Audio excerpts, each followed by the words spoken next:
rutin harian saya. Saya kalau bangun pagi saya akan exercise and then mandi. Lepas tu saya breakfast lah. Babosa. Okey, saya nak babosa sekejap. Babosa, kau tengok babosa? Tengah nonton turnamen. Taklah, saya nak buka Kohai apps gamer dulu lah. Dengan Kohai gamer ni guys, kita boleh bermain dengan pro player yang macam saya yang akan push rank sama-sama dengan korang. Lepas tu nak tahu apa lagi menarik? Setiap minggu ada tournament combat arena, iaitu tournament yang free 24 jam dan korang berpeluang menang prize pool RM1,000. Nanti akan ada upcoming future di mana korang boleh berinteraksi dengan influencer ataupun gamer kegemaran korang melalui profil diorang. Korang even boleh book direct terus dan paling best korang boleh beli merchandise diorang yang buatkan Chibi enjoy sebab diorang ada komuniti diorang sendiri iaitu Discord dan WhatsApp tau. Korang boleh borak-borak santai dengan player lain dan boleh dapatkan latest info dan pelbagai hadiah menarik percuma dari Kohai. Best kan Kohai game app ni? Macam-macam ada. Jumpa Chibi di sana. Adu skill antar negara lebih mudah dan terjadwal di Kohai Scream Arena. Menangkan hadiah tiap minggunya dan buktikan timmu yang terbaik di Kohai Combat Arena. Turnamen online non-stop pertama di Indonesia. Hanya di Kohai Combat Arena. Ikuti kapan saja, di mana saja. Kohai Infinity, saatnya jadi pemenang. Tersedia di Play Store dan App Store. 到達点にまで一気に駆け抜けてきたから、yeah、麻痺して笑ってるんだろう。あの日々の痛みも過去だから、多分僕は誰より強くなるはずさ。今最高到達点にまで一気に駆け抜けてゆくから、yeah、麻痺して笑ってるんだろう。あの日も痛みも過去だから、多分世界を敵にしながら崩れそうな足で踏みとどまる、yeah、あと少しだけ動いてくれ。さあ復活で目覚めの時が来た今、さあ復活で目覚めの時が来た今。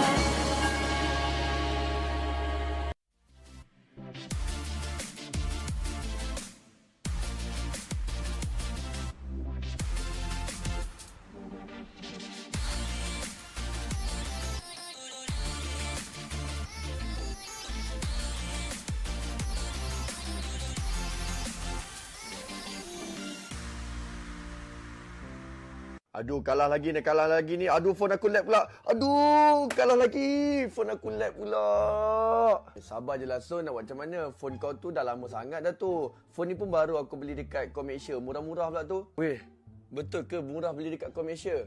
Kedai dekat mana? Komersia ni adalah salah satu kedai e-store yang jual macam-macam jenis phone tau. Harga diorang pula berpatutan dan diorang ni specialist tau dalam phone second hand. Aku nak beli phone gaming. Berapa boleh dapat? Jangan risaulah, Komersia ni kalau korang beli phone dengan diorang, kau boleh jimat 50% tau. Apa yang best lagi, kau boleh dapat 12 bulan jaminan untuk phone kau. Diorang ada buat 32 quality step untuk pastikan phone kau sihat. Okey, sekarang ni tolong bagi tahu dekat mana nak beli. Alah, kau boleh buka je online dekat e-store diorang. Senang je beli sekarang ni, boleh postage dan beli phone gaming. Lepas ni aku immortal, kau tengok aku, kau yang kat Epic tu. So guys, kalau korang pun nak beli phone second hand, beli dekat Komersia. Memang best. Gua yakin pencewek ini pakai nggak sembarangan. Base. Nggak bisa. Lo nggak bisa main sambil ngecas. Nggak bisa. Jadiin Momo with Infinix Note 30. Anti gabut, serba ngabut. Watch, Play, Stream. Channel esports dan game pertama di Indonesia. Hadir untuk merangkul komunitas game. Mulai dari gamer casual, pro players, tim esports, game developer, game publisher.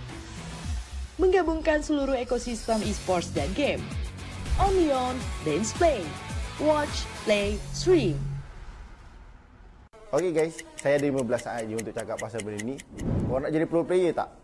Korang nak saya carry tak? Okey, korang kena download apps Kohai Gamer. Lepas tu, jangan lupa register account. Terus tekan feature real time dan schedule service. Jangan tanya asal ni real ke tak. Dia memang real. Dah, jumpa korang kat sana. Bye-bye. 到達点にまで一気に駆け抜けてきたから Yeah 麻痺して笑ってるんだろうあの日々の痛みも過去だから多分僕は誰より強くなるはずさ今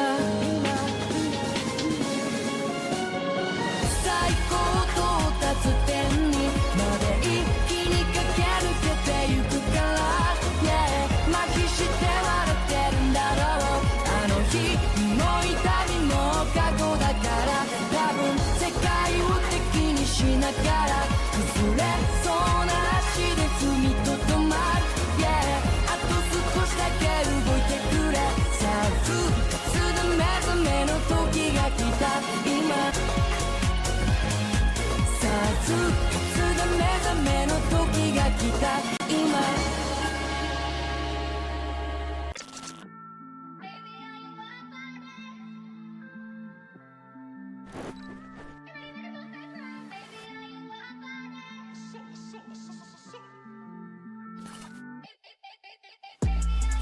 Ain't it different? I'll link my ting in LA.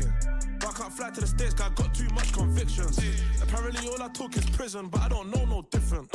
'Cause I was in jail up north, went under the coalition. Fresh home, I bought coke and whipped out, I put some roses where my wrist is. You ain't never made their birthday cake from digestive biscuits. But I had to take lemon juice to a piss test. Every day I look up to the Lord, give thanks for all this litness. Come home fresh out the system, gymless. Running with smoke on my Jones. Pigs wood with a camera on me, not the one from Dipset. I still can't mix pleasure with business, sorry princess. I come a long way from broke.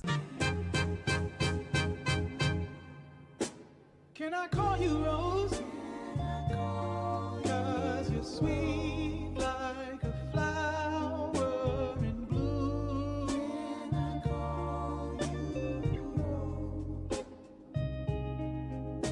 Can I call you Rose? 'Cause your fragrance takes over the room.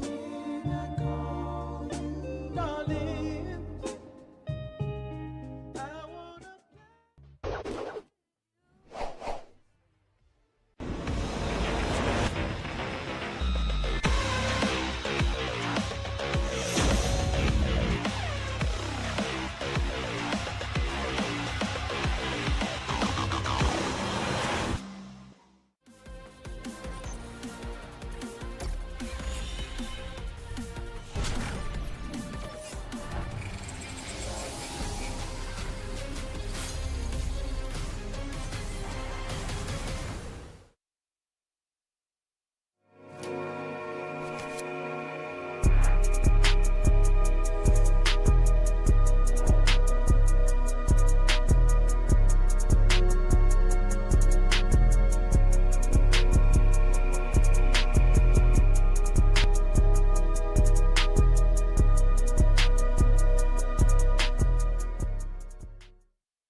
到達点にまで一気に駆け抜けてきたから、yeah、麻痺して笑ってるんだろうあの日々の痛みも過去だから多分僕は誰より強くなるはずさ今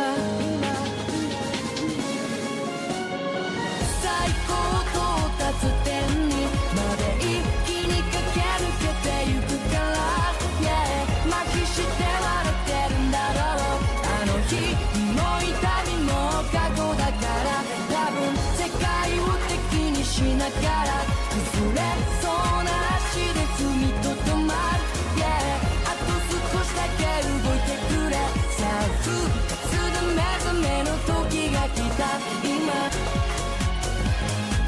さあ復活で目覚めの時が来た今Guys, so ComAsia's latest physical store is now open here at KL Central. Let's check it out. Here, you can find a variety of devices from Apple, Samsung, Xiaomi, and more. And look how good they look. I can't believe they're second-hand devices. So all of ComAsia's devices actually goes through a 32-step quality check to ensure 100% functionality and to make sure that the battery health is 80% and above. Additionally, if you're ever worried, they provide up to 12 months of warranty. And because they're all second-hand devices, you can expect to save up to 50% in comparison to buying a brand new phone. So what are you waiting for? Come to Lot 7A, Level 1 at KL Central, and I'll see you there.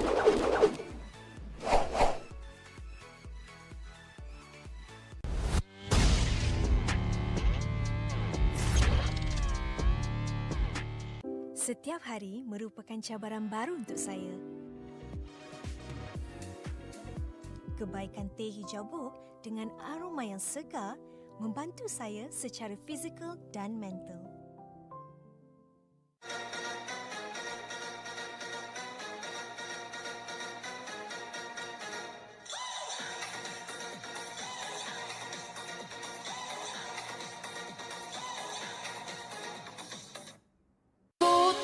立つ点にまで一気に駆け抜けてきたから、yeah、麻痺して笑ってるんだろう。あの日々の痛みも過去だから、多分僕は誰より強くなるはずさ。今最高到達点にまで一気に駆け抜けてゆくから、yeah、麻痺して笑ってるんだろう。あの日も痛みも過去だから、多分世界を敵にしながら崩れそうな足で踏みとどまる、yeah、あと少しだけ動いてくれ。さあ復活で目覚めの時が来た今、さあ復活で目覚めの時が来た今。Hello guys, Assalamualaikum. Korang yang baru masuk, selamat datang ke live stream aku. Jangan lupa untuk tekan button like, share dengan komen. Aku nak pergi hero je. Ada orang tanya, kenapa setiap kali kalah aku asyik kena flame dengan kawan aku? Nampak guys, benda tu satu benda yang tak bagus tau. Dekat sini apa? Korang tak boleh salahkan member sebab kau pun 2x5 je. Mungkin kau punya skill pun tak sama pun macam dia. So tak boleh lah asyik nak salahkan member je. Tak bagus. Korang lagi komen lagi. Kenapa aku asyik lose streak Kalau korang lose streak, maknanya korang ada ciri-ciri yang tak bagus, iaitu nafsu kan? Sebab apa korang nafsu? Sebab korang tak faham apa itu strategi, hero pick, kita punya meta, rotation, semua kena tahu. Kalau korang tak tahu benda tu, mesti korang akan main macam mana? Nafsu, korang akan langgar je semua orang. Benda tu lah yang akan buatkan korang kalah. Zon, kenapa setiap kali aku main L, phone aku cepat panas dengan lag? Ini simple. Sebab apa? Aku punya phone tak ada mengalami masalah macam korang. Sebab aku punya phone 13 Pro aku beli dekat Com Asia je. Aku minat beli dengan diorang ni sebab apa tau? Sebab masa aku beli tu, seller tu dah cakap dia dah test dengan 32 step quality check. Maksudnya before aku beli tu, diorang dah check dia punya screen, sound dengan body. Dia make sure korang dapat dalam in a good condition. So dekat para gamers kat belah sana tu, jangan lupa untuk beli dekat Com Asia. Harga murah, quality phone sama macam baru. Alright guys, sampai sini je live aku. Terima kasih kepada yang dah menonton. Terima kasih yang dah like and share. Kita jumpa lagi pada stream yang akan datang guys. Assalamualaikum. Back again. Masa skrin dia nggak ada layar terletak? Back again. Back again. Back again. Jadiin maulah with Infinix Note 30. Anti gabut, serba ngabut.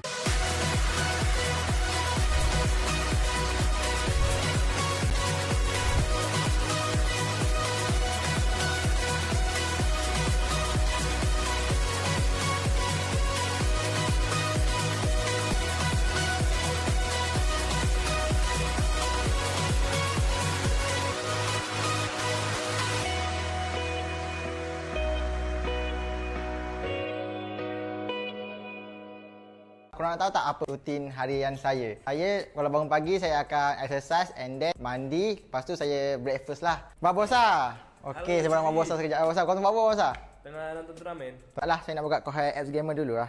Dengan Kohai gamer ni guys, kita boleh bermain dengan pro player yang macam saya yang akan push rank sama-sama dengan korang. Lepas tu nak tahu apa lagi menarik? Setiap minggu ada tournament combat arena, iaitu tournament yang free 24 jam dan korang berpeluang menang prize pool RN RM1,000. Nanti akan ada upcoming future di mana korang boleh berinteraksi dengan influencer ataupun gamer kegemaran korang melalui profile diorang. Korang even boleh book direct terus dan paling best korang boleh beli merchandise diorang. Yang buatkan Chibi enjoy sebab diorang ada komuniti diorang sendiri, iaitu Discord dan WhatsApp tau. Korang boleh borak-borak santai dengan player lain dan boleh dapatkan latest info dan pelbagai hadiah menarik percuma dari Kohai. Best kan Kohai game app ni, macam-macam ada. Jumpa Chibi di sana.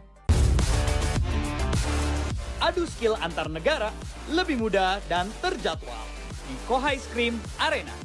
Menangkan hadiah tiap minggunya dan buktikan timmu yang terbaik di Kohai Combat Arena. Turnamen online non-stop pertama di Indonesia. Hanya di Kohai Combat Arena.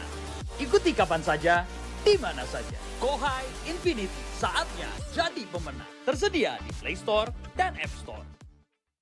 到達点にまで一気に駆け抜けてきたから、yeah、麻痺して笑ってるんだろう。あの日々の痛みも過去だから、多分僕は誰より強くなるはずさ。今最高到達点にまで一気に駆け抜けてゆくから、yeah、麻痺して笑ってるんだろう。あの日も痛みも過去だから、多分世界を敵にしながら崩れそうな足で踏みとどまる、yeah、あと少しだけ動いてくれ。さあ復活で目覚めの時が来た今、さあ復活で目覚めの時が来た今。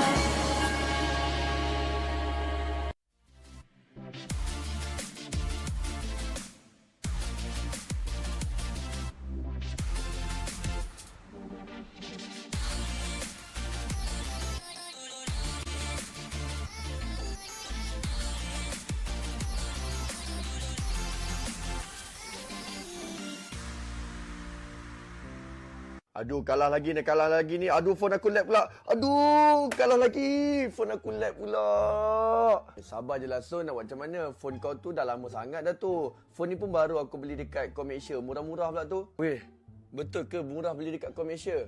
Kedai dekat mana? Komersia ni adalah salah satu kedai e-store yang jual macam-macam jenis phone tau. Harga diorang pula berpatutan dan diorang ni specialist tau dalam phone second hand. Aku nak beli phone gaming. Berapa boleh dapat? Jangan risaulah, Komersia ni kalau korang beli phone dengan diorang, kau boleh jimat 50% tau. Apa yang best lagi, kau boleh dapat 12 bulan jaminan untuk phone kau. Diorang ada buat 32 quality step untuk pastikan phone kau sihat.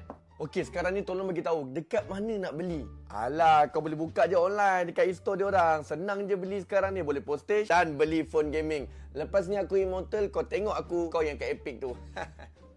So guys, kalau korang pun nak beli phone second hand, beli dekat Komersia. Memang best. Gua yakin pencewek ini pakai nggak sembarangan. Base. Nggak bisa. Lu nggak bisa main sambil ngecas. Nggak bisa. Jadiin monggo with Infinix Note 30. Anti gabut, serba ngabut. Watch, Play, Stream. Channel Esports dan game pertama di Indonesia. Hadir untuk merangkul komunitas game. Mulai dari gamer casual, pro players, tim esports, game developer, game publisher. Menggabungkan seluruh ekosistem esports dan game. Only on Dance Play. Watch, Play, Stream. Okay guys, saya ada 15 saat je untuk cakap pasal benda ni. Korang nak jadi pro player tak? Korang nak saya carry tak? Okey, korang kena download apps Kohai Gamer. Lepas tu, jangan lupa register account. Terus tekan feature real time dan schedule service. Jangan tanya asal ni real ke tak. Dia memang real. Dah, jumpa korang kat sana. Bye-bye.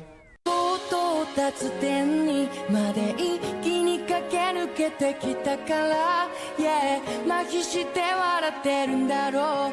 あの日々の痛みも過去だから、多分僕は誰より強くなるはずさ。今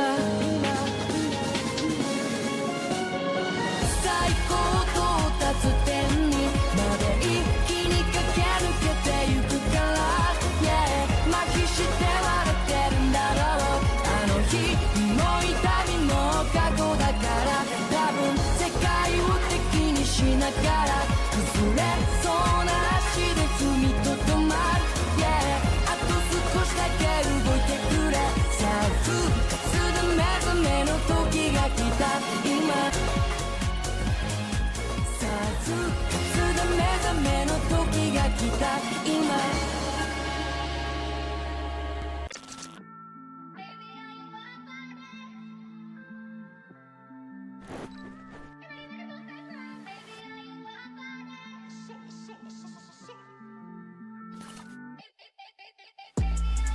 Ain't it different? I'll link my ting in LA. But I can't fly to the States, cause I got too much convictions. Apparently all I talk is prison, but I don't know no different. Cause I was in jail up north, went under the coalition. Fresh from my book, coke and whipped out, put some roses where my wrist is. You ain't never made their birthday cake from digestive biscuits. But I had to take lemon juice to a piss test. Every day I look up to the Lord, give thanks for all this litness. Come on, fresh out the system, gymless. Running with smoke on my Jones. Pigs wood with a camera on me, not the one from Dipset. I still can't mix pleasure with business, sorry, princess. I come a long way from bro. Can I call you Rose? Cause you're sweet like a flower in bloom.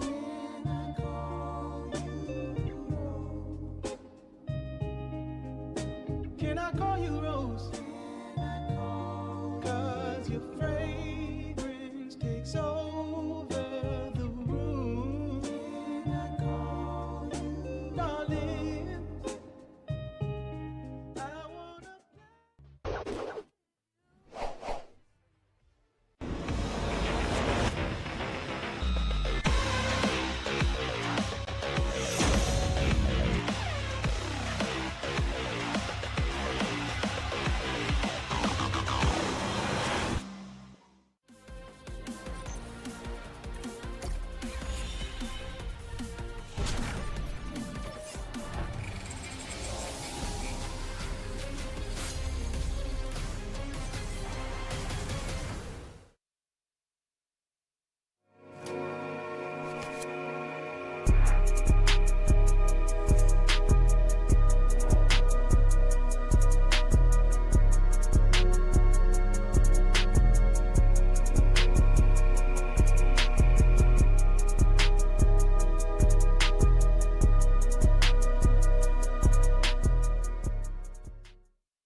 到達点にまで一気に駆け抜けてきたから、yeah、麻痺して笑ってるんだろう。あの日々の痛みも過去だから、多分僕は誰より強くなるはずさ。今最高到達点にまで一気に駆け抜けてゆくから、yeah、麻痺して笑ってるんだろう。あの日の痛みも過去だから、多分世界を敵にしながら崩れそうな足で踏みとどまる、yeah、あと少しだけ動いてくれ。さあ復活で目覚めの時が来た今、さあ復活で目覚めの時が来た今。Guys, SOCOM Asia's latest physical store is now open here at KL Central.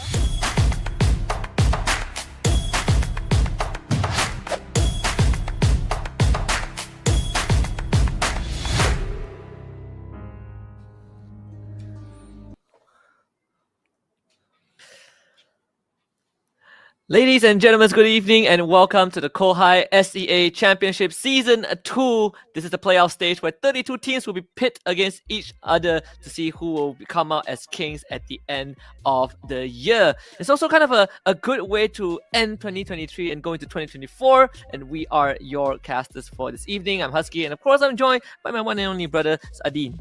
Yeah, but I'm glad to be here with you, Husky, for this amazing event that we have, Kohai SEA Championship. It comes down to this, to be able to crown our new Kohai SEA Championship. But obviously this event wouldn't be special, wouldn't make it until this now without Kohai Esports, our official organized by Kohai Esports, our official second-hand specialist Com Asia partner. is TNTco. I remember Husky wearing that as well. Yudo is our official telco. Our official T partner is Boti, powered by MPL Malaysia as well as MPL Singapore, and supported by Kementerian Belia dan Sukan Rakan Muda and strategic partner GamesMY Esports. Yeah, and we have a great series of teams, a great series of matches lined up for today. But of course, we got to take a look at the people who are going to be a part of this tournament, right? Again, we have 32 teams, and they actually came in different categories. I believe there are MPL invited teams, there are teams that are labeled Dark Horses, the Titans. Such a great way to kind of categorize these teams. We had season 1, I remember that time was our homeboys who win out the first season. But right now, let's take a look at the format for season 2. We have 13 Titans who are the invited teams, 3 Dark Horses from the wild cards, and 16 challengers who are from the open qualifiers. So in all, we have 32 total teams. 32 total teams, but we can only crown one champion for Kohai C Championship Season 2. It's going to be a bloodbath. It's going to be very interesting, especially for those MPL teams where we can see new lineups, new faces, new, I would say, strategies being involved. But the prize pool breakdown is the most important part, Husky. First place is going to get 6,000 cash USD with TNT vouchers, 750 USD. Infinix, our official smartphone partner, GT10 Pro, 5 unit of those, as well as Diamond, 15k for the first place. Oh yeah, absolutely. So there's so many things on the line, right? You get to walk away with a bit of cash. You get to walk away with some awesome phones from our partner Infinix. I've actually heard of Infinix quite a long time ago, and I've been able to kind of experience their product here and there. I also was in Indonesia earlier this year, and I can say that it's one of the most affordable but also good quality phones for you to get a good game or a couple of Mobile Legends Bang games in. And actually, the most exciting thing about today is not just because we have 32 teams, Adin. Guess what? We have a new patch. New patch literally to kick off the first day of our Kohai SCA Championship. This time it's between Minana Evos against Team SR. Philippines against Malaysia. A tail as old as time. We're in the draft already. Yeah, but a tale all as time. A draft has begun between Team SR on your right hand side as well as Team Minana Evos on your left hand side. Are we gonna get to see new heroes? That has been not new heroes, but the changes on that particular heroes are definitely new. Note to mention Lancelot, Barats, Alice, Vexana. Numerous of heroes are being updated, being buffed and nerfed as well. But out of all the heroes, I really want to see the new Barats right now, because I feel like the changes is quite good. It's making all of the professional players much more easier to play it, especially to be able to take good care of your stacks. 25 stacks back then, currently it's only 10 stacks, and you can maintain it with just your only basic attack. So I feel like that is a very vital change for Barats. Yeah, one of the biggest change, right? I think the other big major change is probably to Alice, which is a hero that we haven't seen for a long time. I personally remember the last time I saw Alice was back in like Snapdragon Pro series, and that was like many months ago, before MPL Malaysia season 12. But at the same time, because it's such a fresh patch, I think the bans will not change too much, at least for the earliest stages of the tournament. We're still seeing Baxia, Nolan, Joy, 1-1, Matilda banned out. Correct. But a bit of info for you guys who are currently watching, who are tuning to us. Team SR, basically their original lineup, 4 out of 5 members of them have been transferred into one of the teams who are competing in this particular tournament as well, which is Homeboy Syndicate. So I'm quite surprised to see these new faces for Team SR. We have Rave, Strawberry Soju, Mel, Kim Michael, and Moe representing from Malaysia. But Minana Evos, as you know, Husky, I mean, quite a name as well in the industry as well. We have Hazen, Milk Tea, Lancy, Dominguez, and Honey. But you did mention one of the players. Yeah, I am not sure if it's the same play I recognize. Like Domeng is an IGN that I've seen when I was casting a different game title, and that and that game title Domeng was like a huge name from the Philippines, and just so happens this Domeng DR is also from the Philippines. If it's the same person, then I'm excited already, right? Fredrin getting picked up for Minana Evos, nothing too out of the ordinary to start it off.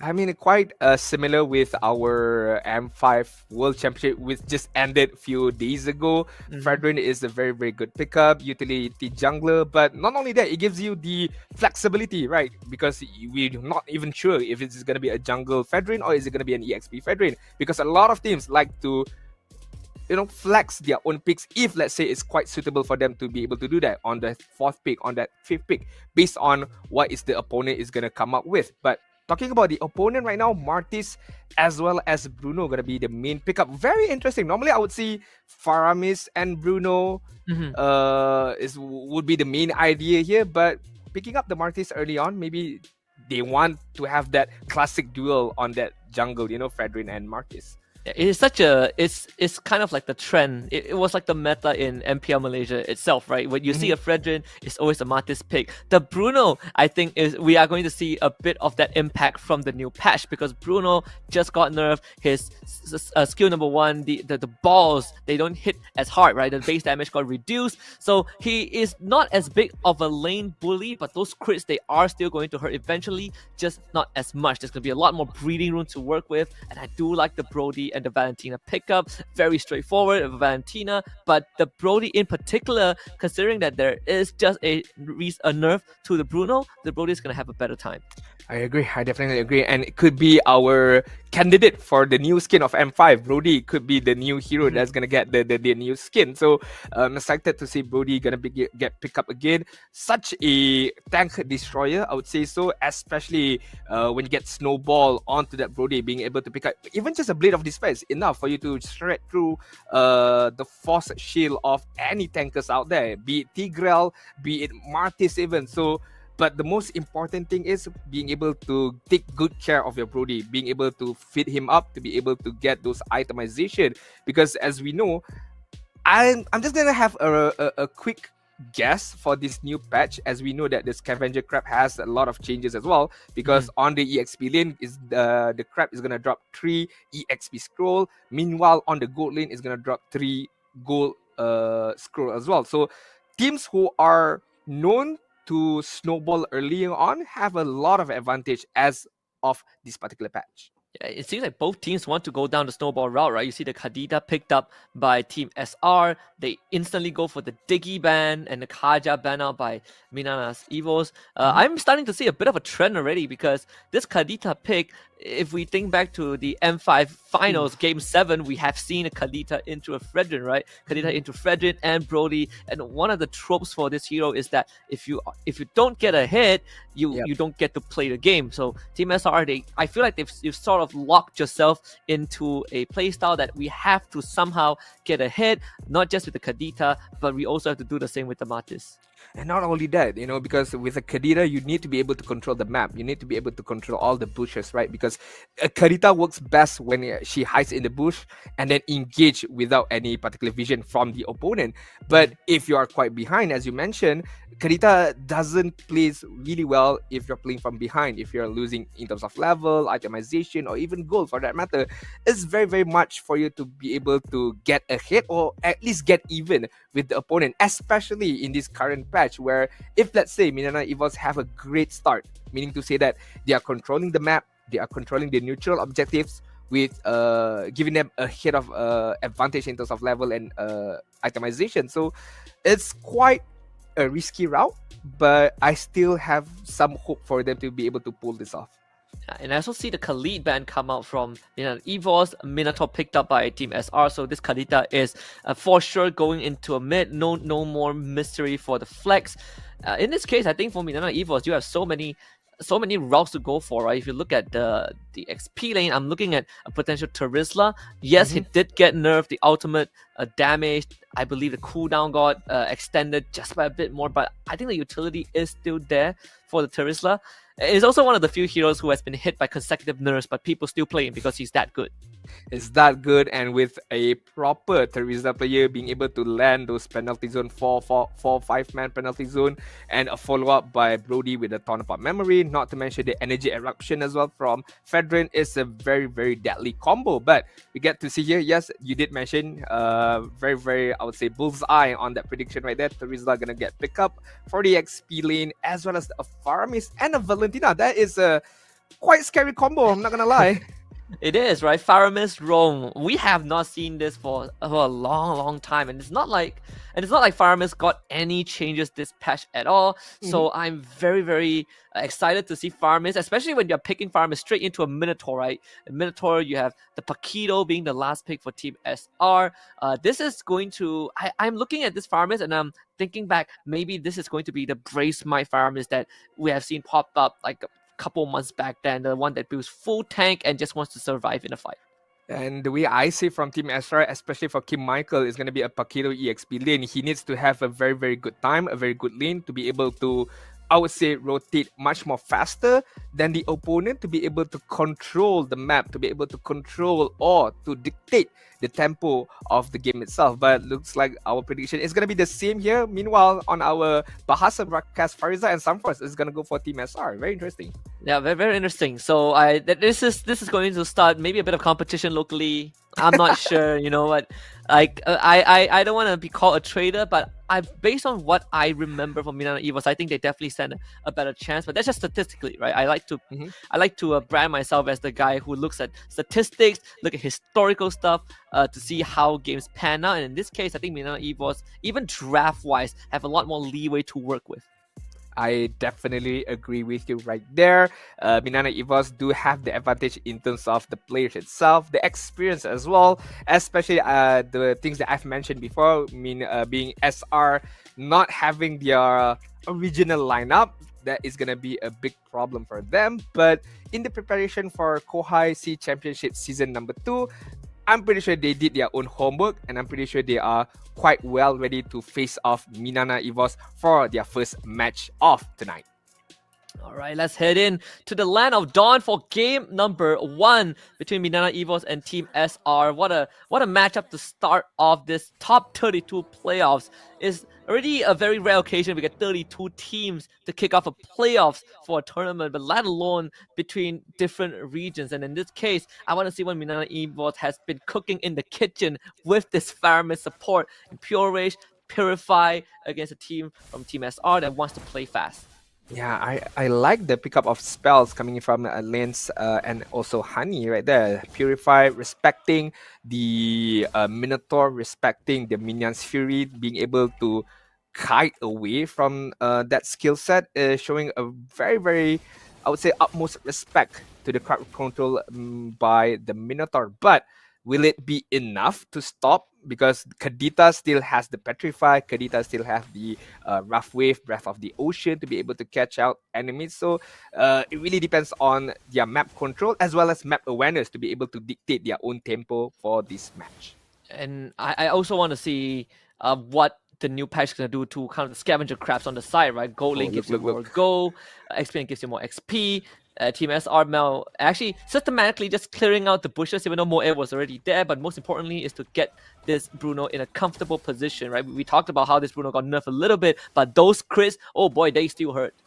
They definitely hurt. And you did bring up a very good point, because I do want to see the scavenger crab battle, because I feel like the Romans should be able to get it a bit so that they are quite ahead in terms of level before the first turtle. But as we all know, our main official smartphone partner, Infinix GT10 Pro, make sure you guys get that phone to be able to game on really well. Looking at the patch right now, but on the top lane right now, Riff. It's gonna get gone on 3 men from Minana Evos on him. The slam of the ultimate, not enough to take him down. The Terisla doesn't pump enough damage, and Mel shows up, gets the knock with the Ocean Ode, but both teams get to disengage. Minana Evos calls dips on the turtle. I mean, looking at the levels right now, Milk Tea, level 4, Kazan, level 4, as well as lanes. But, oh, wow. First blood going on to the bottom, and Domang, what a solo kill. That is not good if you're a Bruno. Team SR wants to contest it. Actually, they will steal the turtle away with the help of Mel and the Petrify. Rift shows up back, but there's 4 members of Minana Evos around. They're not going to take this fight. Team SR walks away with the objective.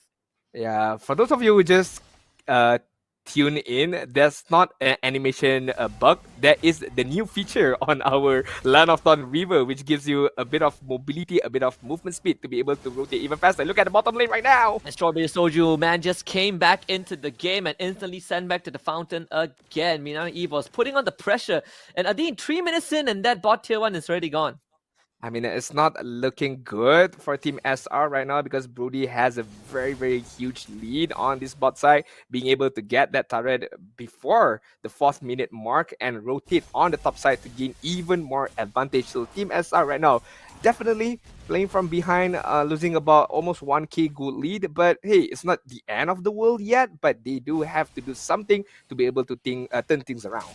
And with that turret down that early on means that Kadita, you have slightly lesser space to work with, right? That's something that we emphasized before when we saw this Kadita being picked up regardless of the role.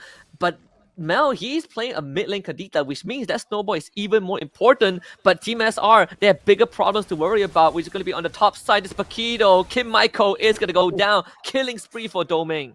That's not looking good right there for a Team SRD. They need something right now here, Husky. They need a second-hand specialist like Com Asia right now to be able to fix their issues right now, to be able to fix their rotation, their decision-making as well. Because right now, it's looking like a one-way traffic for Minana Evos. But as we all know, in the world of MLBB, anything can happen. Things can change immediately with just one good team fight, and that's what Team SR needs, but they're not getting the opportunity to do so.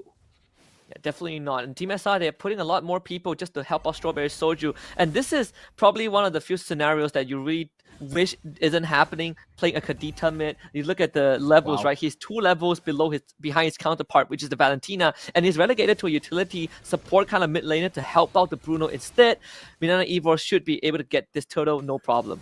I mean, not only that, Husky, Domeng right now 8 levels. Meanwhile, Strawberry Soju is only 6 levels, so 2 levels apart for these good laners, their main damage dealer. And as I mentioned in this current patch, it's very, very much hard for you to be able to play from behind, especially with the draft that Team SR possesses, with a Kadita, with a Bruno, as well as Riff using the Martis, not being able to snowball, not being able to get any kind of kills. So they have to do something, they have to do it quick, and that's not the way to do so. Yeah, Domain definitely made it quick and painful for Strawberry Soju. A 3-0 right now in the KD. 2k gold difference. Domain has hit 2 core items, where Strawberry Soju is just sitting on a Heart's Claw and a simple knife working towards the Berserker's Fury. So, I mean, Domain is going to hit like a truck, Malefic Roar, and a Blade of Hephaestus, I believe, working towards a potential Blade of Despair. Yeah, for sure. A Blade of Despair coming up. I mean, with the Blade of Despair and the 2 items on hand right now, it's gonna hit like a truck. But look at Kazan right now with the Energy Eruption. They can't even do anything right now. Even Mel decides to go in, but, you know, Kazan noticed him. Oh no, the taunt actually caught him on the end. They're gonna try to blow everything onto him, but guess what? Cow Altar there just to negate all of the damage, and now the Flicker is onto the back lines, and Minana Evos finds 2 quick kills. Kim Michael shows up and realizes that the rest of his team have already built on him. He's gonna get pulled back by the Shadow Stampede, and that's 3 for Minana Evos. Bam, bam, boom. What a wombo combo play by Honey as well as Lancey just now. I mean, with another round being able to prolong the team fight, but it's not over yet. Look at Riff. Look at Riff right now. He's gonna die. Just managed to escape from death right there. Just barely. Minana Evos now takes out the last tier 1 turret, and that means that map is shrinking for Team SR. I mean, you could give credits like Mel has not died a single time, same for Riff. But with the map being constricted that much and the 3rd turtle up, Minana Evos, they are going to take everything. I just want to say, in terms of gold lead right now, it's quite significant. I mean, almost 5 to 6k gold difference in the early stages, Husky. I mean, it's not even the 10-minute mark, and it's only, what, the 2nd turtle? But with a huge advantage that Minana Evos has right now, they have to push the pedal. They have to force the agenda right now up against Team SR. Meanwhile, SR have to regroup, have to decide what's their next move right now. Okay, Flicker, Minoan Fury, that's a good start to the back, but they just don't have damage. Domain DR just absolutely shreds them. That is your Minotaur dying in 5 shots. Mel also goes down. 2 for Minana Evos. Kaizen gets the taunt onto the 3rd. Riff will be able to knock him away. But Domain DR, he is on fire right now. Minana Evos, they're going to take over this jungle. Kim Michael shows up, goes for full combo, only to get pulled back into the hands of Domain, who is now godlike. Things are not looking good for SR right now. You did mention about how Domain DR hitting like a truck. And yes, 1, 2, 3 shots onto a Minotaur, and he melts like butter on a hot hand. So I'm not too sure about Bruno. I'm not too sure about Kadita right now. It's not looking great for them. I mean, as tanky as Minato is, but if he gets like one shot just like that, just imagine a Bruno or even a Kadita. Yeah, if your front line dies in 3 shots, you have bigger problems. You have bigger problems than not dealing damage. And Team SR now know this is a stat, right? Even when we look at the XP lane matchup, usually when there's a Paquito into the Terizla, it's very common for the Paquito to try and leave the lane as fast as possible and pressure the side lanes. You move so much faster than the Terizla. But Team SR is so far behind that Kim Michael doesn't get space to work with, and Moe has to use that ultimate defensively from memories will still finish him off. Domain DR is out of control. It's out of control, and the bigger problem right now is what, Husky? Is the nether ramp by Honey right now. Because, I mean, credits to Team SR, they did manage to get a few good ultimates off by the Minions Fury or even the rough waves coming in from the Karida, but the nether ramp is definitely on time by Honey to be able to prolong the team fight or to negate every single efforts by Team SR. So right now, Team SR needs to focus on Honey, needs to be able to burst him immediately before he's able to pop out the nether realm. And there's only one guy who can do it, and that's Mel. But you can't even reach the Faramis, which is a big problem. We have breached the 9-minute mark, so first Lord taken by Minana Evos, which is also a good time to talk about roaming boots, right? Now you don't get the extra benefits after 8 minutes, but the first 8 minutes, 45% extra XP and go. And there was a point where Hani was a part of 6 out of 7 total kills that the team has. And you look at his levels right now, he is a level ahead of Moe, but he's actually realistically almost 2 levels ahead of this Minotaur who just got the Dominus Ice.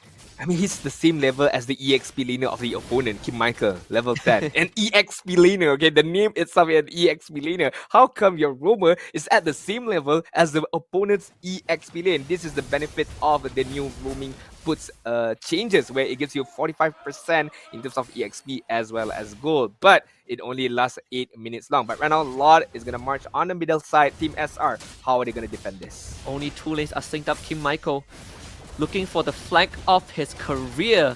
But Mel has already been forced back. Still has the ultimate available. Moe will try to unleash his Minoan Fury. Only gets a knock up on the 2. Retreats back. Team SR, they gotta pull the trigger. They gotta make a move soon. Kim Michael does have the sprint available.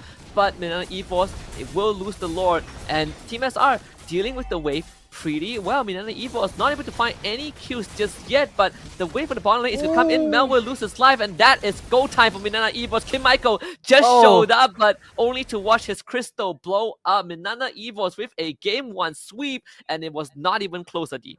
I mean, that is a one-way traffic for me, Nana Evos, right from the get-go, right from the draft itself. And I feel like Kim Michael was just a tad bit too late. I mean, too much patience kills you as well, Husky. I mean, he should have got quite early on. Not too sure what he could have done, but maybe just clear out the minions, probably, just to be able to give some time for Team SR to be able to defend that crystal. But as fate decided, Minana Evos takes game 1 with a perfect victory.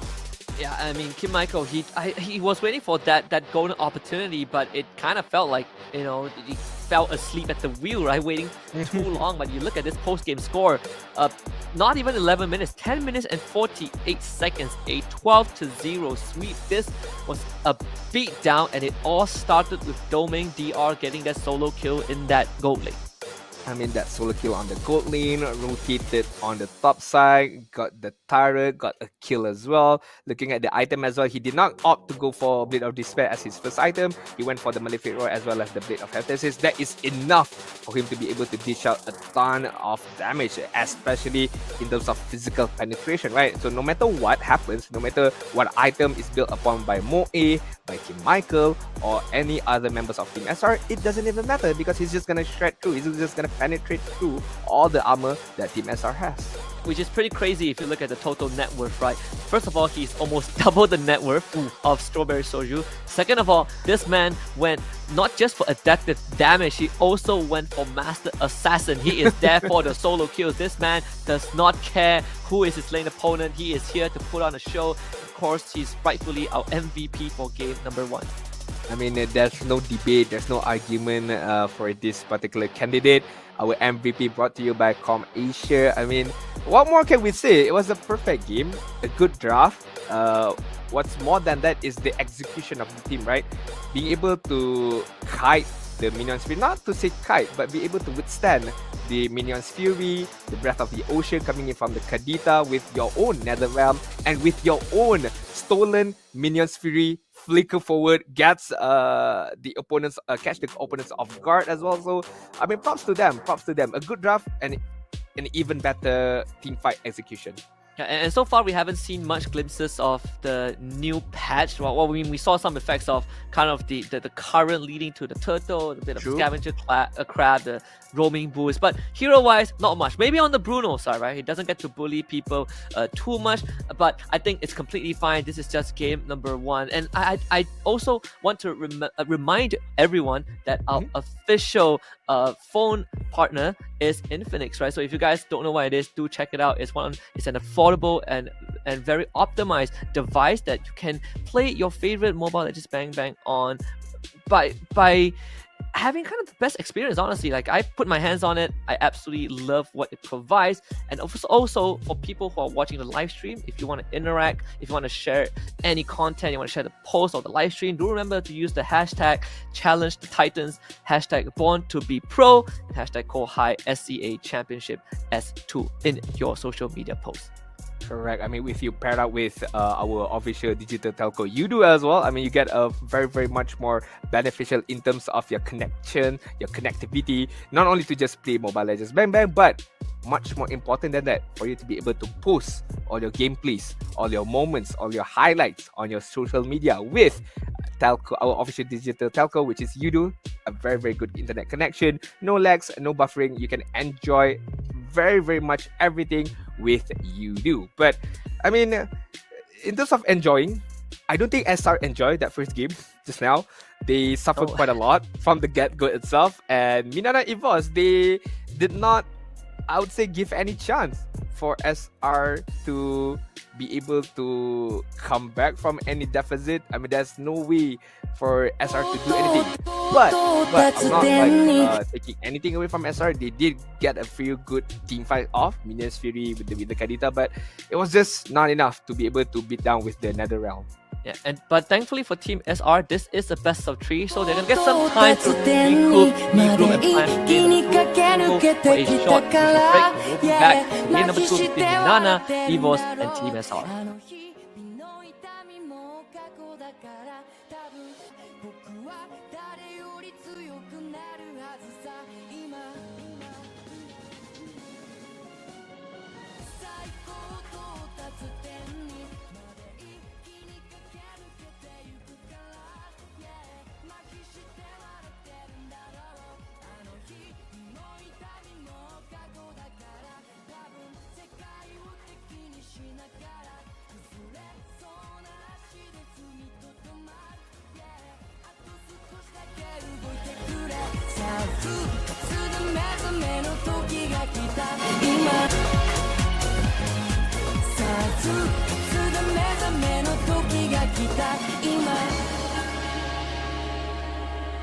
So ComAsia's latest physical store is now open here at KL Central.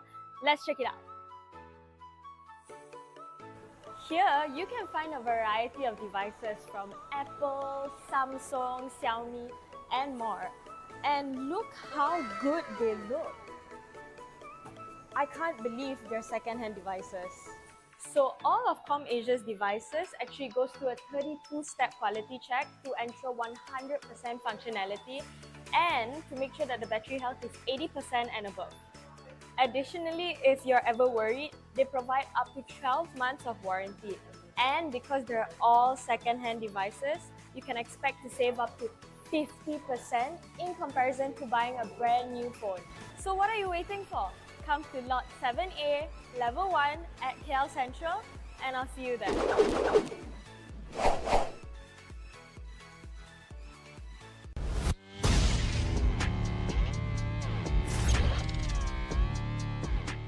Setiap hari merupakan cabaran baru untuk saya.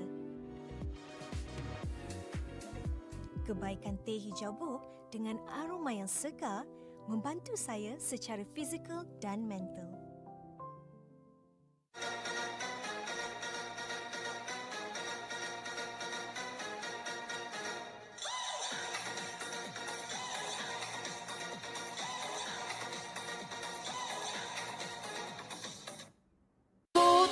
達点にまで一気に駆け抜けてきたから、yeah、麻痺して笑ってるんだろう。あの日々の痛みも過去だから、多分僕は誰より強くなるはずさ。今最高到達点にまで一気に駆け抜けてゆくから、yeah、麻痺して笑ってるんだろう。あの日の痛みも過去だから、多分世界を敵にしながら崩れそうな足で踏みとどまる、yeah、あと少しだけ動いてくれ。さあ復活で目覚めの時が来た今、さあ復活で目覚めの時が来た今。Hello guys, Assalamualaikum. Korang yang baru masuk, selamat datang ke live stream aku Jangan lupa untuk tekan button like, share dengan komen. Aku nak pergi hero je. Ada orang tanya, kenapa setiap kali kalah aku asyik kena flame dengan kawan aku? Nampak guys? Benda tu satu benda yang tak bagus tau. Dekat sini apa? Korang tak boleh salahkan member sebab kau pun 2x5 je. Mungkin kau punya skill pun tak sama pun macam dia. So tak boleh lah nak asyik nak salahkan member je. Tak bagus. Cepat lagi, komen lagi.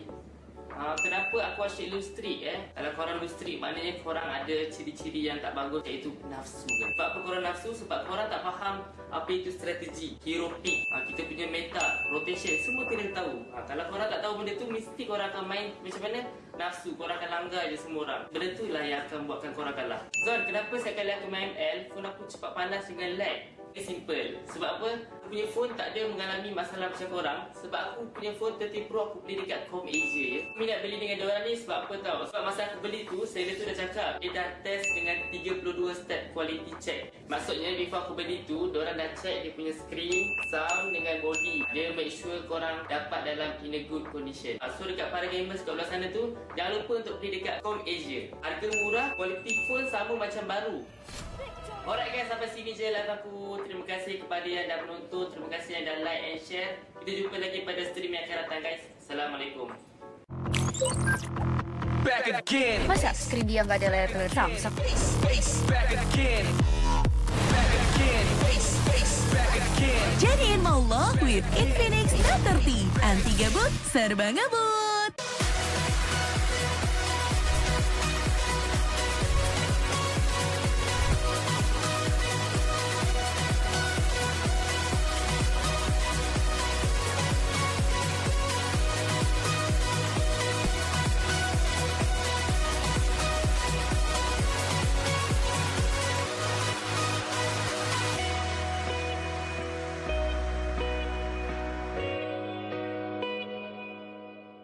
Korang nak tahu tak apa rutin harian saya? Saya kalau bangun pagi saya akan exercise and then mandi, lepas tu saya breakfast lah. Babosa.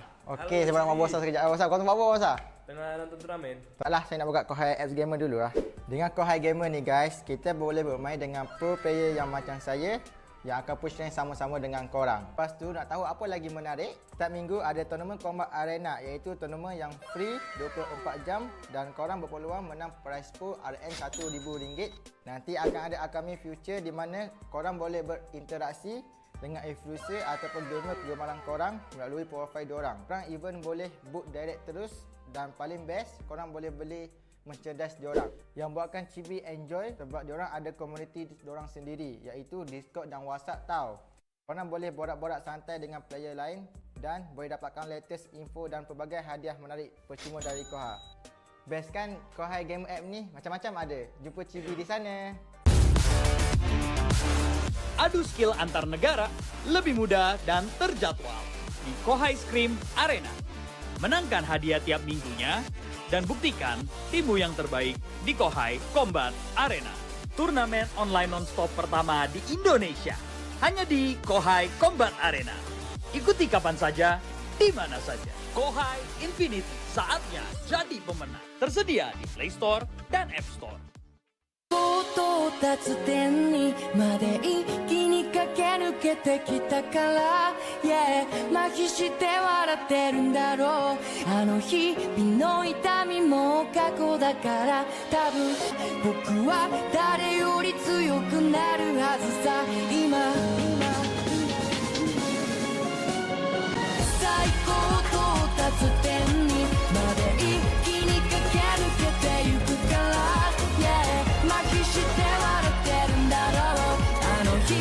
も痛みも過去だから多分世界を敵にしながら崩れそうな足で踏みとどまる、yeah、あと少しだけ動いてくれ、さあ復活で目覚めの時が来た今、さあ復活で目覚めの時が来た今。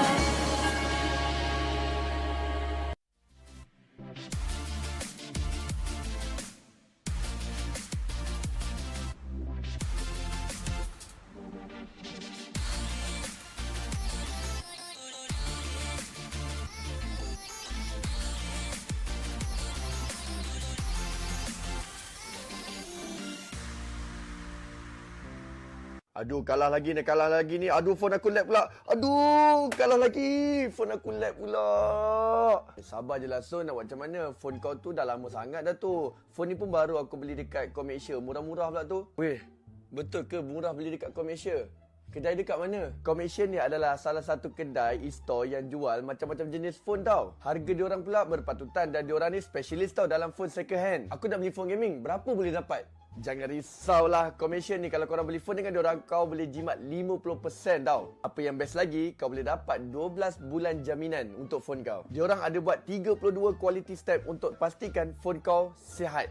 Okey, sekarang ni tolong bagi tahu dekat mana nak beli. Alah, kau boleh buka je online dekat e-store diorang. Senang je beli sekarang ni, boleh postage dan beli phone gaming. Lepas ni aku immortal, kau tengok aku, kau yang kat Epic tu.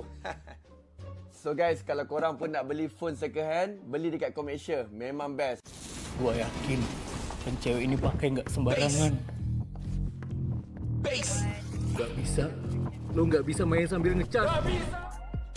Welcome back to the Kohai Southeast Asia Championship Season 2. You're here with us. My name is Husky and alongside me is Adine. We just got done with Game 1 between Minana, Evos and Team SR, where Minana and Evos basically just steamrolled their opponents in under 11 minutes. Game 2 is coming up in a bit. Yeah, under 11 minutes. That's a very impressive stats with the new patch currently. So, I mean, hopefully Team SR, with the break that they have, managed to come up with a different strat to just regain back their energy, regain back their focus, to be able to, I would say, get a point up against Minana Evos, which again, I have to be really honest. So hopefully that they can able to do that. And also, this would not have been possible without all our partners, right? Our organizers, Kohai Esports, our official second-hand specialist, ComAsia. We are also partnered with Infinix, and our apparel and merchandise partner, TNT Co, our official the digital telco, Yudu, our official tea partner, Boti. This is also powered by MPR Singapore and MPR Malaysia, supported by Kementerian Belia dan Sukan and Rakan Muda. And of course, last but not least, our strategic partner, GamesMY Esports. Yeah, I mean, I do have to give a special shout out to our apparel and merchandise partner, TNT Co. I do have their apparel as well. I have 3 of their apparels. I bought all of them. It was not given to me. I bought because I wanted to support them in their efforts for their street brand clothing wear, and I have to tell you, it's very much comfortable. You guys can get it. Make sure you guys go to their website and get yourself a pair of TNT Co apparel. I promise you, it's super comfortable. You can wear it on any occasion because I feel like it's quite general. The design, it doesn't stands out too much to one trend or one agenda, so you can wear it anywhere you go. Yeah, and at the same time, I also want to give a quick shout out to ComAsia because they are not only our official second-hand specialists, but at the same time, as the name suggests, they also deal with second-hand devices. If you guys want to get yourself a second-hand device, but you are not sure where to get good quality ones, well, ComAsia is there for you. They have a rigorous 32-step quality check process whenever a device comes in to make sure that when it gets sold to you, it is in good shape. So there is quality assurance there. I guarantee you will definitely enjoy what you get. I definitely agree with you right there. Okay, going back to the game right now. I mean, Minana Evos, I feel like they do have what it takes to be able to get this win for this next match, but it depends on how they want to do it. Meanwhile, Team SR still trying to get their footing on this Kohai C Championship Season number 2. Maybe some jitters, maybe some nervousness within them, but hopefully it's all being settled by the break that they had just now. So right now, Team SR is going to be on the left-hand side. Meanwhile, Minana Evos is is gonna have the right hand side. So second pick for Minana Evos, first pick for Team SR. I think it's definitely better if you want to have priority to draft a composition that wants to get ahead quickly, right? You want to be able to get your hands on certain heroes. So I do like it, Team SR being on the blue side. You see the 1-1 and Nolan being banned out very, very quickly. I think we also saw the Baxia ban, the Matilda as well. In game number 1, Guinevere was also taken out. I don't expect too much of a change, at least not from Minana Evo's size, because the heroes that they ban out, I feel like even if given to Team SR, it wouldn't be too much of a problem. The question is, what does Team SR want to prioritize? Definitely, what do they want to prioritize? Is it going to be still the Fedrin, the Martis, the Farmis? I feel like apart from jungles aside, I think the mid lane should be prioritized as well. As we see in M5 World Championship, not a lot of heroes being taken up. It's always gonna be rotated by the Matilda if it's available, the Farmis, the Lilia, or even the Gord for that matter. So I feel like these 4 heroes should be the main idea, the main focus for both of these teams. But one of it has been taken out by Team SR, which is gonna be the Matilda. I do wonder if we see the Terizla again for Minana Evos, will export be an answer, right? Because that has been the traditional response, at least locally in the past season, where you see a Terizla, you pick an export. But not only that, there is a change to one of the items that export does use, which is the War Axe, right? Now it gives stacking damage, it gives stacking spell vamp, and the most important part is that it deals true damage at full stack. You couple that with the Faraga armor passive, it's even more full damage once you reach maximum heat.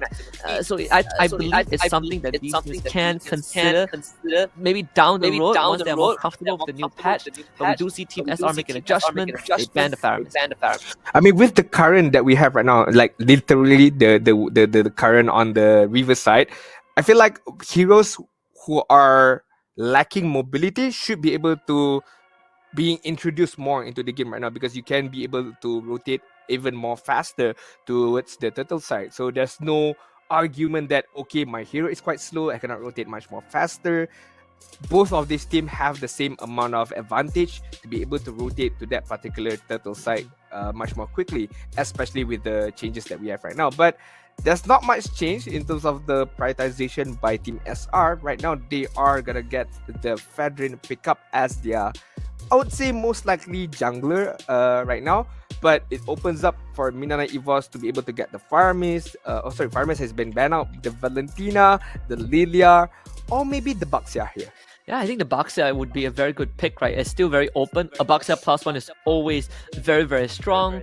We talk about utility jungler that wants to snowball. Baxia is definitely one of it. There we go. Minana Evo's picking it up. And you caught it. The Lilia selected for Minana Esports. So it's a double whammy when you're up against someone like Fredrin. The Lilia loves targets that stands there and takes the gloom in the face. Yeah, I would like to see how the Fedrin is going to get being, chunked by this Lilia.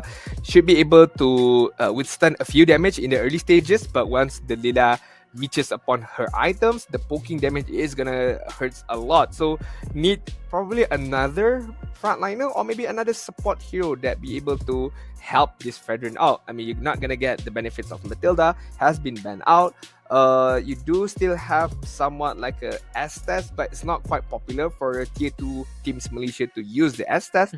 So I'm just gonna guess a traditional roamer but for Team SR, but they're gonna get the Valentina as well as the Bruno. I've seen this draft before. This could be a Brody pick again.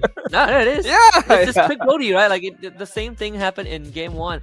I think this is where maybe you start to see the difference between, if a team is familiar with what a new patch is introducing right before a tournament. And I obviously nothing against Team SR. There's a lot to digest, especially when you have a coach or an analyst behind the scenes. You're looking at a new patch and you're like, man, we're about to play in a few hours. What are we gonna do? You stick with what you're more comfortable with. But we've seen time and time again, even on the world stage, even during M5 itself, Brody, one of the most sought after gold laner, destroys you in lane. When he snowballs, he shreds tanks. The only downside is that maybe late game you will pick the Bruno over him, but man, that early to mid, especially with how the game is right now, the domain is gonna have a good time. I mean, if you are a team who knows how to close game in the middle stages, right? I mean, you should go for the Brody. You should go for these early games heroes to be able to get the advantage early on and snowball to victory without giving the opponents any physical chances to be able to come back. So I think Minana Evos has that mentality already locked inside themselves. So the Brody pickup is quite good. I did mention about heroes, or we did mention about like the Vexana, the Lancelot, the Barat that has been, significant changes being upon them. But I feel like most likely the teams did not have the chance to use it as much as they would like to. So maybe, just maybe, we don't get to see those kind of heroes being picked up. Or maybe we get to see, and that is the first time they use it prior to these particular changes. That would be an interesting angle to approach it.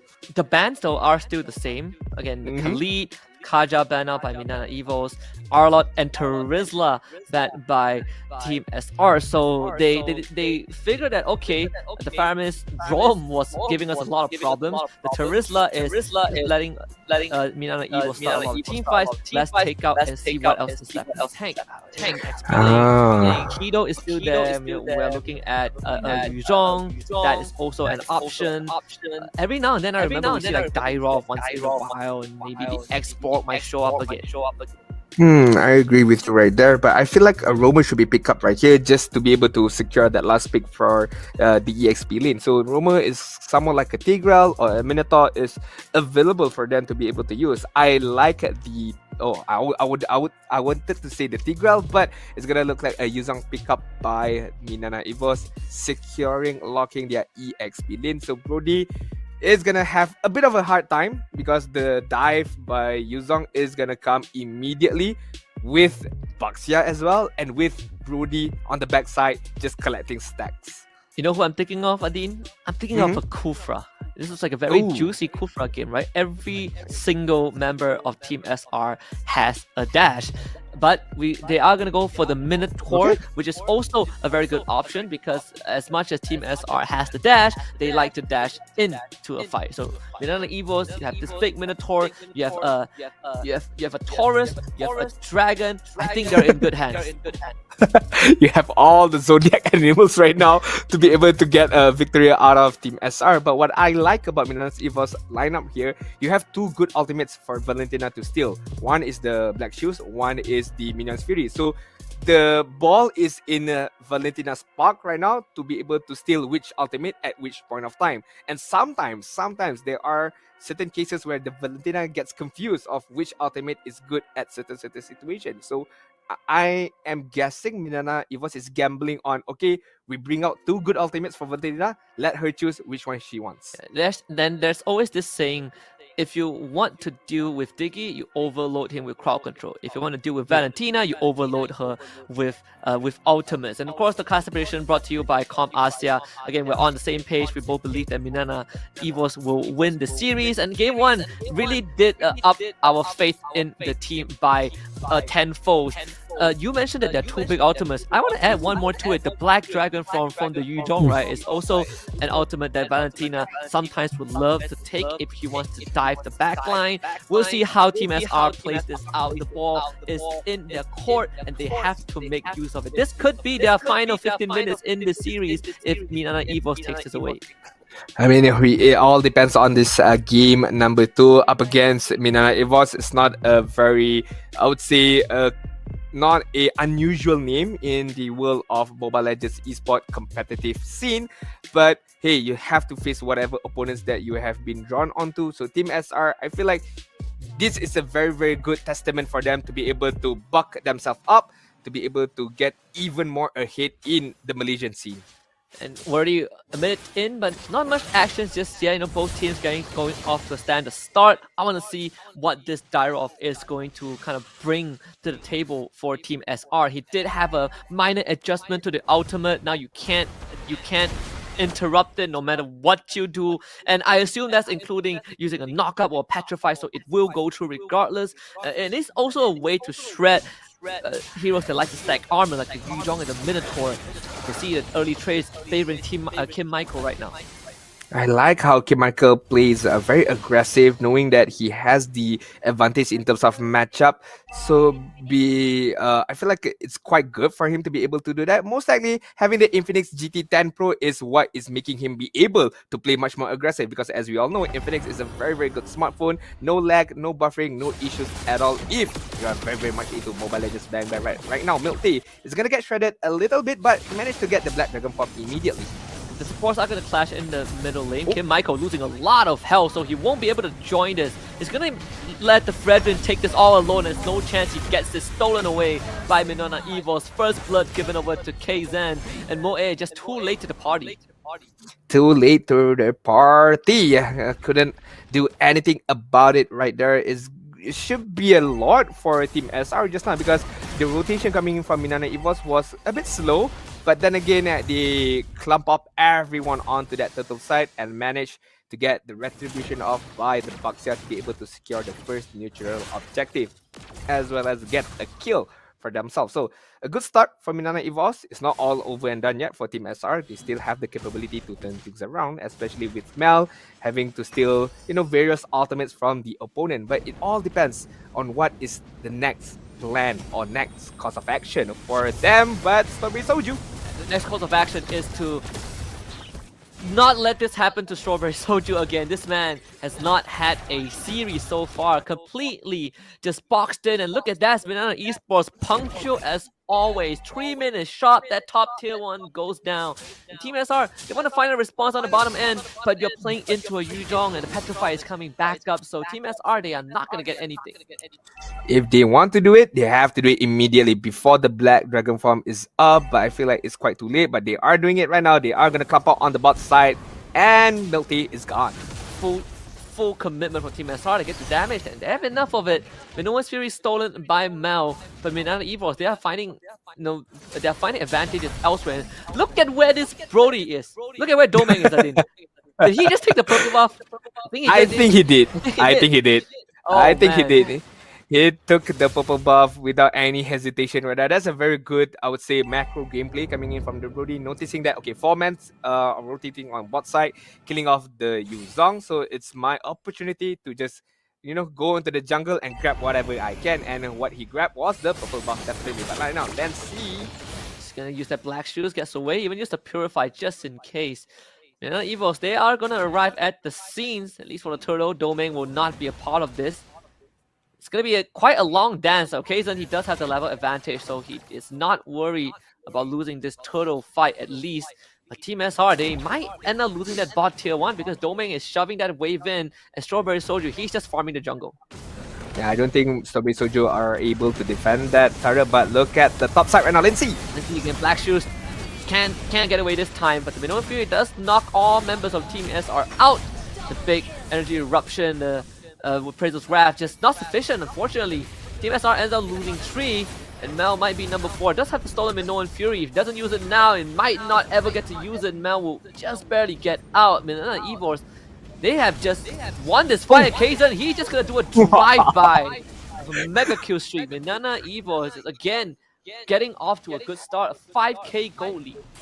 What was that, Husky? What was that? Literally a drive-by, a drive-through. In fact, to be able to get that kill on Mel. Meanwhile, on the bot side, Domeng DR, as you mentioned, managed to get that turret without any problem. Looking at the highlight right now, instant replay brought to you by ComEnsia. But I feel like SR had an idea of what they wanted to do. They want to force out the spells. They want to force out the kill onto Lilia, but it was just a bit too late right there. And they just lost Rift again. This Fredrin just came back into the game, and KZen, he's trying to run Mel down and take some of the turret shots. Kim Michael, he doesn't have the ultimate, so no commitment there from Team SR. Minana Evos, they're not done just yet. They want more of this. Moe, he's gonna spot out 2 members of Minana Evos, but Minana Evos has Team SR underneath their tier 2, and they are threatening them. KZen, he's just gonna try and roll by. Meanwhile, a solo kill happens again as Domeng DR just shocking Strawberry Soju, who is the better goal laner. I mean, Kim Michael is gonna fall down right now under the hands of Lancy, but look at the bad side, Honey right now with the Minion's Fury, be able to use and save up his own life. Moe almost falling down to the hands of Minana Evos, but only Riff and Kim Michael are the casualties. And this game is definitely spiraling out of control if it hasn't already yet. Look at this, what we have, a 8,000, almost 8,000 goal advantage for Minana Evos. Tier 2 top already gone. We are only 7 minutes in, and Team SR have already been boxed in their own base. Even when you look at the level difference, Strawberries told you is 3 levels behind Domain. I mean, looking at Kaizen as well, level 11, meanwhile Wave only level 8. So a huge level differences right now by Team SR. Not only that, even the goal lead is up ahead by Minana Evos, but Michael is gonna get a kill right now. And that is gonna be a dead Team Michael, no chance at all. And this is a good time for us to kind of talk about how Minana's Evos is performing so well, and that's because they have the TNT code apparel with them, right? Gives you a bit of confidence boost when you're in game. There was a QR code on the screen just now, scan it to get some 10 ringgit voucher. As the tier 2 mid goes down, so does Riv. Minana Evos is going to take the full brunt of Domain. Moe barely gets out with a sliver of health, but Minana Evos have cracked all outer tier turrets. Almost getting a kill by almost getting a kill at Moe right there, but Moe is keeping with a leader of health. Look at Domain DR, man. He is the frontliner, literally. He is in the front of the face in terms of the Team SR right now. Couldn't do anything about it. Just managed to, dances around. Black Dragonfly is gonna get pop up right now. Gonna dive towards the bag, and that's a 4-man knockup from Honey, forcing everyone on Team SR to use their flicker to get away, and he's just gonna give a punch to Kim Michael and put him to bed. Minana Evos have found 2 kills already. Moe gets a 3-man Earth Shatter, but a 2-man Petrify from Milk Tea will secure the job. Minana Evos looking to break a record and set one themselves. 8.5 minutes to close out game 2, and Minana Evos takes this series 2-0. It's definitely hurt to see the prowess as well as the understanding of Minana Evos dominating up against Team SR, but to dominate in that kind of fashion, as you mentioned, a record-breaking time of 8.5 minutes is just something else. It's just a different beast shows up by Minana Evos. We talk about the potential of snowballing a game with the new patch, and I think Minana Esports definitely put that to the test, and just showing us what good understanding of a game of ML can really do for your team, right? This was one of the first big team fights that Team SR decided to commit to, and they got absolutely obliterated by Minana Evos. And from this point onwards, there was no turning back. Minana Evos took this momentum and just rode the wave until the end.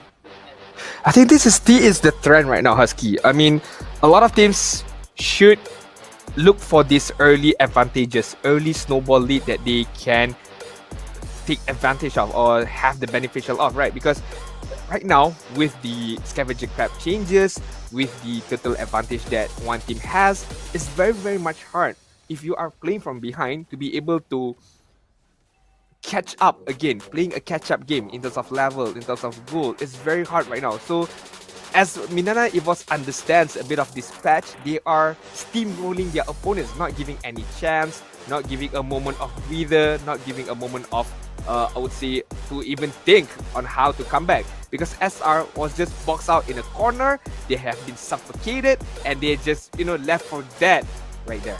Yeah, just left out to dry, hung outside, out in the open. You look at the combined total of both games. We basically, this series itself took 20 minutes to settle, with a total of 28 kills for Minana Evos, and only 2 in total for Team SR if you count both game 1 and 2. And as always, Domain DR just showing up big time against Strawberry and Soju, and this game not even close. Another 5k goal advantage at the end game. This man is a beast, but of course we also gotta give credit to the jungler of Minana Evos, Kaizen, on this box here, 5-0 and 5-0. I mean, Kaizen with a utility jungler or tank jungler, whatever you want to call it, with 5 kills on his hand is not easy to do, because Baxia, as we all know, his main job desk is to be able to be the front line, to be able to absorb the damage. But hey, he doesn't care. I'm going to be an assassin, Baxia. I'm going to get the kills. I'm going to get the assists. I'm going to tank. I'm going to do it all, knowing that Domain DR can do another good job as well on the backside, right? So I feel like the whole game plan was executed perfectly by Minana Evos. But if anything falls apart, they still have Domain DR on the backside to just, sweep all mistakes aside. I think this is just a just a show of force, and what a way to start off our playoffs, right? This was definitely not what I expected, at least in terms of dominance, not in such a manner, because Minana Evos not only showed us what a perfect game or perfect series is, they also showed us a complete beat down on their opponent. So in Team SR, this is definitely not the start that they were looking for, and it was a very quick exit, but I think there's a lot of lessons that we can learn from this, right? I believe even when we worked together previously, you always talk about how teams who have a lead struggle to close out the game. Well, Minana Evos showed us exactly how that is done. I mean, they are here to play. Basically, they are here to play. They don't want to play around. They just want to get the win as quickly as possible, show their prowess, show that they are one of the big names as well in Philippines. And also, they managed to do that in a very, I would say, very stylish gameplay as well, but not as stylish as our partner. And one of it, I'm gonna mention about Udo. As you guys know, Udo is our official digital telco. Make sure you guys download Udo or register Udo at udo.com.my and get your 100 ringgit discount voucher and become a Udo user as of tonight. Yeah, because they are in collaboration with Asia that has all these amazing apparel. So if you do what Adin tells you to, you're gonna get some vouchers to go along with it. It only applies to the first 200 customers, so be that first 200. And on top of that, if you wonder, man, how do I get good frame rates, good gameplay, good experience playing a game of Mobile Legends Bang Bang, well, we have Infinix as one of our partners, and in fact we even have obtained one unit of the Infinix GT10 Pro to be given away. All you gotta do is to download the Kohai Gamer app and look for the banner to be a part of the lucky draw. That's it for our first series. We're gonna head for a short break, but don't go anywhere, because afterwards we're gonna be witnessing Todak taking on MBR Zeta after the break.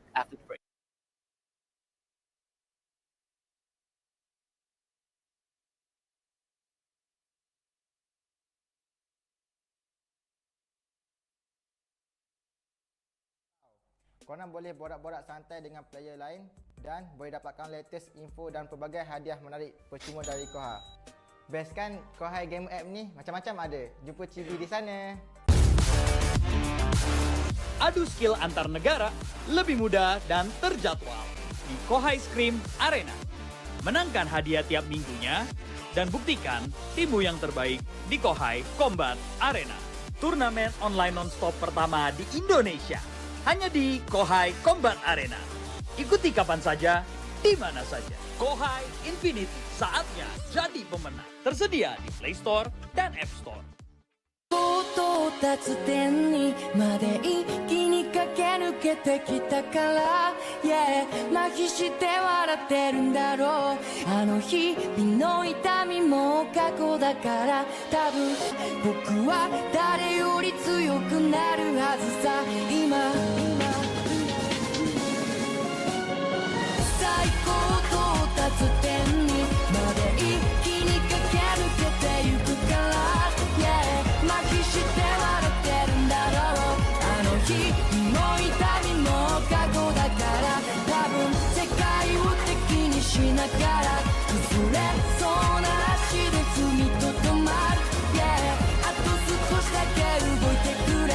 さあ復活で目覚めの時が来た今、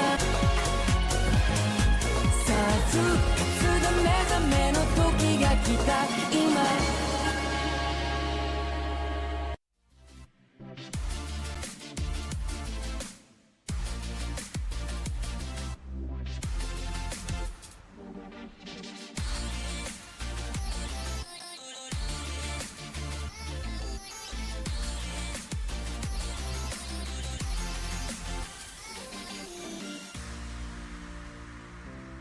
Aduh, kalah lagi ni. Aduh, phone aku lag pula. Aduh, kalah lagi. Phone aku lag pula. Sabar je lah, Son. Nak buat macam mana? Phone kau tu dah lama sangat dah tu. Phone ni pun baru aku beli dekat Komersia. Murah-murah pula tu. Weh, betul ke murah beli dekat Komersia? Kedai dekat mana? Komersia ni adalah salah satu kedai e-store yang jual macam-macam jenis phone tau. Harga diorang pula berpatutan dan diorang ni specialist tau dalam phone second hand. Aku nak beli phone gaming. Berapa boleh dapat? Jangan risaulah, commission ni kalau korang beli phone dengan diorang, kau boleh jimat 50% tau. Apa yang best lagi, kau boleh dapat 12 bulan jaminan untuk phone kau. Diorang ada buat 32 quality step untuk pastikan phone kau sihat. Okey, sekarang ni tolong bagi tahu dekat mana nak beli. Alah, kau boleh buka je online dekat e-store diorang. Senang je beli sekarang ni, boleh postage dan beli phone gaming. Lepas ni aku immortal, kau tengok aku, kau yang kat Epic tu. So guys, kalau korang pun nak beli phone second hand, beli dekat Komersial. Memang best. Gua yakin yang cewek ini pakai nggak sembarangan. Nggak bisa. Lo nggak bisa main sambil ngecas. Nggak bisa. Jadi Momo with Infinix Note 30. Anti gabut, serba ngebut. Watch, Play, Stream. Channel esports dan game pertama di Indonesia. Hadir untuk merangkul komunitas game. Mulai dari gamer casual, pro players, tim esports, game developer, game publisher. Menggabungkan seluruh ekosistem esports dan game. Only on GamesMY. Watch, Play, Stream. Okay guys, saya ada 15 saat je untuk cakap pasal benda ni. Korang nak jadi pro player tak? Korang nak saya carry tak? Okey, korang kena download apps Kohai Gamer. Lepas tu, jangan lupa register account. Terus tekan feature real time dan schedule service. Jangan tanya asalam ni real ke tak. Dia memang real. Dah, jumpa korang kat sana. Bye-bye. 到達点にまで一気に駆け抜けてきたから、yeah、麻痺して笑ってるんだろう。あの日々の痛みも過去だから、多分僕は誰より強くなるはずさ。今最高到達点にまで一気に駆け抜けてゆくから、yeah、麻痺して笑ってるんだろう。あの日も痛みも過去だから、多分世界を敵にしながら崩れそうな足で踏みとどまる、yeah、あと少しだけ動いてくれ。さあ復活で目覚めの時が来た今、さあ復活で目覚めの時が来た今。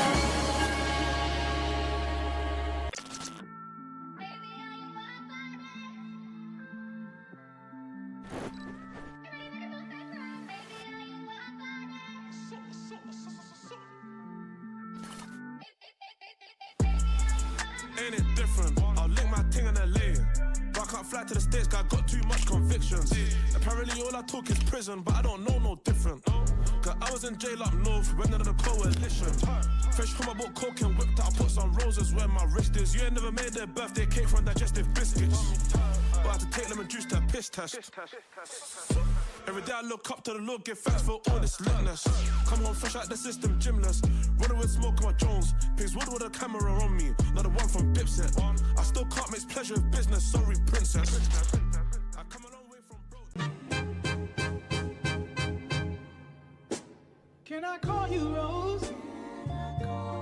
'Cause you're sweet like a flower in bloom.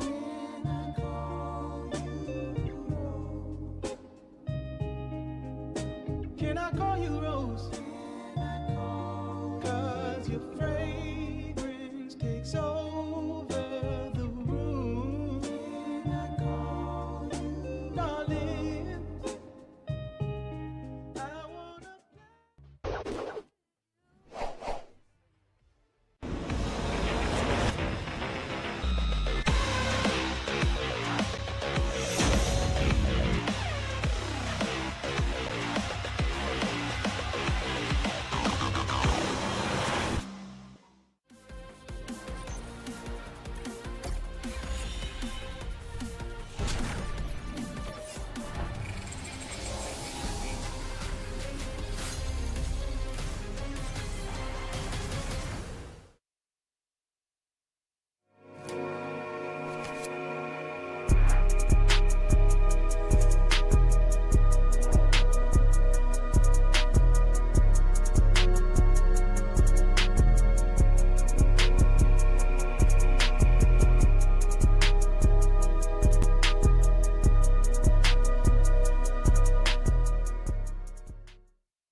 達点にまで一気に駆け抜けてきたから、yeah、麻痺して笑ってるんだろう。あの日々の痛みも過去だから、多分僕は誰より強くなるはずさ。今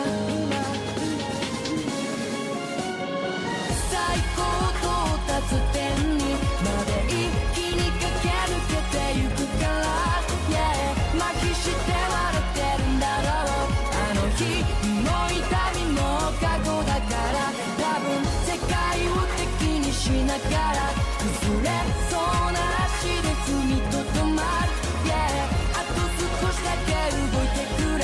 さあ復活で目覚めの時が来た今、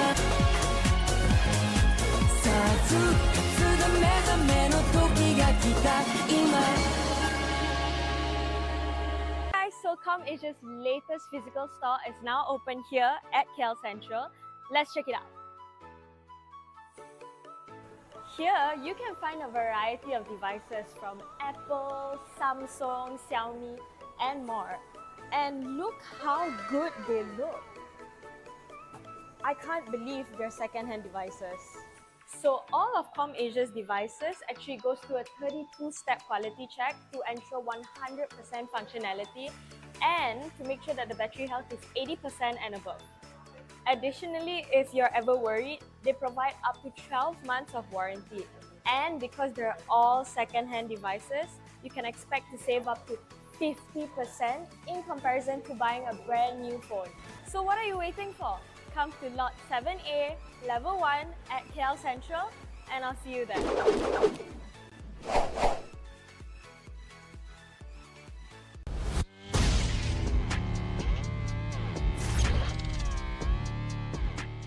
Setiap hari merupakan cabaran baru untuk saya. Kebaikan teh hijau buk dengan aroma yang segar membantu saya secara fizikal dan mental.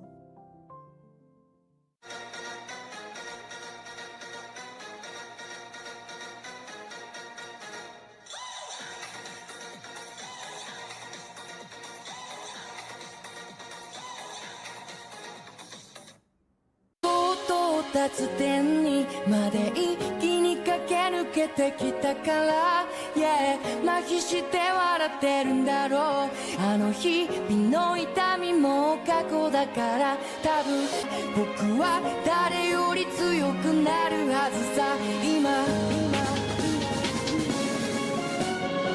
最高到達点にまで一気に駆け抜けてゆくから、yeah、麻痺して笑ってるんだろう。あの日も痛みも過去だから、多分世界を敵にしながら崩れそうな足で踏みとどまる、yeah、あと少しだけ動いてくれ。さあ復活で目覚めの時が来た今、さあ復活で目覚めの時が来た今。 Hello guys, Assalamualaikum. Korang yang baru masuk, selamat datang ke live stream aku Jangan lupa untuk tekan button like, share dengan komen. Aku nak pergi hero je. Ada orang tanya, kenapa setiap kali kalah aku asyik kena blame dengan kawan aku? Nampak guys? Benda tu satu benda yang tak bagus tau. Dekat sini apa? Korang tak boleh salahkan member sebab kau pun 2 kali 5 je. Mungkin kau punya skill pun tak sama pun macam dia. So tak boleh lah nak asyik nak salahkan member je. Tak bagus. Cepat lagi, komen lagi. Kenapa aku asyik lose streak Kalau korang lose streak, maknanya korang ada ciri-ciri yang tak bagus, iaitu nafsu kan? Sebab apa korang nafsu? Sebab korang tak faham apa itu strategi, hero pick, kita punya meta, rotation, semua kena tahu. Kalau korang tak tahu benda tu, mesti korang akan main macam mana? Nafsu, korang akan langgar je semua orang. Benda tu lah yang akan buatkan korang kalah. Zon, kenapa setiap kali aku main L, phone aku cepat panas dengan lag? Simple. Sebab apa? Aku punya phone tak ada mengalami masalah macam korang. Sebab aku punya phone 30 Pro aku beli dekat ComAsia. Aku minat beli dengan diorang ni sebab apa tau? Sebab masa aku beli tu, seller tu dah cakap dia dah test dengan 32 step quality check. Maksudnya before aku beli tu, diorang dah check dia punya screen, sound dengan body. Dia make sure korang dapat dalam in a good condition. So dekat para gamers kat belah sana tu, jangan lupa untuk beli dekat ComAsia. Harga murah, quality phone sama macam baru. Alright guys, sampai sini je live aku. Terima kasih kepada yang dah menonton. Terima kasih yang dah like and share. Kita jumpa lagi pada stream yang akan datang guys. Assalamualaikum. Back again. Masa skrin dia nggak ada letter Samsung? Back again. Back again. Back again. Jadiin mau log with Infinix Note 30. Anti gabut, serba ngebut.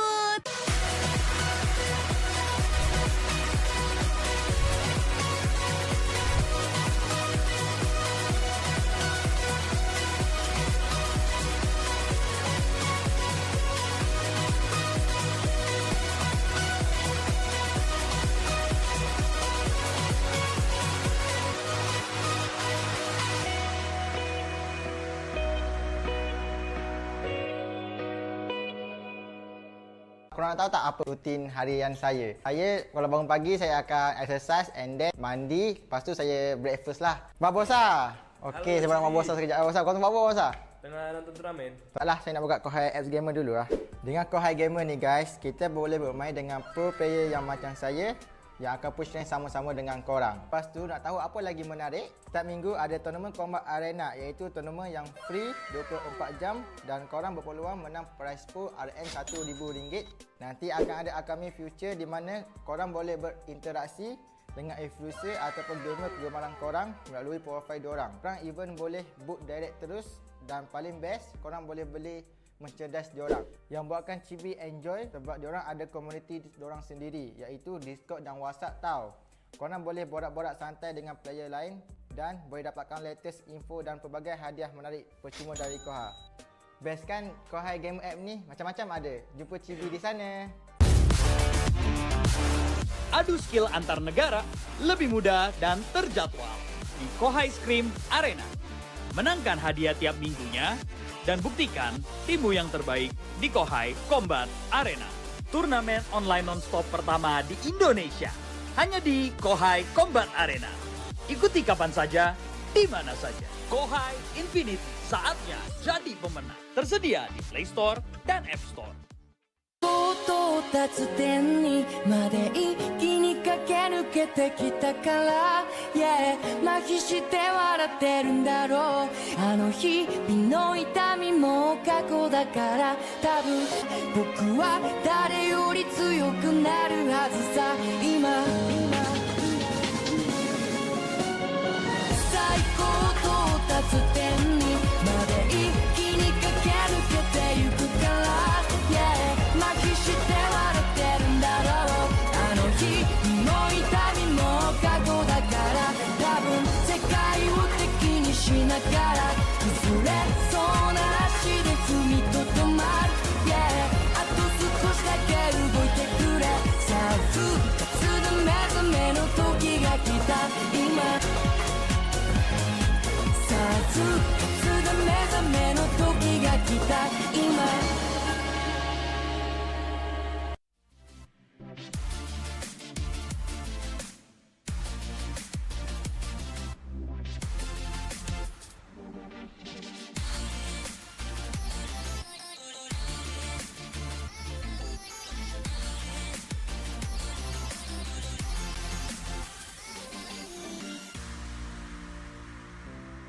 Aduh, kalah lagi ni. Aduh, phone aku lag pula. Aduh, kalah lagi. Phone aku lag pula. Sabar je lah, Son. Nak buat macam mana? Phone kau tu dah lama sangat dah tu. Phone ni pun baru aku beli dekat Komersia. Murah-murah pula tu. Weh, betul ke murah beli dekat Komersia?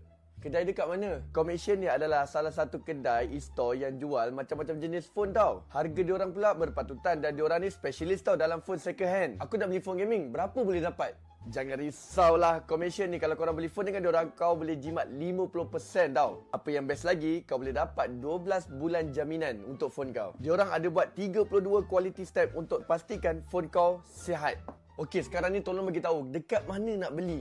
Alah, kau boleh buka je online dekat e-store diorang. Senang je beli sekarang ni, boleh postage dan beli phone gaming. Lepas ni aku immortal, kau tengok aku, kau yang kat Epic tu. So guys, kalau korang pun nak beli phone second hand, beli dekat Komersia. Memang best. Gua yakin pencewek ini pakai nggak sembarangan. Gak bisa. Lo nggak bisa main sambil ngecas. Gak bisa. Jadiin mau log with Infinix Note 30. Anti gabut, serba ngebut. Watch, Play, Stream. Channel esports dan game pertama di Indonesia. Hadir untuk merangkul komunitas game. Mulai dari gamer casual, pro players, tim esports, game developer, game publisher. Menggabungkan seluruh ekosistem esports dan game. Only on GamesMY. Watch, Play, Stream. Okay guys, saya ada 15 saat je untuk cakap pasal benda ni. Korang nak jadi pro player tak? Korang nak saya carry tak? Okey, korang kena download apps Kohai Gamer. Lepas tu, jangan lupa register account. Terus tekan feature real time dan schedule service. Jangan tanya asal ni real ke tak? Dia memang real. Dah, jumpa korang kat sana. Bye-bye. 到達点にまで一気に駆け抜けてきたから、yeah、麻痺して笑ってるんだろう。あの日々の痛みも過去だから、多分僕は誰より強くなるはずさ。今最高到達点にまで一気に駆け抜けてゆくから、yeah、麻痺して笑ってるんだろう。あの日の痛みも過去だから、多分世界を敵にしながら崩れそうな足で踏みとどまる、yeah、あと少しだけ動いてくれ。さあ復活で目覚めの時が来た今、さあ復活で目覚めの時が来た今。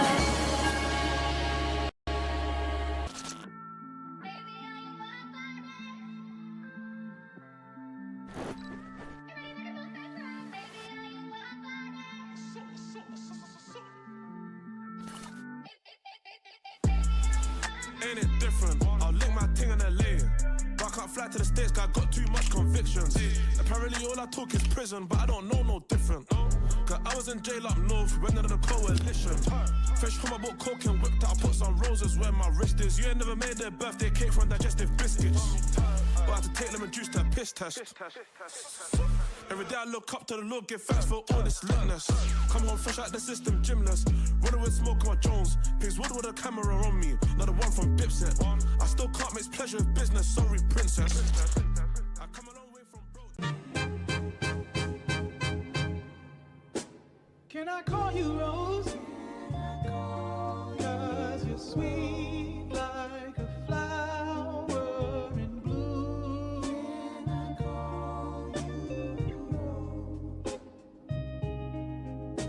Can I call you Rose? 'Cause your fragrance takes over the room. Darling, I wanna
達点にまで一気に駆け抜けてきたから、yeah、麻痺して笑ってるんだろう。あの日々の痛みも過去だから、多分僕は誰より強くなるはずさ。今最高到達点にまで一気に駆け抜けてゆくから、yeah、麻痺して笑ってるんだろう。あの日の痛みも過去だから、多分世界を敵にしながら崩れそうな足で踏みとどまる、yeah、あと少しだけ動いてくれ。さあ復活で目覚めの時来た今さあつだ目覚めの時が来た今 Guys, so ComAsia's latest physical store is now open here at KL Central. Let's check it out. Here, you can find a variety of devices from Apple, Samsung, Xiaomi, and more. And look how good they look. I can't believe they're second-hand devices. So all of ComAsia's devices actually goes through a 32-step quality check to ensure 100% functionality and to make sure that the battery health is 80% and above. Additionally, if you're ever worried, they provide up to 12 months of warranty. And because they're all second-hand devices, you can expect to save up to 50% in comparison to buying a brand new phone. So what are you waiting for? Come to Lot 7A, Level 1 at KL Central, and I'll see you there.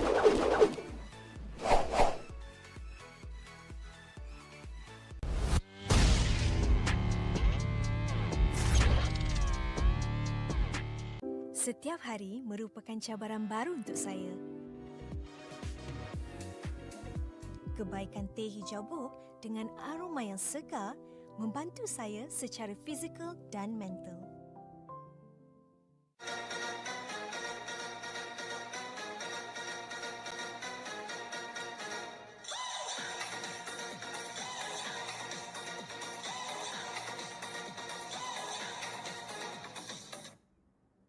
到達点にまで一気に駆け抜けてきたから、yeah、麻痺して笑ってるんだろう。あの日々の痛みも過去だから、多分僕は誰より強くなるはずさ。今最高到達点にまで一気に駆け抜けてゆくから、yeah、麻痺して笑ってるんだろう。あの日の痛みも過去だから、多分世界を敵にしながら崩れそうな足で踏みとどまる、yeah、あと少しだけ動いてくれ。さあ復活だ目覚めの時が来た今さあ復活だ目覚めの時が来た今。 Hello guys, Assalamualaikum. Korang yang baru masuk, selamat datang ke live stream aku. Jangan lupa untuk tekan button like, share dengan komen. Aku nak pergi hero je. Ada orang tanya, kenapa setiap kali kalah aku asyik kena flame dengan kawan aku? Nampak guys? Benda tu satu benda yang tak bagus tau. Dekat sini apa? Korang tak boleh salahkan member sebab kau pun 2 kali 5 je. Mungkin kau punya skill pun tak sama pun macam dia. So tak boleh lah nak asyik nak salahkan member je. Tak bagus. Cepat lagi, komen lagi. Kenapa aku asyik lose streak Kalau korang lose streak, maknanya korang ada ciri-ciri yang tak bagus, iaitu nafsu kan? Sebab apa korang nafsu? Sebab korang tak faham apa itu strategi, hero pick, kita punya meta, rotation, semua kena tahu. Kalau korang tak tahu benda tu, mesti korang akan main macam mana? Nafsu, korang akan langgar je semua orang. Benda tu lah yang akan buatkan korang kalah. Zon, kenapa setiap kali aku main L, phone aku cepat panas dengan lag? Simple. Sebab apa? Aku punya phone tak ada mengalami masalah macam korang. Sebab aku punya phone 30 Pro aku beli dekat ComAsia ya. Aku minat beli dengan diorang ni sebab apa tau? Sebab masa aku beli tu, seller tu dah cakap dia dah test dengan 32 step quality check. Maksudnya before aku beli tu, diorang dah check dia punya screen, sound dengan body. Dia make sure korang dapat dalam in a good condition. So dekat para gamers kat belah sana tu, jangan lupa untuk beli dekat ComAsia. Harga murah, quality phone sama macam baru. Alright guys, sampai sini je live aku. Terima kasih kepada yang dah menonton. Terima kasih yang dah like and share. Kita jumpa lagi pada stream yang akan datang guys. Assalamualaikum. Back again. Masa skrin dia nggak ada layar Samsung? Back again. Back again. Back again. Jadiin maulah with Infinix Note 30. Anti gabut, serba ngebut.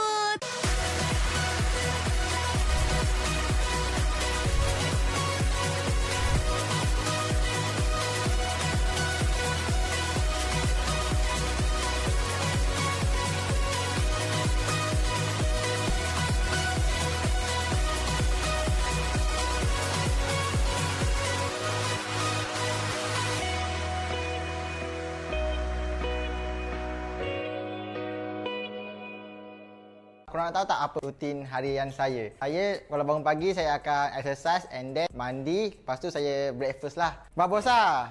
Okey, saya nak Babosa sekejap. Babosa, kau tengok Babosa?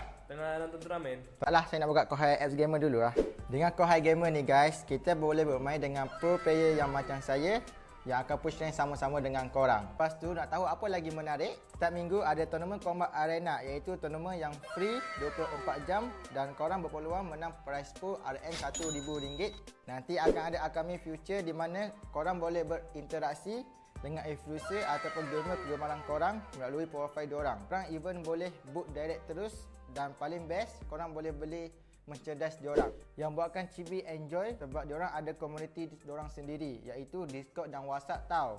Korang boleh borak-borak santai dengan player lain dan boleh dapatkan latest info dan pelbagai hadiah menarik percuma dari Kohai. Best kan Kohai Game App ni macam-macam ada. Jumpa Chibi di sana.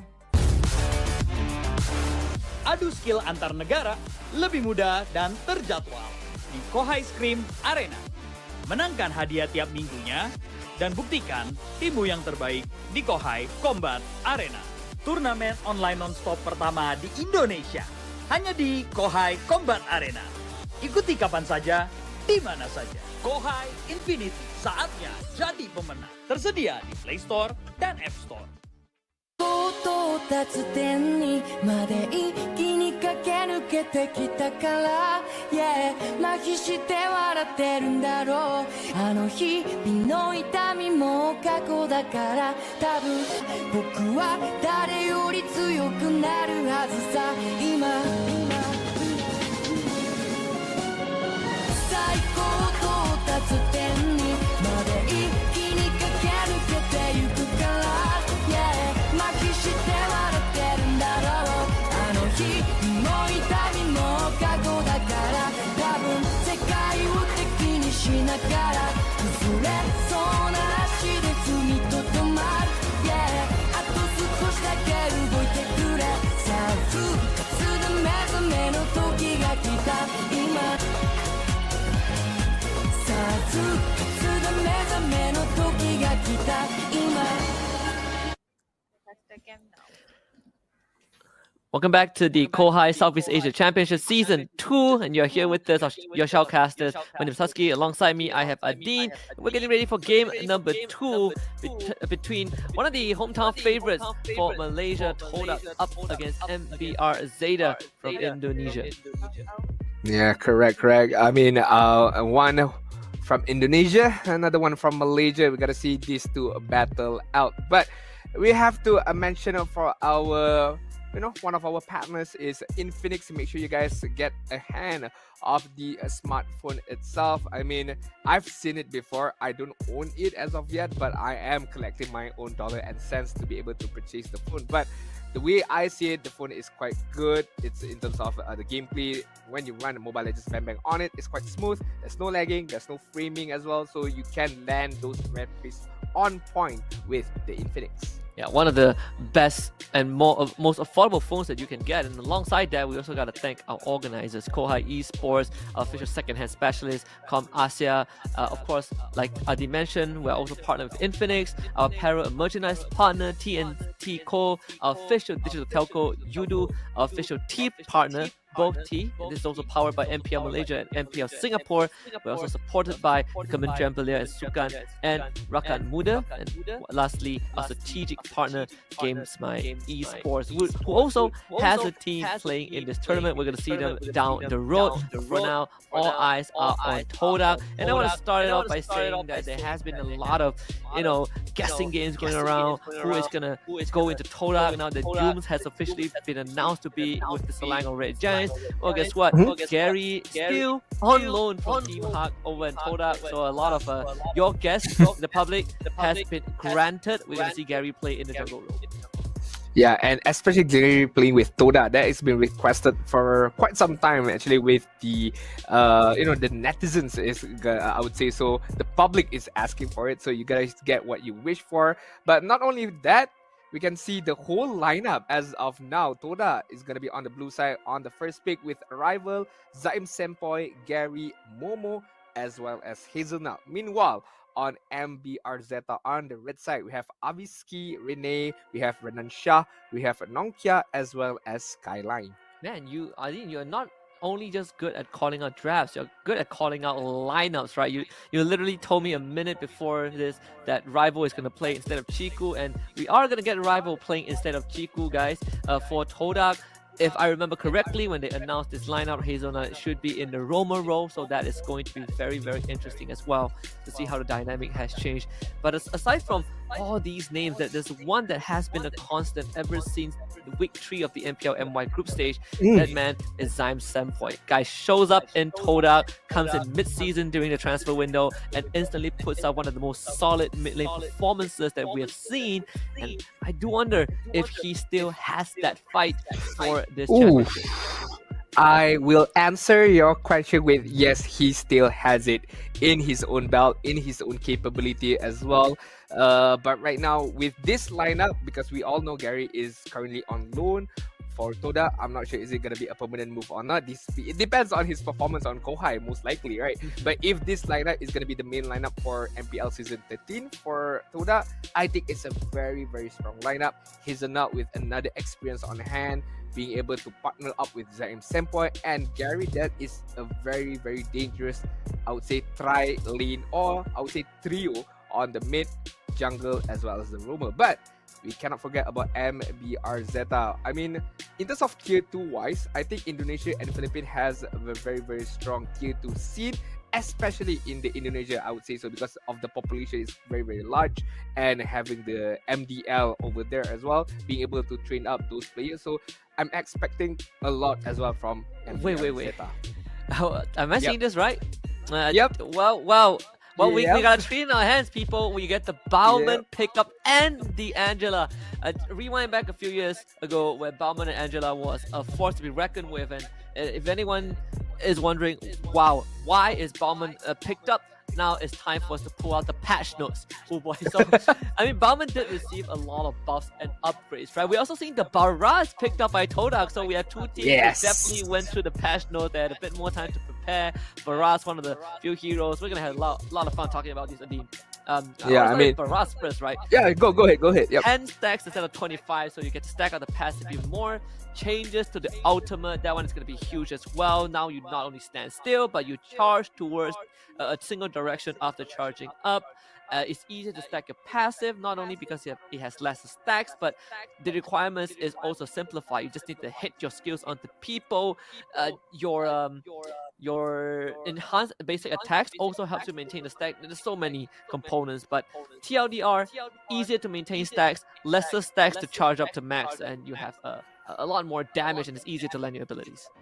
I mean, I had only the chance to read about Balman changes. Apart from the damage changes, they also gave him an extra 50% movement speed during a skill cast, which decays over time for skill, his second skill, the Cyclone Sweep. And most importantly, it cannot be interrupted by crowd control as well as the ultimate. That is a very, very good changes, because back then, when Balmo uses the Cyclone Sweep, he can be interrupted, he can be knocked up as well. So right now, as of now, he cannot be interrupted by any crowd control. So that is a major changes in terms of his own aggression, being able to go in front, use the Cyclone Sweep for the full damage output up against the enemy. But not only that, we can take a look at Igza is gonna get picked up by MBR Zeta with the additional of support coming from Angela as well. So Angela has a good multiple targets that she can use as a hard guard into, but going up against the trio that is being picked up by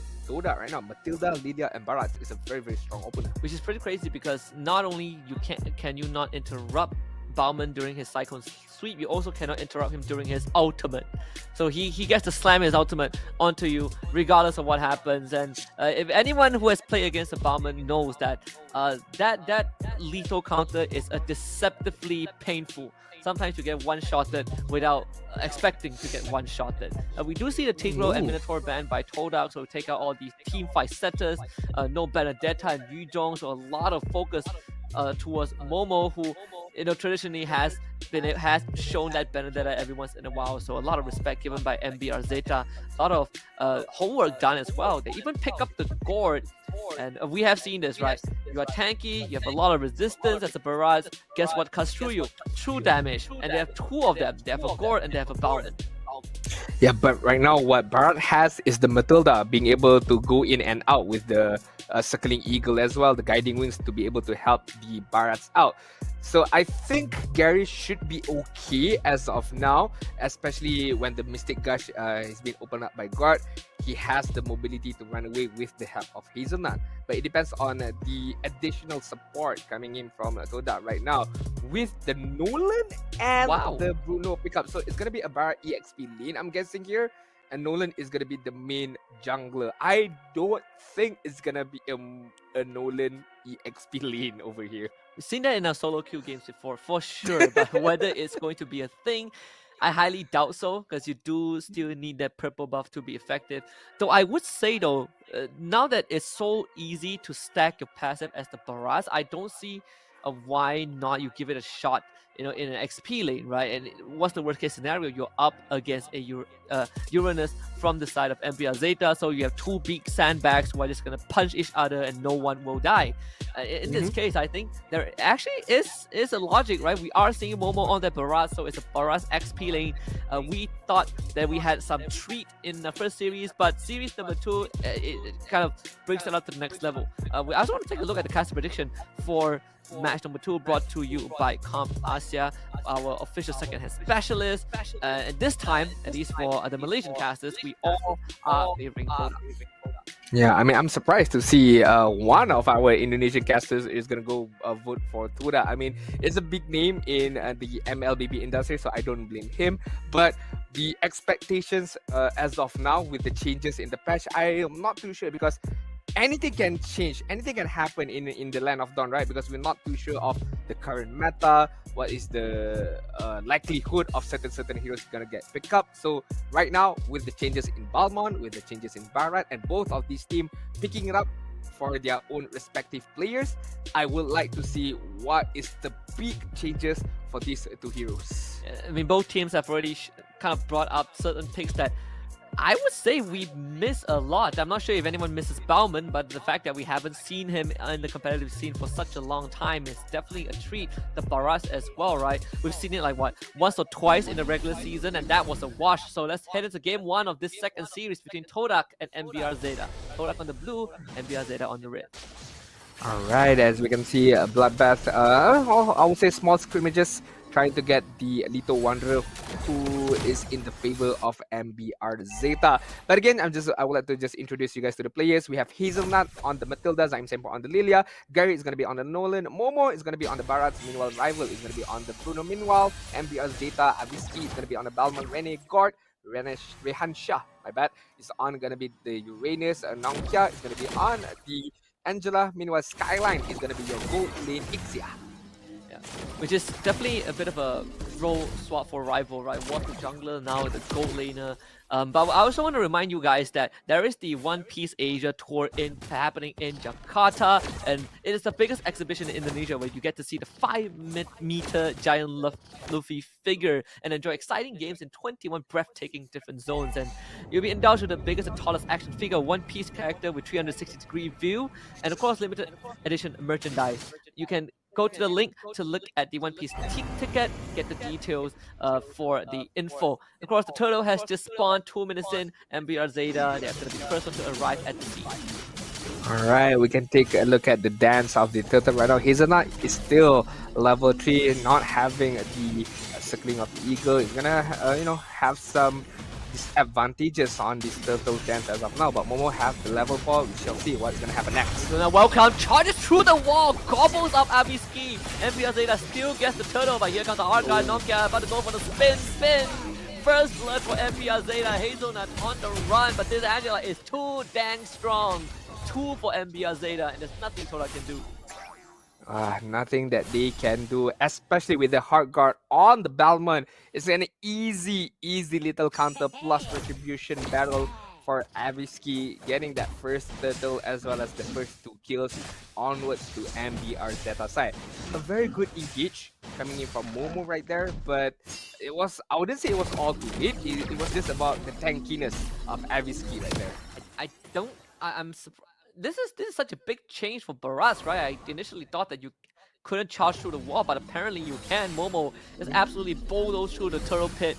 But MBR Zeta, they have the hard guard plus the Bauman, and at the same time, they also have the Uranus, who is naturally tanky, a lot of health regen, reflecting the Dom Eyes, and necklace of Durance coming out on the side of Todak. Gary in the middle lane trying to do some damage to Avisky, but you see the indicator of the hard guard, that means it's time to back off. It's time to back off, not gonna take any risk right there. And I think Todak, they just have to be a bit patient right now. Zaim Senpai needs to get his itemization, Gary needs to get his item, but look at Avisky right now, just stealing that purple buff underneath Gary. And I think Gary was able to claim it, even with the Mystic Gush. It wasn't enough damage for MBR Zeta. Hazelnut kind of facilitates Zaim Senpai to back out with the black shoe, so good mitigation from Todak, right? Still keeping MBR Zeta under control.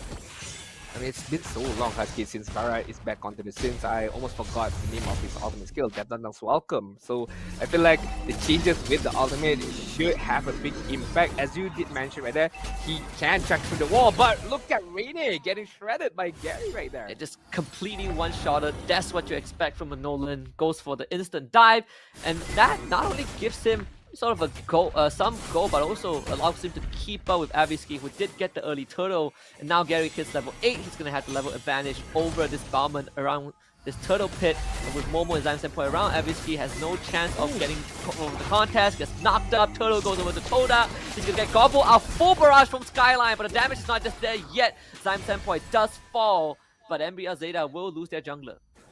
I think that is quite good for Todak right there, but hold on. Okay, Gary is safe. Yeah, I think it's okay for Todak managing to get the turtle, managing to get the kill on the jungle of MBR Zeta. Yes, they lose Zaim Senpai in that effort, but at least you are giving a bit of advantage for Gary, right? A level advantage as well as a farming advantage for these two for these two junglers. Absolutely. And I think another change is that the missile expert for Barrage, you're guaranteed to pull someone back, and I think the interval to trigger is also shorter. So there are some utility crowd controls from Todak that they can rely on a bit more, right? And you look at the crowd control for Todak, they actually don't have much reliable ones. Maybe the circling eagle, but that's about it. Mystic Gush onto Rivals to eat the full Barrage in the face, and just enough damage from Skyline to take him out. Hazelnut now with Circling Eagle trying to find a way out. He's able to maneuver his way to safety. I'm not sure if there was a guiding winch to be used by Rival to be able to save him by Hazelnut, so I think it was a bit too late by Hazelnut to be able to rotate and save Rival from that particular moment. But MBR Zeta looking like they're not gonna stop now. The hard guard is gonna be used by Avisky.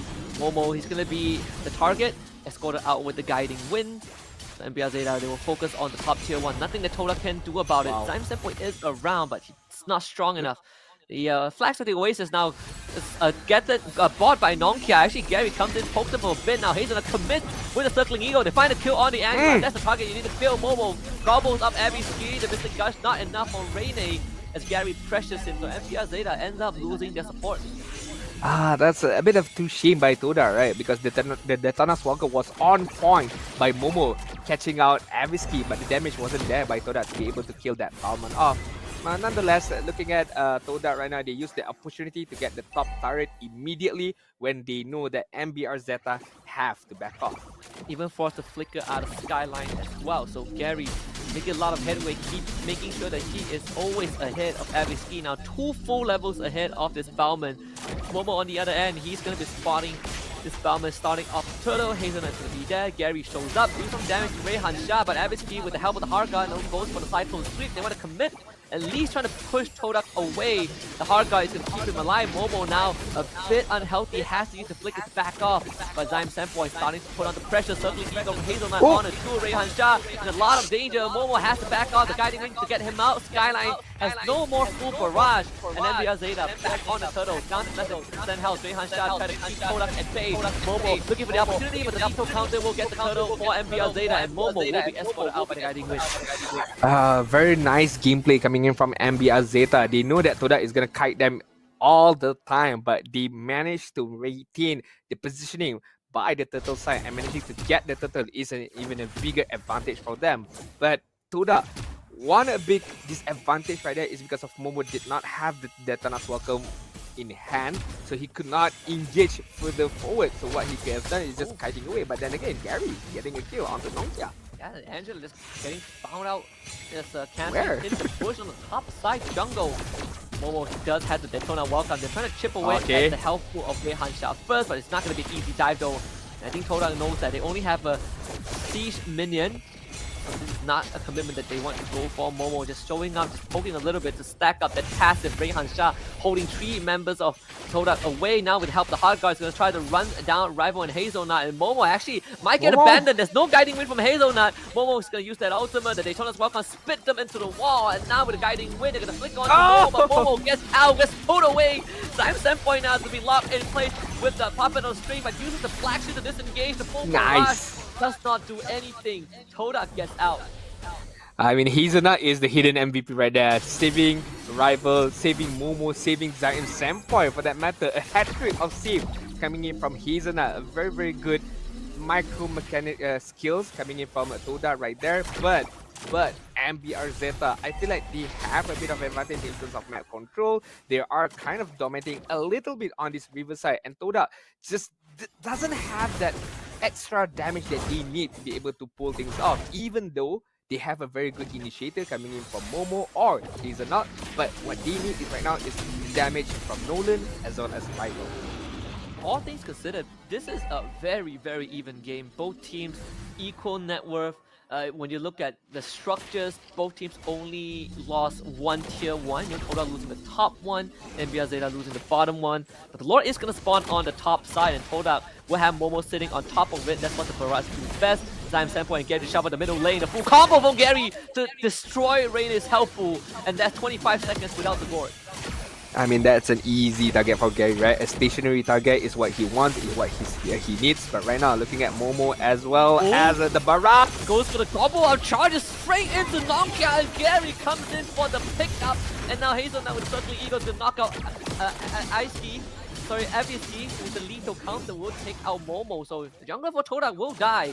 And Zeta now gets control of the Lord.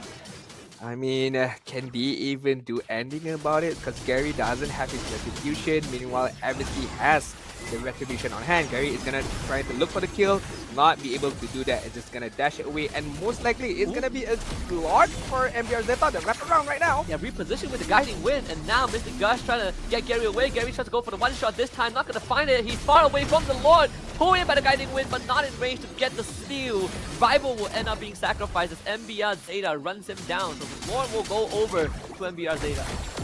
Not only that, I feel like the turret as well is going to go onto the side of MBR Zeta. Meanwhile, Gary gets a kill on the backside. Meanwhile, MBR Zeta, it doesn't matter. Yes, you can get a kill onto Skyline, but you're going to get the map control because the mid turret is theirs. Hansha actually has his recall cancelled. Todak thinking about going onto him, but it's a Uranus. It's not easy to take him out.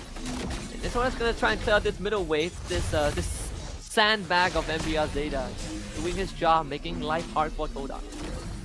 I like it. Now that I think of it, right? I really like the Rainer's pick up by Rehan Shah because looking at Todak, full capability of damage, they are heavily relying on Bruno as well as Nolan, which are very, very much item dependent.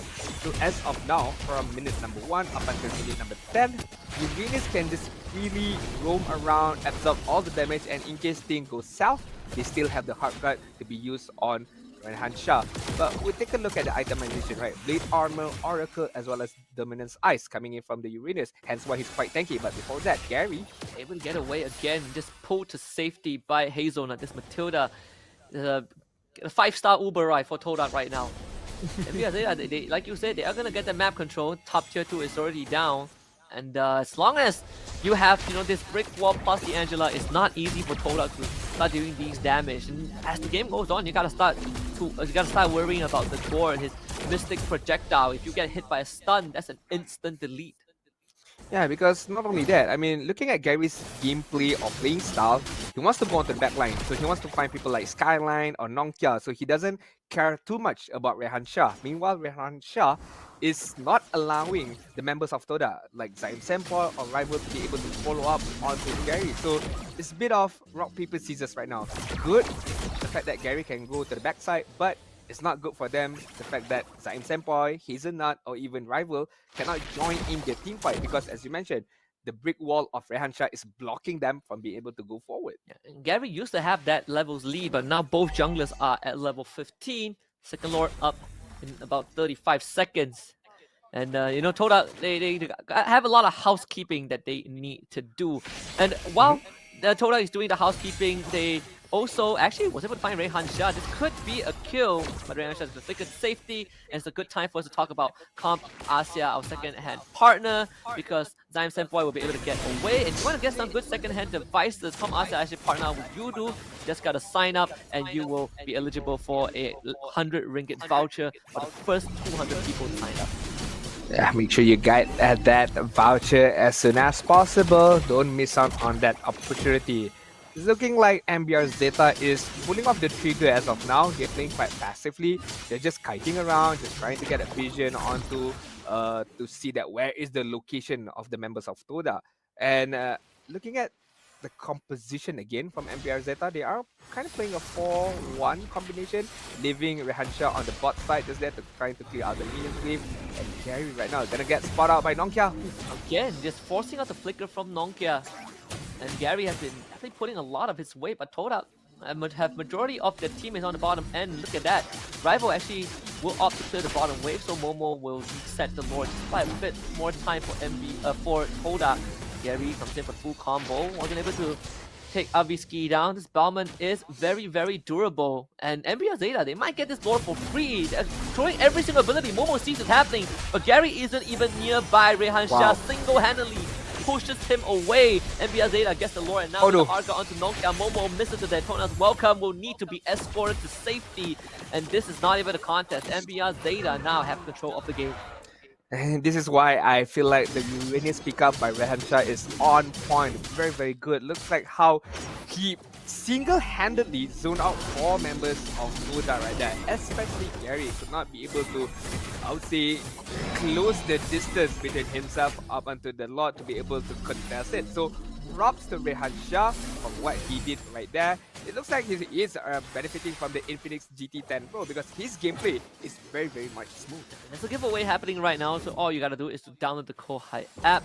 You can find the details in the stream description and go in, register yourself, click on the banner, the GT10 Pro, and you might be eligible. And look at that. That's what the Infinix does for you, right? Gary gets a solo kill in the back line onto Nongkia. What a wraparound from this Nolan. And that's going to allow Toda to deal with the lore on the top side. No hard guard for 30 seconds. Means MBR Zeta cannot dive. They are going to find Zaim Senpai though, but Zaim Senpai with the Black Swift gets out in time. Hazelnut with the Blast of the Oasis gets enough to survive for a while, but full barrage is not going to do anything. Momo gobbles up Skyline, and Gary comes in for the godline. Toda will now pound on the MBR Zeta. That's 3 down. Aviski will be the 4th, and Toda finds the first big team fight. That is a very, very good team fight coming in from Toda right there. It all started with Gary killing off Nongkia on the backside, and he just remained on the backside. Meanwhile, Momo dealing with the Lord, he's done it, and he went on to that team fight with the Daytona's welcome, managing to capture one guy and then stunning him with another guy, allowing Gary to come up from behind, using his own skill, using his own burst of damage to just clear out the opponents of MBR Zeta. Especially, or should I say, in addition with Rival with the basic attack and damage output. Look at Nongkia again. Oh my god. You cannot let Gary see you. If he wants the purple buff, you give Gary the purple buff, right? It's not Simon says, it's Gary says. And of course, Momo, the fact that he saw Skyline pop that full barrage, is like, alright, I'm going to eat him up. No Ixta, no full barrage. You are not going to do anything to my team. And remember, you can't go over the wall, apparently, with the Daytona's welcome. So if you stand there stationary, Gary is going to try and look for you. This time, he's a bit out of position, where the guiding wind, full barrage is there, gets smashed by the lethal counter. MBR Zeta with a punish. That was a mistake by Gary. Should not went in Yes, he saw Rainy trying to use the Mystic Gush, a stationary target, easy target for Gary, but the members of Toda is all far away behind. Yes, you have the guiding winds, but MBR Zeta have the damage output to be able to kill off Gary immediately. So in the next couple of team fights, Gary have to be careful for these damages coming in from MBR Zeta. It's already Zion Point with aggression push forward. They're gonna get a full knockup and even gobble up Eviski. The hard comes. Eviski stays alive with Literal Valve. Nonkia saves him in time as Rehan Shah now shows up to the fight. But Todak was able to bring the members of MBR Zeta low, so at least they are gonna be able to stall out this Lord take. MBR Zeta will not be able to commit. Yeah, I think that is a very, very good engagement coming in from Toda, right? Not allowing MBR Zeta to immediately get the lock when they get a kill onto Gary. And now Gary is back alive. He's going to rotate onto this Lord, as well as Nongkia, Rainy, and the members of MBR Zeta. Certainly Eagle use, knock out Rene. Easy secure of the Lord by rival. Mystic Gush will not do much this time, and Toda wrestle back control of the game. It's a minor 3k gold lead, but we are approaching that late game scenario. In fact, the ultra late game scenario, Adin. I didn't even realize we are almost 19 minutes in. I mean, because the first series went quite fast, and right now the second series is going to take us some quite time to be able to determine who is going to be the winner. Mystic Gush is going to be used winner and immediately cancel out because Zion Point is there. Just a menace, right? I believe we have seen a lot of Lilias even on the world stage, but one of the more aggressive ones, I believe, is Sunset Lover, right? One of the few Lilias that will just run at you regardless of whether he is behind or ahead in the game. Nongkia again forced back, full barrage committed just to take care of the Lord, but he will still get the charge off into the inhibitor. But at least MBR Zeta gets to keep all their structures standing. Mystic Gush committed on the bottom side. Todak still wants to go for a potential siege. Zion Point with Black Shoes. Gary dives in and out with the fracture damage. And finally, they crack that mid lane open. And that is the idea from Toda. That is the main objective, to be able to get the inhibitor turret. It's not like getting the kills, it's just trying to get the inhibitor turrets immediately. And 2 out of 3 inhibitor turrets has been taken down by Toda. MBR Zeta slowly losing a grip on this map control. Did Hard Guard was used on Skyline? I'm not sure if Toda knows that or not yet, but if they do know, it's go time for Toda, right? There's no Hard Guard. Yeah, Zion Point, he's setting up the push on the top side as well. And Gary again. Also got the Winter Truncheon from Rene, so that's a defensive item, very important use now. Hazelnut goes in for a turn, comes back out with Circle Eagle, and last inhibitor to go down. Zion Point, full commit on the Skyline now. Black to get away, and now Mystic Gush from Rene. Aviski with the Cyclone Sheet going spin along onto Mobile, but the damage is not there from MBR Zeta. Todak has hit critical mass, and now they have full control of the game. If Momo hits that Thanos Welcome, it should be a good advantage coming in from Toda. But the fact that he misses, MBR Zeta can live for another day. They can breathe out, exhale the engagement coming in from Toda right now and release a bit of a pressure. But take a look at the itemization. I want to take a look at the Barras. Similar to the Uranus, having the Dominance Eyes, the Athena Shield, as well as the Guardian Helmet. So having a lot of PC generation, a lot of armor as well, especially in terms of magic resistance, to be able to withstand Rene's output damage. Because looking at Rene, almost hitting critical mass. Look at Gary, just full damage, just every single damage item that he could find, with a little bit of cooldown reduction from the boots. And the fact that he was able to find Nongkia for majority of the game is very, very crucial for Toda winning some of these crucial team fights. And I think if you're in Nongkia's shoe, you gotta be very, very careful as an Angela. Stay in the base if you have to, because you cannot let this Nolan find you, not at this stage of the game. I mean, the damage output coming in from Zion Senpai is no joke as well. The fact that he can just immediately burst out the sky is a very, very much to worry about. Yes, you do have the Hard Guard, but you don't want to waste it immediately. But look at Momo. Eat up Eviski, just spits him out into a wall. Eviski still comes in. There is a chance for 50-50 though. He's now within the Lord vicinity. He's gonna try and turn on him to burst him down as fast as possible. But Gary with quick fingers gets the Lord anyways. And Eviski goes in for the Cyclone Sweep, realizes that he doesn't have much health, starts to back off. But the ball's on rival. Gary comes in, pops the Immortality, fractures his way out of this as Todak now goes on the hunt.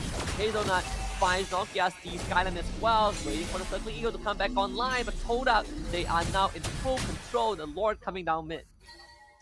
it could have been disaster for Todak right there, because Momo did use the Detona's Welcome quite early on. The fact that Avisky managed to close the distance between himself and the Lord shows that the Detona's Welcome was used very, very much early. But right now, the Lord is going to march on the mid side. How Todak is going to end this game. Highline with the help of the hard guards and trying to use the full for Ratclub. Roar, Mystic Judge is also there, but unfortunately he just explodes in the face of Todak. They are still trying to hang on though. Rival will able to find the kill. The Crystal now in danger. MBR Zeta will not be able to mount the defense. Todak takes game number 1. A very, very good showing from Todak with their new lineup right now, and the debut of Todak Gary. It's a loan, by the way, it's not a permanent move, but yeah, a very, very good move, a very, very good debut with the Nolan as well. Very aggressive, constantly applying the pressure on the back line, and Nongkia did not have a great time, because especially when he shows his face, Gary is always there to just burst him out of the map. What a performance, right?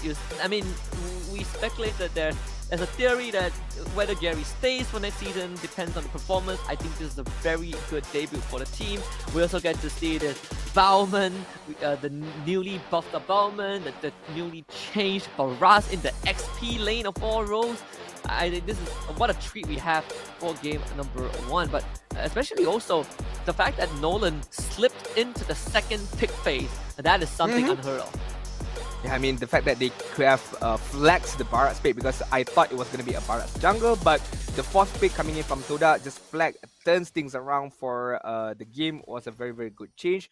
But nonetheless, I do have to give props to Avisky using the Balmond. I feel like the changes from the Balmond, Cyclone Squid cannot be crowd control, Lethal Counter cannot be crowd control. I think it's a very, very good change, because I can see a world where you supply all your kills, all your goals, all your resources on this Balmond, and it's kind of like Martis, you just snowball with the Balmond. But for this particular game, Todak managed to, I would say, withstand that early aggression coming up from MBR Zeta and produce some brilliant moments in their own hands as well. And definitely a team effort, right? And Momo finding the right target. You have, the Hazelnut on this Matilda and just Momo. I mean, the Daytona's Welcome, definitely the first in a long time MBR Zeta getting caught off guard on multiple occasions, especially when you see this Barat charging through a wall to gobble you up. That is something that prior to today was not possible. So MBR Zeta, definitely getting a shock of their life. But the fact that this game went on into the ultra late game, almost 25 minutes, is a good testament. I mean, MBR Zeta putting up a very, very good fight against one of the household names of Malaysia. I just feel like the differences was experience when it comes to the later stages. The fact that Todak has players like Momo, Zaim Senpai, both are M series representative, and they know how to play out those late game situation and try to navigate the team fights. But the jungler coming in from Todak, Gary, just constantly applying pressure. Yes, there was I wouldn't say a blunder moment, but a miscalculation by him. Nonetheless, Todak managed to secure things back again with this particular engagement coming in from Momo, right? Not allowing MBR Zeta to get that Lord immediately after they could kill Gary. But nonetheless, overall, yes, a win for Todak, but it wasn't the cleanest of win. They did manage to do a good job, but I would expect a bit more in terms of aggression and cleaner gameplays coming in from Todak. But it's okay. I have to give the benefit of doubt. It's only their first game with this particular lineup. I completely agree. I mean, the fact that, this game went to almost 23 minutes and it was so close between these two teams, definitely was, I think, a compliment to MBR Zeta as well, right? To put up such a fight against one of the most experienced teams, 4-time world stage appearance, right, for Todak, at least for some of these members. But of course, the MVP of game 1 goes over to Gary, 9, 1, and 5 on to Nolan, and the only death was the one in the middle lane where he had a slight miscalculation. But aside from that, he was the catalyst of a lot of these minor victories. Finding the board, finding Angela, not once, not twice, but I believe at least 4 times in this entire game. And that is not I mean, the fact that the Nolan pickup was good enough by Todak when they saw, okay, the opponent has 2 stationary heroes when they use the ultimate, the Gord as well as the Ixia. That is a very easy target for Gary to burst immediately. Not only that, it's an easy target for Barat to be able to use the Detona's Welcome as well. So I would say Barats used by Momo, he was just styling on the opponent. It's as if he's wearing the TNT Co merchandise as well, which you guys can get it by tntco.co, their own website, to be able to purchase your own TNT Co merchandise. Yeah, and throughout the broadcast, you might see a TNT Co QR code pop up. So if you scan that with a device, you will be entitled to a 10 ringgit voucher for a discount. We're gonna head for a short commercial break, and when we come back, it will be game number 2 between Todak and MBR Zeta. Don't go anywhere.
Hello guys, Assalamualaikum. Korang yang baru masuk, selamat datang ke live stream aku. Jangan lupa untuk tekan button like, share dengan komen. Aku nak video je. Ada orang tanya, kenapa setiap kali kalah aku asyik kena blame dengan kawan aku? Nampak guys, benda tu satu benda yang tak bagus tau. Dekat sini apa? Korang tak boleh salahkan member sebab kau pun 2 kali 5 je. Mungkin kau punya skill pun tak sama pun macam dia. So tak boleh lah nak asyik nak salahkan member je. Tak bagus. Cepat lagi, komen lagi. Kenapa aku asyik lose streak Kalau korang lose streak, maknanya korang ada ciri-ciri yang tak bagus, iaitu nafsu kan? Sebab apa korang nafsu? Sebab korang tak faham apa itu strategi, hero pick, kita punya meta, rotation, semua kena tahu. Kalau korang tak tahu benda tu, mesti korang akan main macam mana? Nafsu, korang akan langgar je semua orang. Benda tu lah yang akan buatkan korang kalah. Zon, kenapa setiap kali aku main ML, phone aku cepat panas dengan lag? Simple. Sebab apa? Aku punya phone tak ada mengalami masalah macam korang. Sebab aku punya phone 30 Pro, aku beli dekat Com Asia je. Aku minat beli dengan diorang ni sebab apa tau? Sebab masa aku beli tu, seller tu dah cakap dia dah test dengan 32 step quality check. Maksudnya before aku beli tu, diorang dah check dia punya screen, sound dengan body. Dia make sure korang dapat dalam in a good condition. So dekat para gamers kat belah sana tu, jangan lupa untuk beli dekat Com Asia. Harga murah, quality phone sama macam baru. Alright guys, sampai sini je live aku. Terima kasih kepada yang dah menonton. Terima kasih yang dah like and share. Kita jumpa lagi pada stream yang akan datang guys. Assalamualaikum. Back again. Masa skrin dia nggak ada layar teletam? Back again. Back again. Back again. Jadiin maulah with Infinix Note 30. Anti gabut, serba ngebut.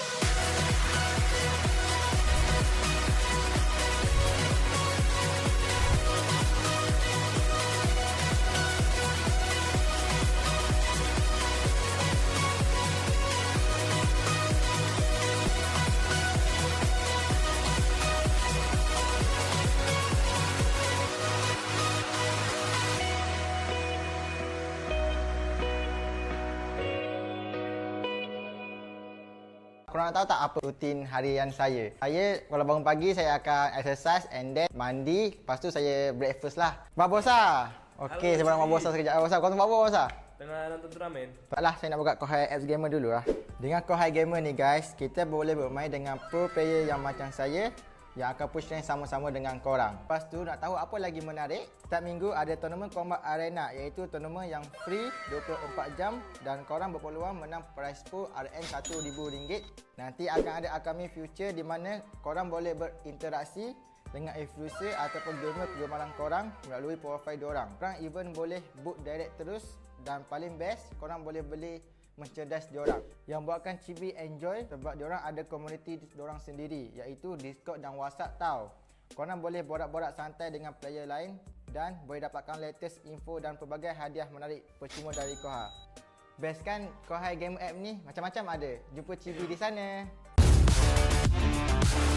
Adu skill antar negara lebih mudah dan terjadwal di Kohai Scream Arena.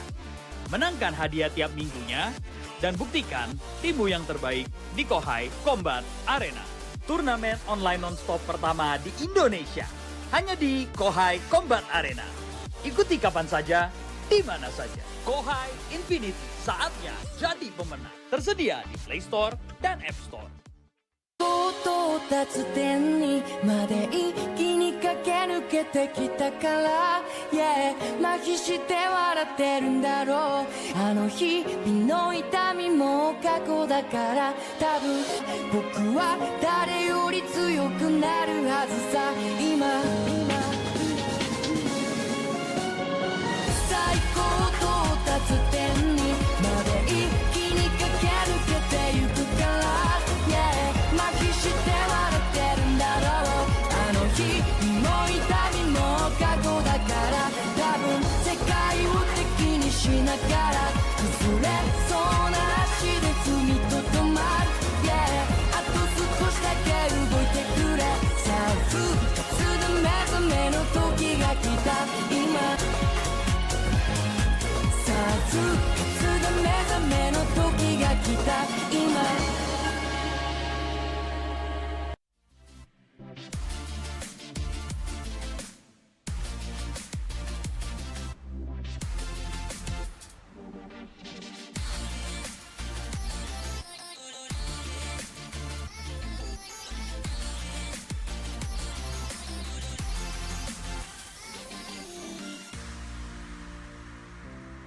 Aduh, kalah lagi ni. Aduh, phone aku lag pula. Aduh, kalah lagi. Phone aku lag pula. Sabar je lah, Son. Nak buat macam mana? Phone kau tu dah lama sangat dah tu. Phone ni pun baru aku beli dekat Komersial. Murah-murah pula tu. Weh, betul ke murah beli dekat Komersial? Kedai dekat mana? Komersial ni adalah salah satu kedai e-store yang jual macam-macam jenis phone tau. Harga diorang pula berpatutan dan diorang ni specialist tau dalam phone second hand. Aku nak beli phone gaming. Berapa boleh dapat? Jangan risaulah, Komersial ni kalau korang beli phone dengan diorang, kau boleh jimat 50% tau. Apa yang best lagi, kau boleh dapat 12 bulan jaminan untuk phone kau. Diorang ada buat 32 quality step untuk pastikan phone kau sihat. Okey, sekarang ni tolong bagi tahu dekat mana nak beli. Alah, kau boleh buka je online dekat e-store diorang. Senang je beli sekarang ni, boleh postage dan beli phone gaming. Lepas ni aku immortal, kau tengok aku, kau yang kat Epic tu. So guys, kalau korang pun nak beli phone second hand, beli dekat Komersial. Memang best. Gua yakin yang cewek ini pakai nggak sembarangan. Gak bisa. Lo nggak bisa main sambil ngecas. Gak bisa. Jadiin Momo with Infinix Note 30. Anti gabut, serba ngebut. Watch, Play, Stream. Channel Esports dan game pertama di Indonesia. Hadir untuk merangkul komunitas game. Mulai dari gamer casual, pro players, tim esports, game developer, game publisher. Menggabungkan seluruh ekosistem esports dan game. Only on GamesMY. Watch, play, stream.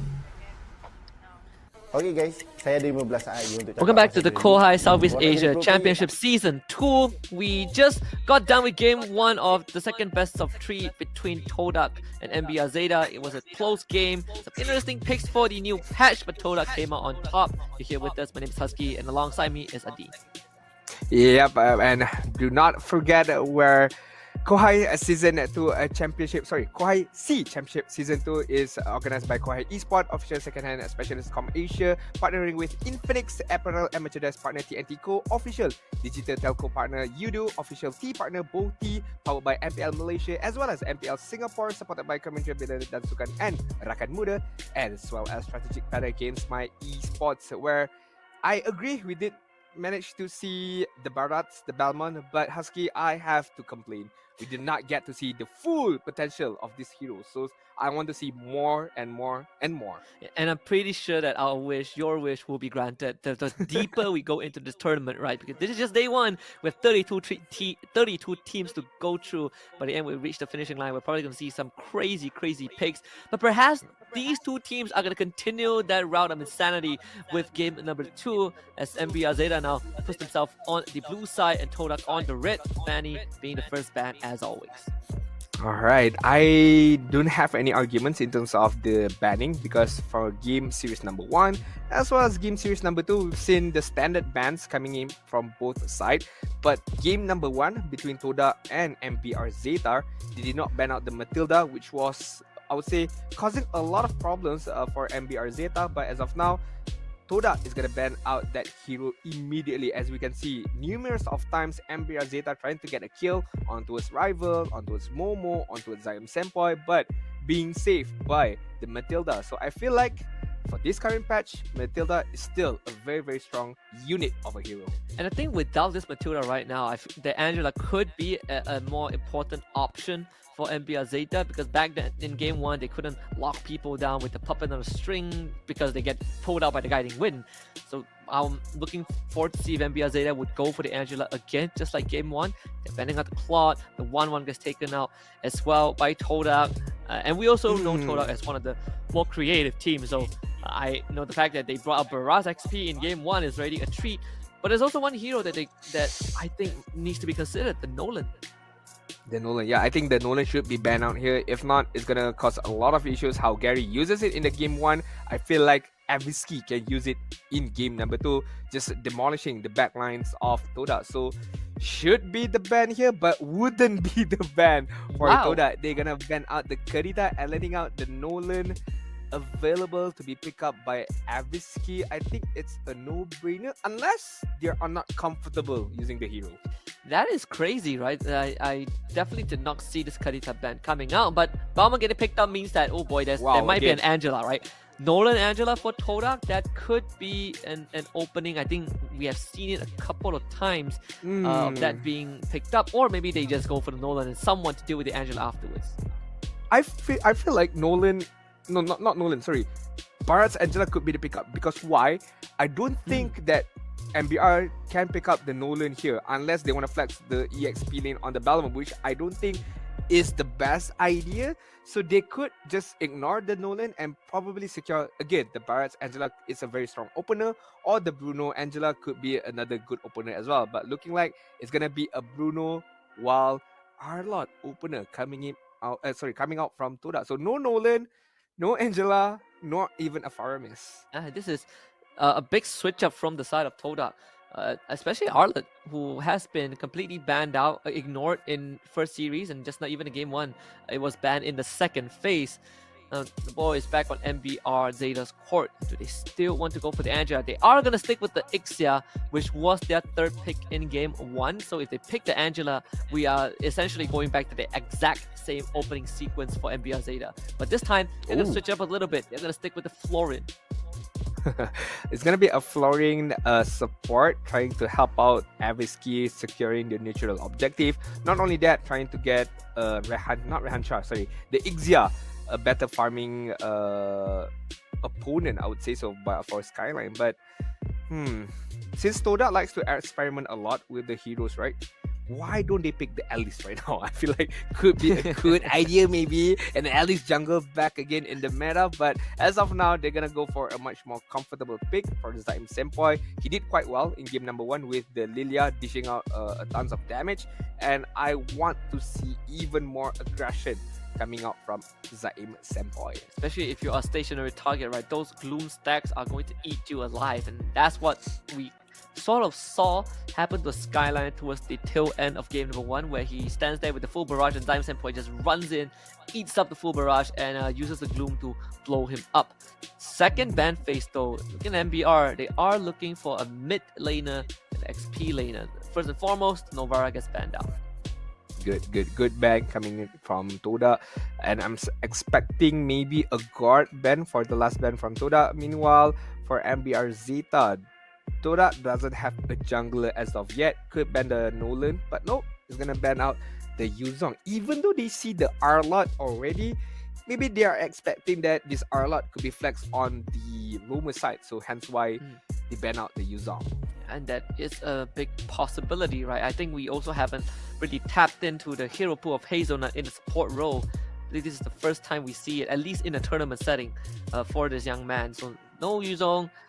We still have a couple of XP laners to go through. I mean, Tarisla, Khalid, also one of the more popular picks right now.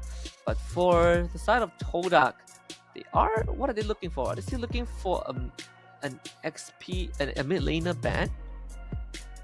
Should be a mid laner ban here, unless they want to go for the ban on towards the, well, they have a roamer already. Any EXP lane, yeah, Tamus is gonna get banned out. Ooh, when I see this Tamus, it immediately reminds me of EP Brand's games, how Flap TZ dominated with this hero, and it's a very, very good ban coming up from Todak because can cause a lot of issue. The tankiness that Tamus has with Florin somehow to be able to heal him up, so it's a very, very deadly combo. Yeah, and he just man fights you, right? One of the few heroes right now that still actively takes the vengeance, and it can be a bit of a headache to deal with, especially with the draft for Todak. Like Bruno doesn't like Tamus at all. Todak does get to pick first right now. We're still looking at a jungler and potentially a roamer / XP laner for them. I feel like Nolan should be still very, very good here. I mean, you can burst the Florin immediately, but okay, they're gonna go for the Martis. The moment I said about Nolan, they're gonna pick up the Martis. Okay, it's still good as well. Can snowball out of hand if given the opportunity to do so.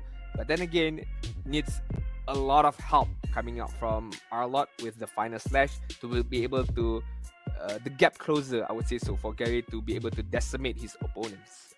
This feels like it's looking more and more of a Arlott support angle. I think there's still room for Khalid, right? If you have the Ixa and the Florian, the Khalid is always going to be a good dive mechanism for Todak's side. Valentina picked up by MBR Zeta. Still looking for the XP laner. Khalid, Tarisla, these are the only two that I can think of right now. But they are going to go for the Nolan. So you called it, Adine. The Bauman goes into the XP lane. I called it, but I did not like it. But then again, I'm just a caster. They are the players. They do have the analyst, the coach as well. So they do know more than me. Or maybe they just want to try things out, having the Balmon on the EXP lane, how it fares out. Maybe with the Arlott or maybe with another different hero. If they're gonna flex this Arlott on the roamer, I feel like they could go for a very, very tanky EXP laner here. Uranus is a good idea, but if they want to go for damage, as you mentioned, Khalid is still there to be able to get pick up. Tarizda is quite good as well. Lapu Lapu is still quite good to be able to go on the backside to just disturb Ixia out of his own mind. Oh yeah, you are right. There's the Lapu Lapu, but Khalid will be the choice for the side of Todak. So Momo gets to operate this man. And you compare that to the Bauman, Khalid definitely is one of the few heroes that in an XP laner role has a mobility to move around the map and apply pressure. So we get to see something different again for this game too. We saw Barat's game 1 as the XP laner. Now we see the Bauman in game 2 as the XP laner. And our predictions, at least on the Malaysian caster side, are all the same. Brought to you by Comp Asia. All of us predicted Todak. Alongside our Indonesian compatriot Gauss Cloud also predicting Todak. So it's 5 against 1. It's not looking good for that. Yeah, for that one man there. But we've seen FPS later in game 1. Maybe they can push us to a game 3. Are we witnessing a bit of changes in the EXP lane side? Because we're seeing more and more aggression coming in from the EXP lane. More offensive hero, I would say so. A more damage dealer kind of hero. You know, the Khalid, the Balmon as of now. The Barat in the first game is much more of a tankiness. But if that is the case, I am liking the changes. I like my EXP lane to go aggressive, to be the one of the damage dealer as well, to flank, to be able to dish out tons of damage in conjunction with his effort to zone out the enemies. So if that is the case, I'm all for this patch. And especially a hero like Khalid, who kind of kept rising in popularity even on the world stage, right? It's a quicksand guard, one of the best defensive abilities in the game as well. Like no matter what you do, you cannot get rid of it unless you interrupt it. And I just realized there's not much crowd control on the side of MBR Zeta as we head into game 2 of this best of 3. MBR Zeta on the blue side, Todak on the red. I mean, they have to heavily rely on Nongkia to be able to hit his stuns, as well as Rennie to be able to disturb the opponent. And also, depending on what skill she steals, and that could be a main factor as well. Hazelnut taking a good tons of damage right there just now, able to just kite away from Nongkia as well as Rene. Yeah, and the name of the early game is who can clear the mid lane faster. So Simon Senpoi definitely falling behind a little bit, but able to avoid potential first blood. And you see all these players playing at the optimal level is because they do have the good phones. And if you want to look for a second hand device that's Com Asia to help you with that, subscribe to Udo and receive a 100 ringgit Com Asia discount voucher. So do head out to the link and subscribe to it. Yeah, remember only first 200 customers only are able to enjoy that promotion. So be quick, be fast as the game goes on. As of now, Momo still has not hit level 4 as of yet, so no Raging Sandstorm, as well as no little counter coming in from Rehan Shah. But look at the mid side, Hazelnut taking a good ton of damage, forcing out the flicker from the Roamer, so no flicker for Hazelnut, so no fancy Final Slash can come out of the Arlong. The Arlong is actually very, very close to the level 4 as well. Hazelnut can look to get some XP in the middle lane if he wishes to. Momo's gonna jump in with the ultimate instantly. First blood onto Nongkia. Exploring caught off guard. Rehan Shah needs some help, but ends up getting destroyed by Zyme Senpoi. They do get the decimate, the stolen decimation onto Momo. So Momo goes down, but Todak gets 2 kills, the first blood and the turtle. 2 kills, a turtle, as well as giving a kill away to MBR Zeta. I think it's 50-50 because I took a peep on the top side and I saw Ixia by Skyline managing to get a bit of that gold plating armor on the top side. So the advantages that Todak has is not much, as we can take a look at the goal differences is not big as well, but as of now, so Hazelnut, be careful. Final slash use, Hazelnut trying to dash around with vengeance, healing up a little bit, dashes to the champ and gets out. This man is elusive, but now Gary shows up. Visky should be able to get away with either Cyclone, dashes over the wall, another one to come right through into the hands of Zyme Senpoi. He still has energy to work with though, goes for a full combo on Lilia, and he will also escape. How Gary wish his own skill set have a stun or a way to slow people down. Yes, you have the Ashura's aura, but it's not a very reliable skill to be able to hit on these pro players. And Avisky managed to escape death right there, trying to get a kill onto Hazelnut, but Hazelnut props to him, managing to escape that moment of critical situation. As of now, the 4th minute mark is approaching, but you know, both teams are not expressing the full benefits of this game as of yet. They also are not experiencing the full benefits of the TNT Co, which is our apparel partner. Great quality apparel. Scan this QR code for a 10 ringgit voucher. You do not want to miss it out. It's great quality, and this voucher only applies with a minimum purchase up to 100 ringgit, but do scan it to get the benefits. Yep, do scan to get that benefit, or you can go onto the website of TNT Co, which is tntco.co. Back onto the game, Rene have the magic shoes on him, so he can go a bit more aggressive if he does decide to do so. I don't think so, because Turtle is gonna get spawned up on this bot side. Look at Toda, the housekeeping duties has been done. Renan Shah is in big trouble. They're gonna get hit by the Raging Sandstorm and just executed by Gary. Tries to proxy the wave, gives the life away, but MBR Zeta, they're gonna give up control of this turtle completely, as Avisky is gonna take that orange buff. Rival will have to back off. Zyme Senpoi and Hazelnut showing up to apply backup, but Rival will have to use the flicker, gets chased down by Avisky, instantly goes down. Good trade, good response from MBR Zeta, but Hazelnut once more down the strike, gets the stun, final slash onto 2, Nongkia explodes, and it's going to be Zyme Senpoi that picks up the kill onto this Florid. I think that's a very good trade coming in from Todak. Yes, they lost Rival in that effort, but they managed to get the turtle as well as a kill onto themselves, which is Nongkia. But look at Momo!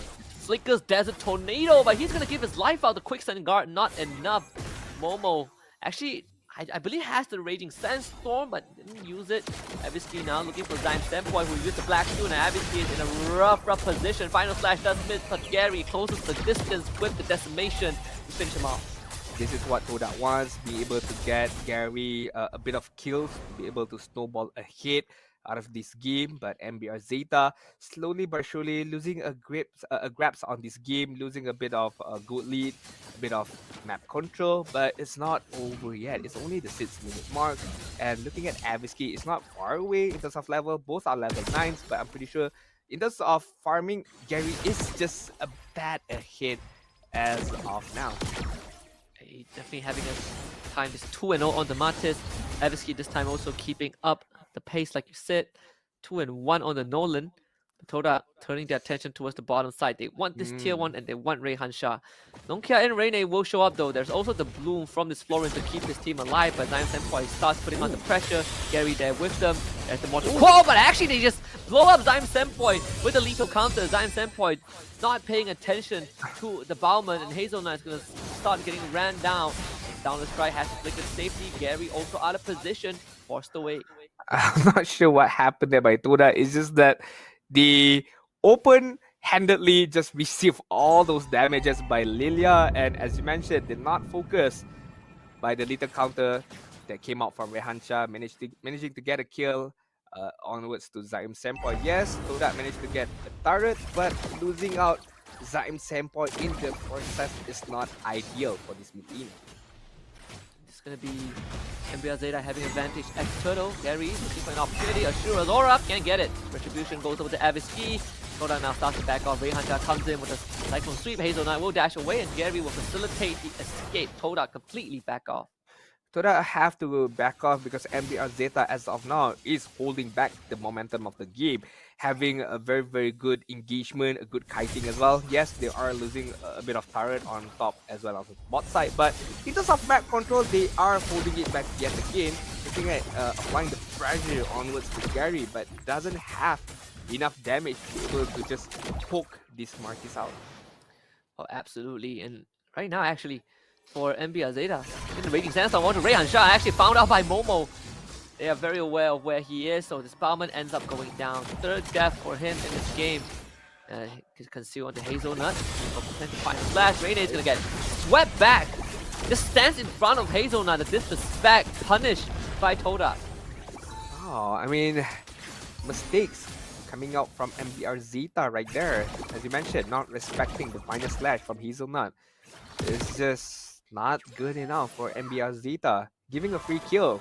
And not only that, giving a free kill to rival out of all the people from Todak. This gold lane is slowly but surely ramping up his itemization, ramping up the levels as well. Looking at Skyline level 9, rival level 10. So Todak are definitely ahead, but just by a tad bit. Still, MBR Zeta within the game. Just one good moment from them could turn things around. And Todak now, again, gotten control of the game, but the goal difference is just a measly 2,000. So MBR Zeta, they have plenty of opportunities to turn this back. 15 seconds until the Lord spawns. And on the top side, the Aviski is going to quickly clear out the middle wave and making sure that he is ahead in terms of levels. He's going to be a level ahead of Gary by the time the Lord spawns. He should be able to get that advantage in terms of level, but at this moment, what's more important rather than level is the positioning. And looking at the minimap, Todak has the better position. Gary is gonna try to kite the Lord out. Meanwhile, Zaim Senpai gets the buff. Actually takes the purple buff away. Todak actually tried to start the Lord. Brings it down to half health and realizes that they do not have enough damage for now. And again, Rene playing with fire will be able to get away at least for now. MBR Zeta, they are not in a position to contest, so Todak starts working on the Lord once more. Hazelnut taking care of the top side, but yeah, where Aviski is, there's a good angle for him to come in for potential steal, unless Hazelnut finds him. Hazelnut actually is going to find him right now. Aviski forced away, and Todak now regroup around the Lord. Rayhan Shah completely out of position. Zaim Senpai forces 3 members of MBR Zeta away. The flicker expanded by Rayhan Shah. Hazelnut goes in with the vengeance, continues to dash around with the Wody, reducing the armor, and a flicker raging stance from Momo alongside the Desert Tornado will finally take care of Skyline. Gary able to get away in time before he goes down, and Todak finds 1 kill. That was a good change of skill, change of stunts as well coming out from Todak, and the follow-up from Momo right there, the Raging Sandstorm plus Flicker, trying to get Rayhan Shah out, but managing to get Skyline out of all people is a very, very good reward by Todak's effort. And as of now, Rene is going to get caught out, but Zaim Senpai, both of them, is going to use the magic shoes to just kite away from the danger. When MBR Zeta, they make the call to give up the Lord, so Nonka steals the Aviski steals the purple buff on the side of Todak. Now again, continue to be a level ahead of Gary. Gary now wants to reply that favor. It's not going to be an easy contest. Always going to be on the side. Rayhan Shah Actually not gonna spot him, but Momo goes on to puts on the pressure anyways. I mean, they do have the advantage of the lot, right? On the top side, yes, Nolan is gonna clear out the bottom side, but the main pressure right now, Todak is applying on this mid side. Really, almost getting shut down by Zaim Senpai. It's not stopping there. He's gonna use the black shield to finally back off. Donkia still holds on to the ultimate though, so MBR Zeta do have some defensive options to work with. The shield of the middle inhibitor did explode though. Final slash, Hansha brought back instantly, just gets away. The Lord will finally be taken care of. Hazelnut though, not so lucky, finished off by Rene and Todak. They will not get any inhibitors. I mean, once Hazelnut doesn't have the mobility skills to run away, it's an easy kill from Lehansha as well as Rene as of just now. Okay, Abiska trying to get a kill of Zaim Senpai, but not managing to do so with the help of the Black Shoes. At least for Todak, the mid tier one is still standing. He is looking to take this purple buff away. And will face some resistance from the side of Todak. The one who caused the news, Aviski gets the purple buff with the retribution. He's gonna back off. I mean, the fact that Gary did not has his retribution allow Aviski to steal that purple buff away. So it's a very good advantage coming out from MBR Zeta. Meanwhile, it wouldn't affect everything. Look at Momo's trying to find out Aviski and bounce it out. It's an easy kill. There's no way out for Aviski. That's 35 seconds without the Nolan. That bottom wave will be taken care of by Rival, and Donut now gets to set up a potential push on the bottom side. MBR Zeta, they gotta be very, very careful. We talk about this Khalid being very mobile, can move around the map, has a lot of damage, and seeing that it affects Zaim Senpai, and putting a lot of pressure in that jungle. Backsaw purple buff this time goes over to Rayhan Shah. But it's not a Balmont jungle. But then again, managing to secure that purple buff is the main idea. But yo guys out there, your main idea, your main goal is to get your hands on the Infinix GT10 Pro. Make sure you guys follow the Kohai app as well, because there is a giveaway for you guys to be able to win one of the unit of GT10 Pro. Yeah, you might be the lucky winner, and who knows, the next champion might just be you. Lord spawning bit this time on the bottom end. Momo will clear out the top side, and that's gonna actually force Avisky. Avisky is the one who clears it out. So Todak, they can easily set out this lore right now, knowing that the enemy jungler isn't in the vicinity, and Nolan and Momo actually might find Rene though. He gets a full camp. Uses all his combos. Rene has the flicker to safety off screen, and Hazelnut takes some damage from Rayhan Shah, but this Arlot is very, very durable. Zaim Senpai chasing this floor in the raid. My goodness, almost takes him down. Now using the black shoes. Flickers to safety. Hazelnut comes in. The final slash completely missing onto Rene as the lore starts pounding onto the members of Todak. But Rayhan Shah will get out. Rene now being chased on by Hazel Knight. The Vengeance, Donner Strike, Vengeance reset is there. And Momo shows up with Desert Tornado to get a mega Q streak. The full barrage gets used, but Momo eats it up for breakfast. And Skyline will get one, but he also falls as Todak gets the Lord in the meantime. Donkia definitely away from home, and Gary will just slowly chase him down. I mean, it's gonna be a slow and painful death. Look at Nongkia just surviving a bit, but he had enough. He's had enough. I mean, kill me immediately, but it's okay. Look at the mid side. Avisky left all alone to defend the turret as of now. Inhibitor is gonna get taken care of. Gary managing to get a kill, and now Todak, can he win this Lord? I mean, the fact that MBR Zeta would have Skyline back up again as well as Nongkia. Avisky was able to get the purple buff in his own jungle. Actually, Rai was going to flicker for it. Doesn't have the flying tackle though, so the purple buff allowing Avisky to split up the top side and get to safety, but Rayhan Shah not so lucky. Gary literally on top of him. Can't find him in the HP range for the destination, so MBR Zeta bought enough time to stay alive in this game. Alright, looks like Todak is going to have a slow push on this top inhibitor side. Meanwhile, Avisky and Rene is gonna have no trouble trying to clear it. Avisky almost. Yeah, the black shoes saving Zaim Senpai. I mean, as this game definitely a bit more in the favor of Todak, but again, MBR Zeta holding on to the base pretty well. Only losing one inhibitor. The bottom one is gonna go down even with a gust of wind, but at least it's still standing right now. I mean, a very good defense coming from MBR Zeta. Looking at the itemization, look at Khalid by Momo, right?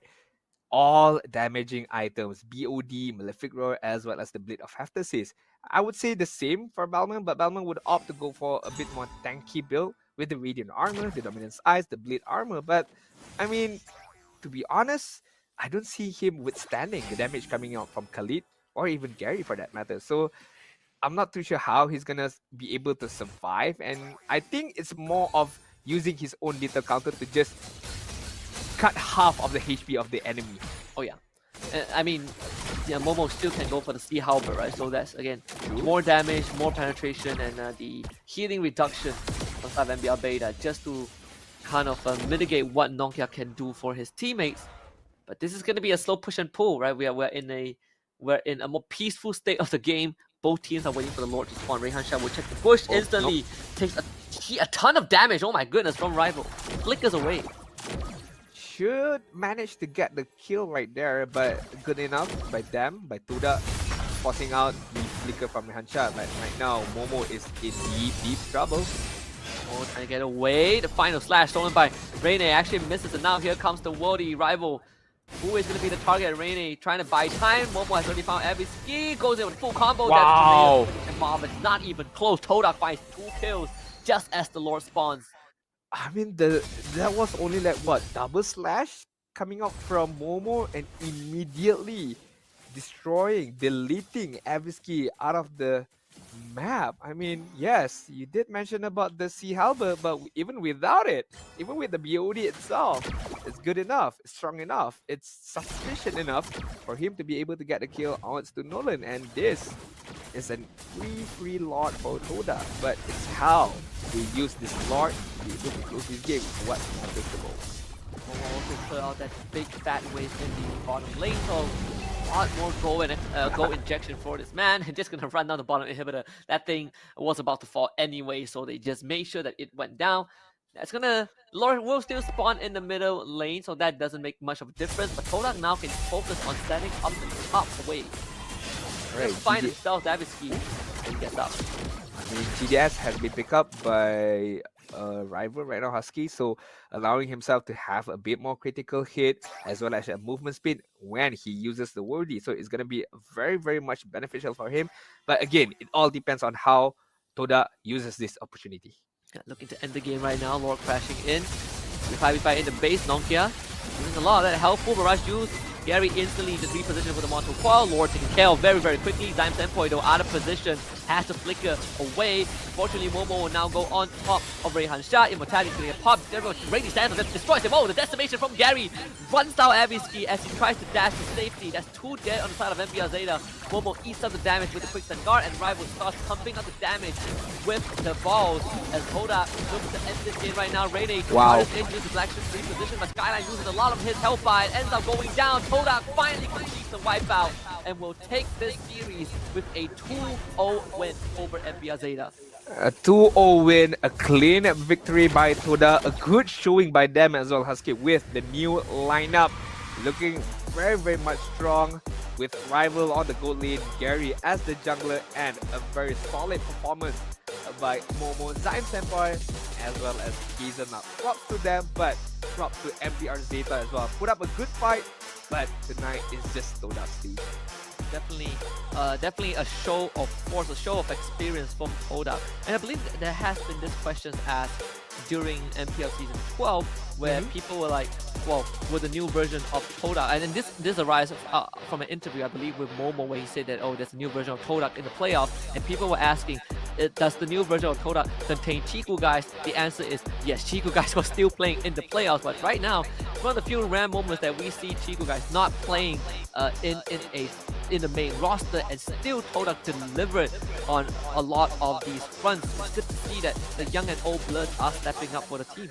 I mean, even without Chico guys in the main lineup, I hope that Chico guys is still within the team, be able to provide insights, be able to help in terms of drafting, in terms of rotation, is very beneficial, because as we all know, Chico guys is a very brilliant of a player. He knows the macro gameplay, he knows the micro gameplay, he knows the little minor details of the game to be able to make himself a better player and make his teammate even much better teammate. So I feel like as you mentioned, the combination of the new bloods and the older generation, I think it's slowly but surely starting to come to fruition for Todak as of now. And we have a lot of moments where these minor interaction between the teams, right? Sometimes you see a bit of a blunder from MBR Zeta, sometimes Todak also overextend a little bit, but at the end of the day, experience prevails for Todak, and full credits to MBR Zeta. I think they put up a way better fight than I personally would have expected, especially when you're up against such a household name. So good job for MBR Zeta. I think these boys have a lot of potential down the road. I definitely agree with you right there, but for Todak, they cannot get too complacent because I feel like you did mention about those little skirmishes, those little mistakes that could be more improved further on, could be polished further on, because the minor interaction is what is the difference maker between a great team or even a better team than that. And I believe as the game was ending, Todak not only stood still to watch their minions break the crystal, but they also purchased a ton of winter truncheon. So, I mean, I think Momo, Gary, and Hazelnut, they both have extra money. But of course, Lime Senpoi of MVP of game number 2 on this Lilia. Just 2 games in a row on this hero. Both games he performed out of this world. I definitely agree, but I do want Todak to improve in terms of the little things, the minor details, especially when I saw in the highlight just now brought to you by Comic Asia, where the final slash was used by Hazelnut in the last moment to be able to catch out Skyline, but Rival wasn't ready with the sliding tackle that allowed Skyline to just flicker away. So those little mechanism needs to be polished out by Todak to be able to make them far much even a better of a team. So I hope that is the case for Todak. And of course, a big shout out to our official second-hand specialist, Com Asia, alongside with one of our partners, Infinix. If you want an affordable but optimized phone for gaming, Infinix is your choice to go. And if you're in the market for a new phone but you want to go for second-hand one, Com Asia is the party for you to go to. They have a rigorous 32-step quality check and quality assurance process whenever a second-hand device shows up at your doorstep, so you know you're getting top quality merchandise off the shelf. We still have one more series coming up. This one is also one that I look forward to because it's our 5th place team from the recently concluded M5. See you soon from Cambodia up against GamesMY Esports from Malaysia. We're gonna head off for a break and we'll return for the final best of 3 of this evening.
点にまで一気に駆け抜けてきたから、yeah、麻痺して笑ってるんだろう。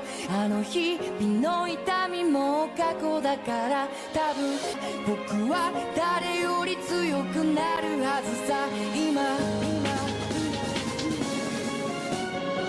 最高到達点にまで一気に駆け抜けてゆくから、yeah、麻痺して笑ってるんだろう。あの日も痛みも過去だから、多分世界を敵にしながら崩れそうな足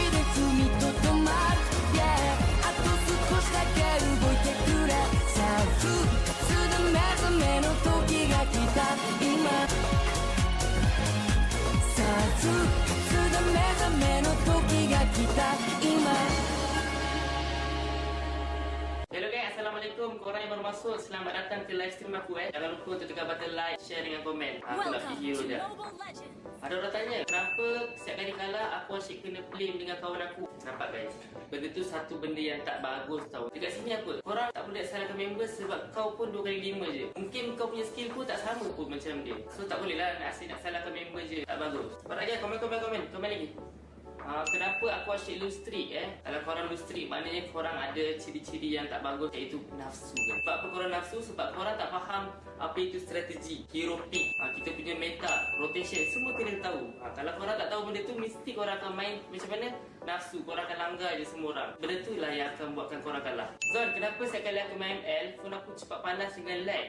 Simple. Sebab apa? Aku punya phone tak ada mengalami masalah macam korang. Sebab aku punya phone 30 Pro aku beli dekat Com Asia ya. Aku minat beli dengan diorang ni sebab apa tau? Sebab masa aku beli tu, seller tu dah cakap dia dah test dengan 32 step quality check. Maksudnya before aku beli tu, diorang dah check dia punya screen, sound dengan body. Dia make sure korang dapat dalam in a good condition. So dekat para gamers kat belah sana tu, jangan lupa untuk beli dekat Com Asia. Harga murah, quality phone sama macam baru.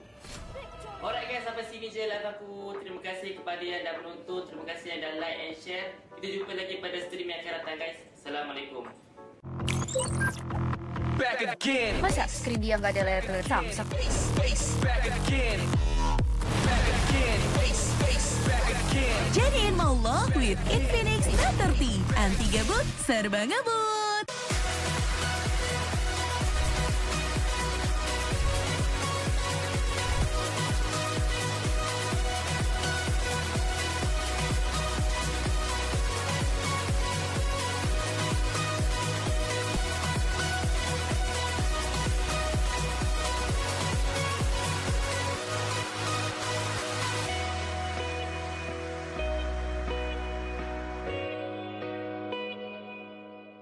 Korang nak tahu tak apa rutin harian saya? Saya kalau bangun pagi saya akan exercise and then mandi. Lepas tu saya breakfast lah. Babosa.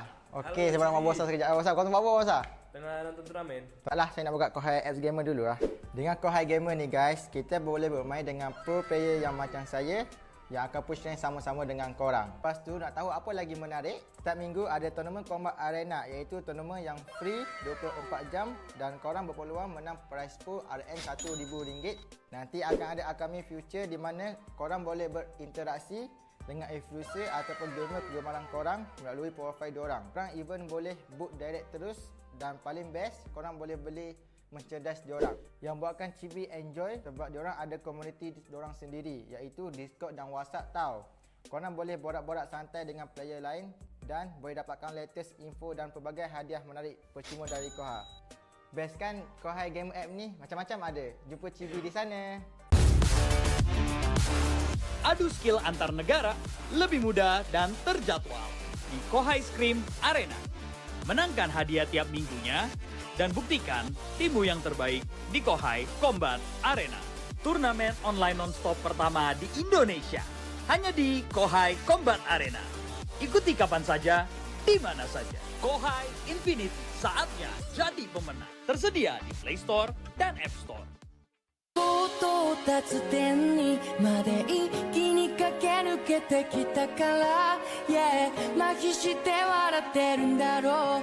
あの日々の痛みも過去だから、多分僕は誰より強くなるはずさ。今最高到達点にまで一気に駆け抜けてゆくから、yeah、麻痺して笑ってるんだろう。あの日の痛みも過去だから、多分世界を敵にしながら崩れそうな足で踏みとどまる、yeah、あと少しだけ動いてくれ。さあ復活で目覚めの時が来た今、さあ復活で目覚めの時が来た今。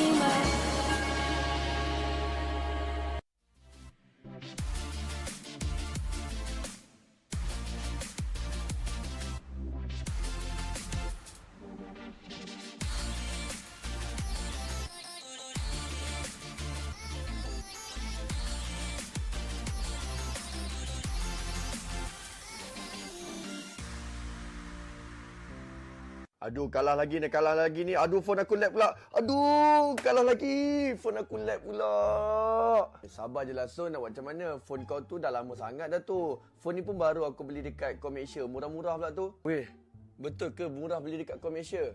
Kedai dekat mana? Komersia ni adalah salah satu kedai e-store yang jual macam-macam jenis phone tau. Harga diorang pula berpatutan dan diorang ni specialist tau dalam phone second hand. Aku nak beli phone gaming. Berapa boleh dapat? Jangan risaulah, Komersia ni kalau korang beli phone dengan diorang, kau boleh jimat 50% tau. Apa yang best lagi, kau boleh dapat 12 bulan jaminan untuk phone kau. Diorang ada buat 32 quality step untuk pastikan phone kau sihat.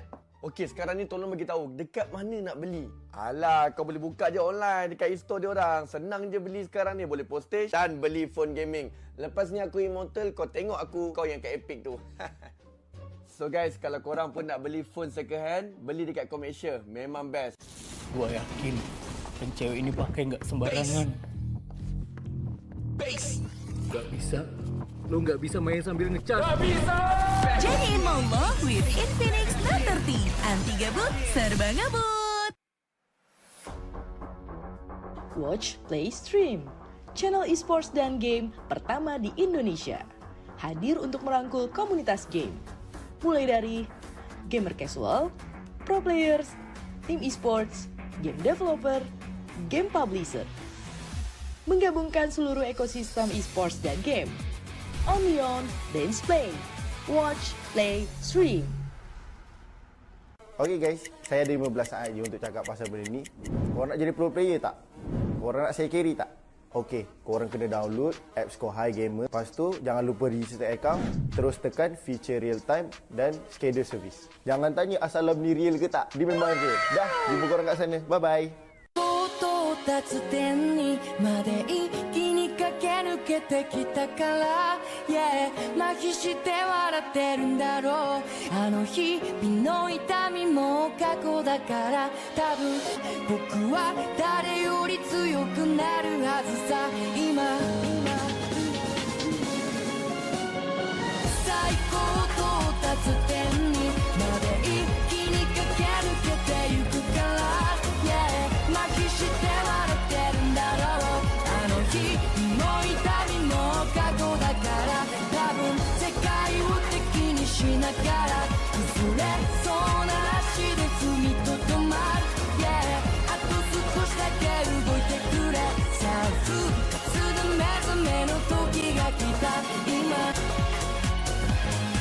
さあ復活で目覚めの時が来た今。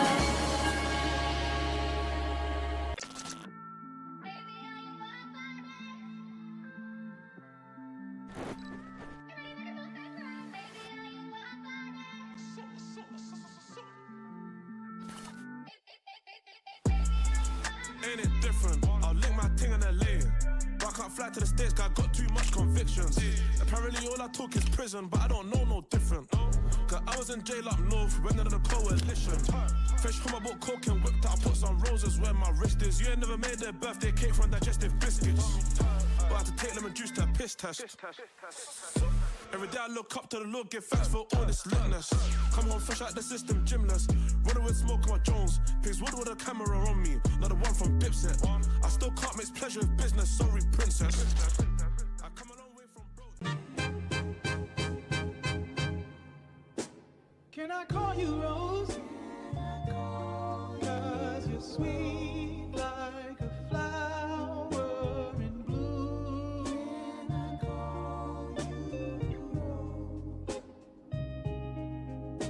Can I call you Rose? 'Cause your fragrance takes over the room. Darling, I wanna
つ点にまで一気に駆け抜けてきたから、yeah、麻痺して笑ってるんだろう。あの日々の痛みも過去だから、多分僕は誰より強くなるはずさ。今最高到達点にまで一気に駆け抜けてゆくから、yeah、麻痺して笑ってるんだろう。あの日の痛みも過去だから、多分世界を敵にしながら崩れそうな足で踏みとどまる、yeah、あと少しだけ動いてくれ。さあ復活で目覚めの時が来た今、さあ復活で目覚めの時が来た今。Guys, SOCOM Asia's latest physical store is now open here at KL Central. Let's check it out. Here, you can find a variety of devices from Apple, Samsung, Xiaomi, and more. And look how good they look. I can't believe they're second-hand devices. So all of ComAsia's devices actually goes through a 32-step quality check to ensure 100% functionality and to make sure that the battery health is 80% and above. Additionally, if you're ever worried, they provide up to 12 months of warranty. And because they're all second-hand devices, you can expect to save up to 50% in comparison to buying a brand new phone. So what are you waiting for? Come to Lot 7A, Level 1 at KL Central, and I'll see you there.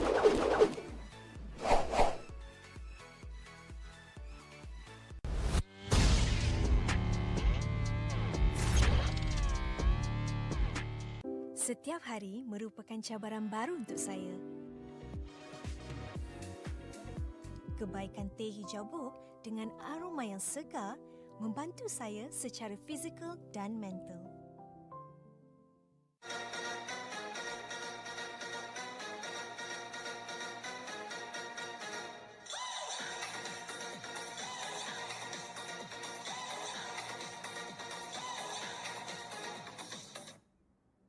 到達点にまで一気に駆け抜けてきたから、yeah、麻痺して笑ってるんだろう。あの日々の痛みも過去だから、多分僕は誰より強くなるはずさ。今最高到達点にまで一気に駆け抜けてゆくから、yeah、麻痺して笑ってるんだろう。あの日の痛みも過去だから、多分世界を敵にしながら。 Welcome back to the Kohai Southeast Asia Championship Season 2. We're getting ready for our last series of the day. This time between soon Cambodia, our recent 5th place finisher at the M5 World Championship, facing off against GamesMY from Malaysia. We're your shoutcasters for this evening. My name is Husky and I have a Dean alongside with me. Now, of course, Kohai C Championship season number 2 is organized by Kohai Esports, official second-hand specialist ComAsia, partnering with Infinix, apparel and merchandise partner TNT Co, official digital telco partner Udo, official tea partner Bohti, powered by MPL Malaysia, as well as MPL Singapore, supported by Kementerian Belia dan Sukan and Rakan Muda. Strategic partner is GamesMY Esports. And yes, this would be our final match for tonight to be able to witness who will march on towards this tournament, Kohai C Championship Season number 2. See You Soon is a household name. Who doesn't know them? So it's going to be a tall order for GamesMY Esports to be able to take a victory from See You Soon. Yeah, literally, you have imagine your first match in the playoffs. You're facing off against the 5th best, the team who is placed in 5th the world, best in the world, right? And this is also a historical year for the region as a whole, right? This is their best placement since they started participating in the M series. So for See You Soon, it's definitely a big moment. We saw that amazing series against Adeo's Vote that went 5 games, reverse sweep, all that shenanigans. But of course, See You Soon, even though they dropped in the very end, they're still one heck of a force to be reckoned with.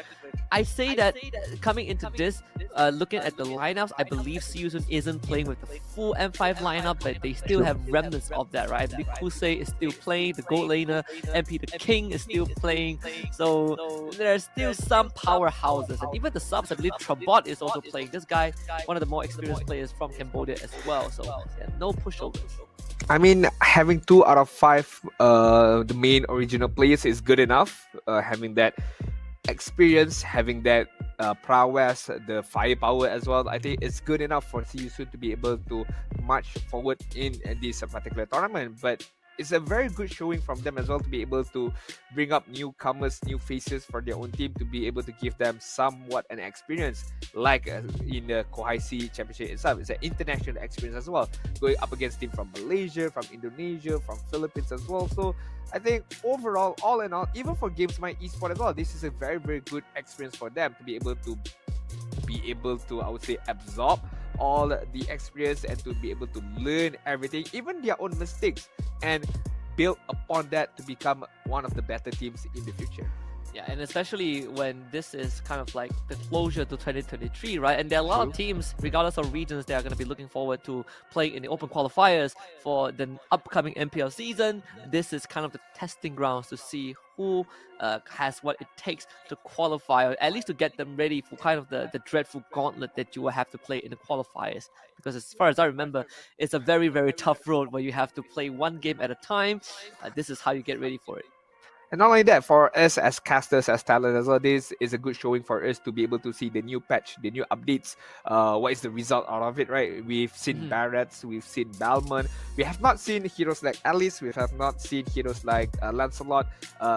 Although Lancelot is not a big of a changes, but a bit of adjustment as well. But we've seen the beneficial of the scavenger crab changes. We've seen how the riverside, the flows, the current that they have before the turtle spawn have changes a little bit of the gameplay as well. So I would like to see even more, and I'm pretty sure we get to see more before, as you mentioned, I would say one of the holy event in Malaysia, which is the open qualifiers for season 30. Yeah, which is one of the craziest things, right? You see all these teams. We have seen teams that not make it.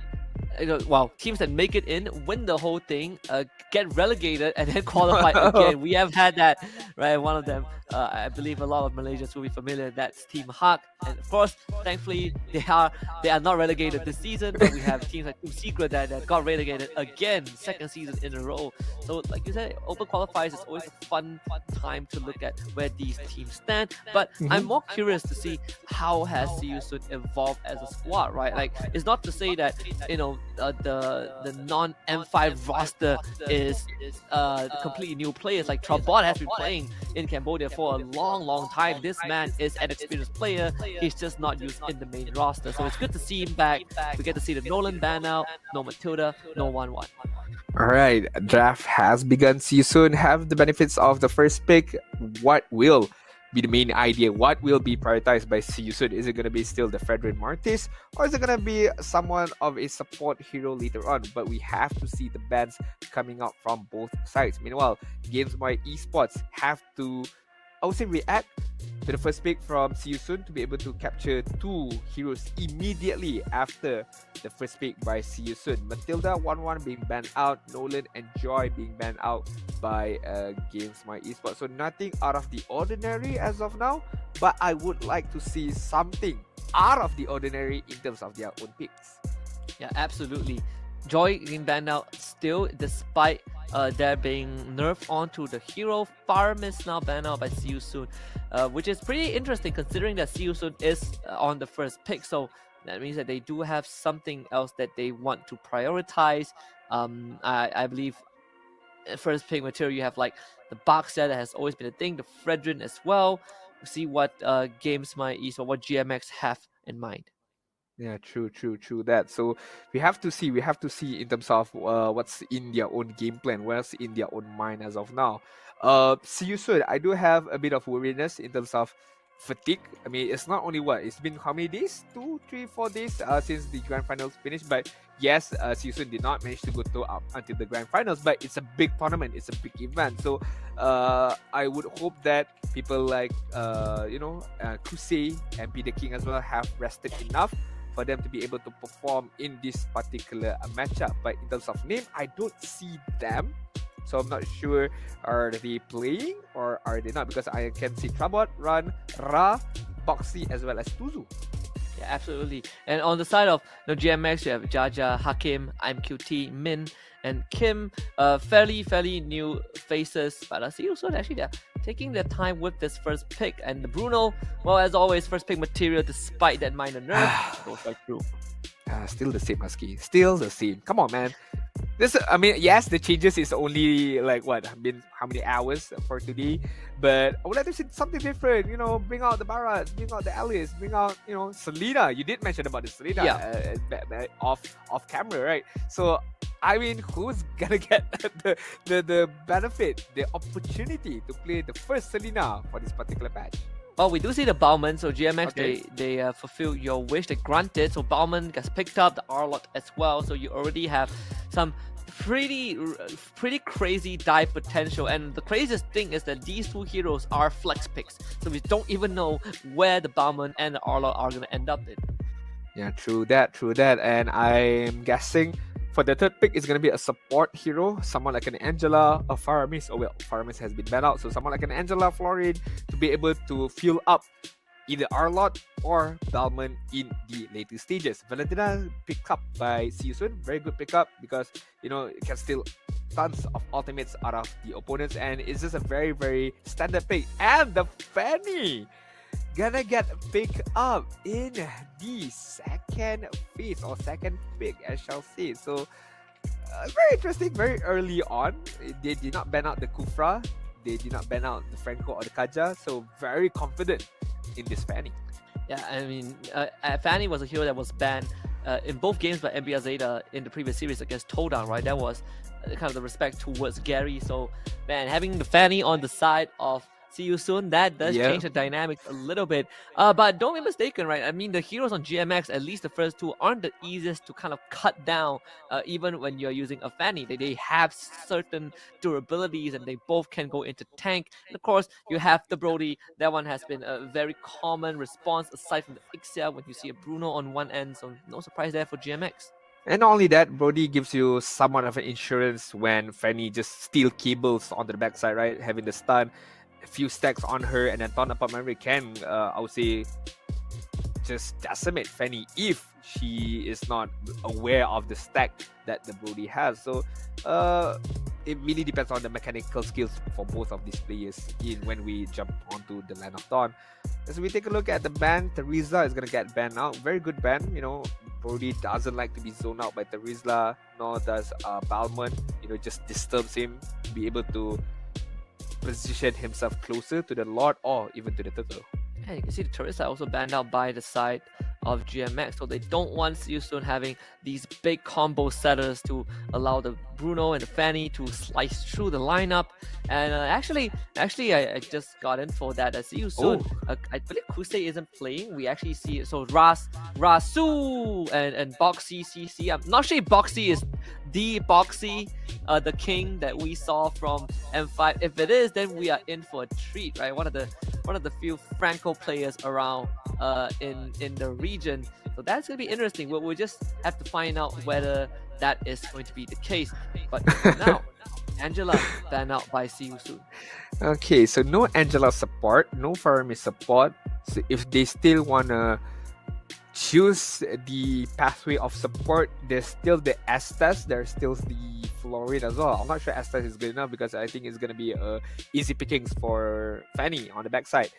And also in terms of the mid lane, I don't think it's a good idea for them to pick up a stationary mid laner for GMX. So people like Gord, I don't think it's quite good because, it's easy enough for Bruno to hit, easy enough for Fanny to be able to use the cutthroat as well. So I'm looking at the likes of Lilia, still available, Novaria as well, still available on the game for GMX. Yeah, I'm actually looking at Novaria because you do have do set up for your team quite well, like those big hitbox that's benefit the Bauman, but most importantly, you benefit the Arlot, right? And still does not reveal where the Bauman and the Arlot could go. I think if you pick out the mid laner right now, you still have some sort of a mystery. I mean, the Khalid is still open, and that could be the last pick, but they're gonna go for the Kufra. So support has been revealed, which means that the role has been completely defined for the rest of GMX's lineup. Bauman jungle, Arlot XP. I'm not too sure about the Kufra pickup. If the idea is to slow down Fanny, okay, it's good enough, but you cannot, I would say, 100% contain her with Tyrant's Revenge or even Tyrant's Rage, because these are, I've seen too many times where Tyrant's Rage being used on Fanny and Fanny still managed to escape away, or even Bouncing Ball being used on Fanny and again Fanny still managed to escape away. So if you really want to lock this Fanny down, I was looking for something like a Kaja or Franco to just lock things out, but there we go, baby boy, Husky! Selena gets mid. pick up. Let's go! Selena mid. Oh man, I had it in my head. I was like, wow, Selena, I want to see Selena get picked up, maybe in the support, right? Like if you hit her Abyssal Arrow, and it does reduce the cooldown of your other abilities, like 2 seconds. It reduces cooldown for your ultimate across both forms. That's kind of in the latest patch. But Selena mid lane, oh, that is something else. We gotta look at the predictions for all the casters brought to you by Comp Asia, our official second-hand specialist, because this time we're split 3-3. Well, at least both of us are on the same page. We both think that see you soon. Oh, they're gonna take this. I mean, the Selena pick is very, very much surprised. I'm not joking about it, but I really want to see it. But to be able to see it by a Malaysian team in the tier 2 scene is very, very surprising. I really hope GMX does well, at least with the Selena, with the Balmond. But in terms of the synergy, I have to take a look back with the drafting again, because looking at See You Soon, in terms of draft-wise, I'm leaning towards them. They have the Lapu to go onto the backside. They have the Fanny as well. Yes, it's going to get countered by the Brody and the Kufra, but overall, I'm just leaning towards See You Soon in terms of draft. Yeah, and even I think right now when you look at Selena as a hero, I believe the most recent time we saw her was during the show match at our M5 party last weekend. But right now, I think for a tier 2 team, there's a lot more room, right? They're more willing to explore and experiment. So let's see what GMX have cooked up as we are ready to head into game 1 of this final series. See you soon against GamesMY Esports. See you soon on the blue, GamesMY Esports on the red. And Kuzu right off the bat tries to go for the steal, almost gets hit by the Abyssal Arrow, but it was able to get away. I mean, managing to get the Little Wanderer from the get-go is good enough for See You Soon. The arrow has been launched, but it doesn't hit on Rasi. The 4 flickers coming out from GamesMY Esports, knowing that the opponent has a Fanny, trying to, run away from the cutthroat or run away from the steel cable could be the idea, but would it be possible or not? We shall see soon. And also, I want to remind you guys that there is the One Piece Asia Tour in Jakarta happening. It's the biggest exhibition in Indonesia, where you get to see the 5-meter giant Luffy figure and enjoy a lot more such games and merchandises. So do check out the event in the live stream description and use Kohai One Piece promo code when you register for it. GamesMY Esports off to a very standard start. And again, number 1 rule against the Fanny: don't let the Fanny get ahead. I mean, it's easier for you to see that, but it's even tough to be able to perform it as well. As of now, Tuzu level 4, Jaja as well level 4. So both Lethal Counter and Cutthroat is available for them to be able to use. It depends on how they want to start things out. Look at Boxy in the front line, almost hitting the implosion level as of now. And he's going to hit level 4 and instantly Jaja gets forced away. Here comes a big Tyrant's Revenge on a tree in the final slash. Implosion though, as a response from See You Soon. Kim flickers away. Hakim doing the same as Min now tries to get something in return. Hakim gets terrified. GamesMY Esports gets away with no casualties. The thing about Valentina is, right, I know we've been casting for some quite a concept time, right? But I was surprised. Since when See You Soon had a Balmond? But I just remembered, okay, she stole the later counter, hence why she is in the Balmond form. But the fact that the implosion coming out from Boxy after a very, very good Tyrant's Revenge coming out from Kim is just showing that the prowess both of Romers having a good time in terms of their big ultimates. It's just that both teams cannot follow up immediately after the big engagement being done by both roamers. Kim now does finally have his ultimate as he was level 3 just now. The bot using the Brave Spider instantly. They want to go onto Hakim, will dash away with the Vengeance. Just perfect movement. They get the Abyssal Arrow stun onto Tuzu, and he will try to walk out of his Nice. Tyrant Revenge. Slams him into the wall, and that's first blood given away to GMX. But a good pushback from Boxy will give See You Soon one in return. Hakim will use the Vengeance to dash to safety. It's even trade.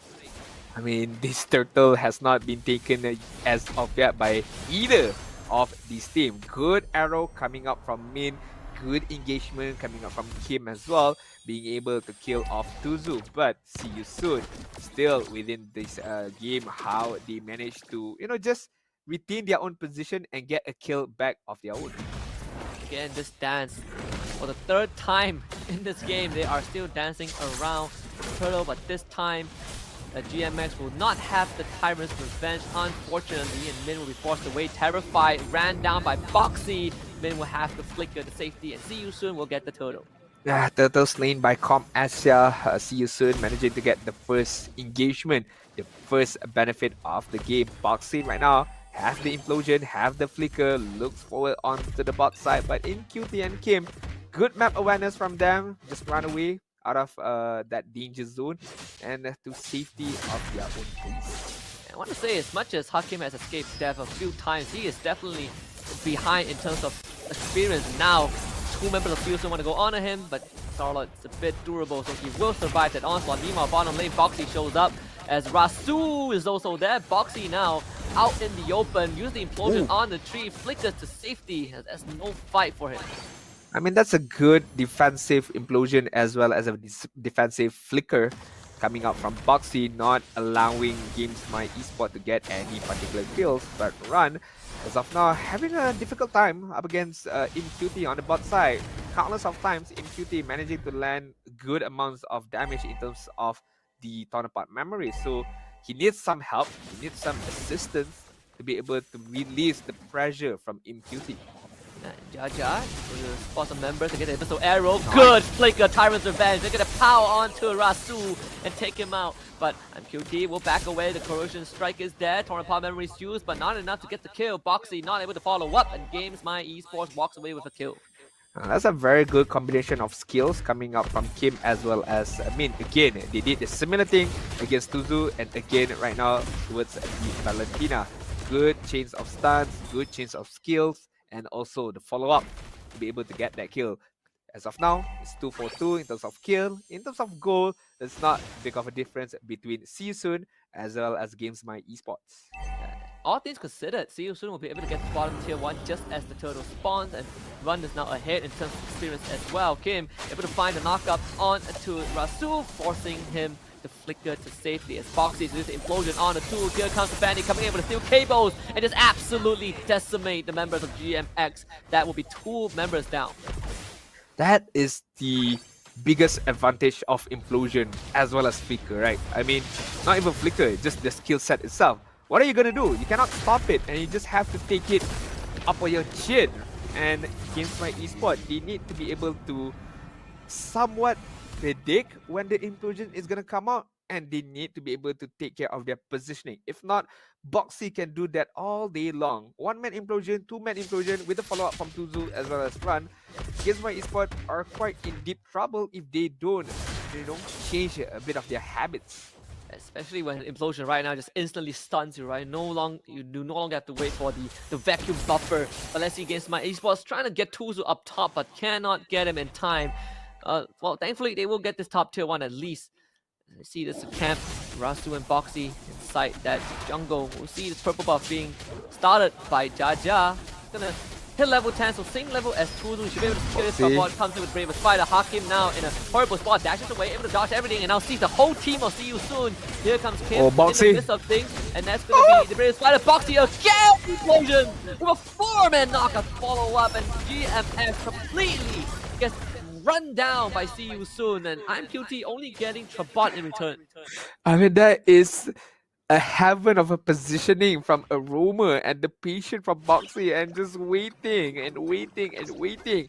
Finally, 4-man group up implosion straight away, follow up by the little counter by Valentina. Look at Boxy right there. Just waited it out. Okay, he sees Gibbs, he sees 4-man as well. Flicker forward, 3-man, and follow up from Rasui. With the little counter, was super on point. Regardless of what happened, MQT have to give props. He did manage to get a good stun off, and as well as the stacking from the torn apart memory. So there was some good counter engagement by GamesMY Esports, but see you soon with Boxy with the biggest implosion of all. And Boxy already making 2 big plays in a row, and things are starting to escalate in favor of See You Soon. Look at Boxy eating up the space on that bottom quadrant of the map. Almost a 5,000 gold lead for See You Soon. First Lord now spawning on the bottom side. See You Soon, they are not going to waste any time engaging on the objective. GMX, they just have no way to contest this. They might try though. Kim is shouting out the Time's Revenge, but it's too late. Lord is already gone, secured by the side of See You Soon. Run will get it. I mean, the smallest of pixel by that imbecile arrow, I thought could have stolen it, but Run managing to get that final hit on towards the Lord. But look at Boxy's positioning again. No one noticed him in there. No one knows he's there, so he's just waiting out, and scouting out GamesMY Esports, knowing the position. And look at Ra, having the little counter always on hand to be able to follow up with the implosion. GamesMY Esports needs to know this trend, right? Whenever there is an implosion, there is always little counter from Rasui to be able to follow up. So what they need to do is to be able to somehow either capture the Tigral or Ra, but do they have the output damage enough to be able to kill? That is the main question. And I mean, most of GMX's members needs to be on top of you to take you down. Aside from the Brody, right? So even if you catch Boxy, you power on the game, he's gonna just press implosion, and suddenly the whole fight gets turned around. Look at Boxy, such an early immortality. This man is ready to throw his body to get an advantage. See the Kim charging up that Tyrant's Revenge, not gonna use it any. Tyrant's Rage not using it anyway. Final slash, actually able to catch the Rasu and take him out. Good stuff from GMX, take advantage of it. Min does go down, but they also found the Fanny, so that's 2 for 1 in favor of GamesMY Esports. And now they find the Flicker, try to get over the knockback onto Boxy. Here comes the implosion, and Run to start dealing up damage with the big balls and big damage. But MQT doing the same in the back line. Torn memory gets used, but it's actually Kabot that finds the kill. And now MQT pops the immortality of Boxy. They're trying to run him down. Boxy running away. It gets the outer cyclone, but a flicker forward from MQT will take him out of the game. GMX with the wipeout.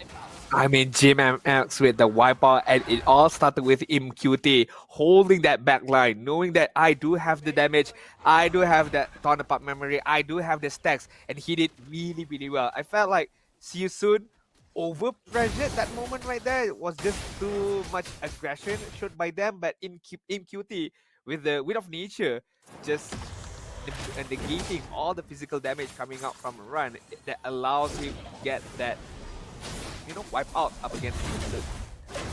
Stun into a knock. Perfect combo from GMX. Tudu down for a second time. He will be back up before as the Lord spawns, but I mean, all of this happened because of one final slash from Hakim. Look at this. GMX have stabilized the game. To see Boxy, and they have regained control of the map. And it seems like they want more. Final slash is still available if GMX wants to push the envelope. GMX have to push the envelope. I mean, they do have the advantage, and they don't want to let it go. They have the map control. They don't want to let go of the paddle. They need to go for the kill. They need to go for the aggression and not allow Siusun to have any breather of a moment and to be able to get the game back onto their hands. And they are trying to do it as much as they can.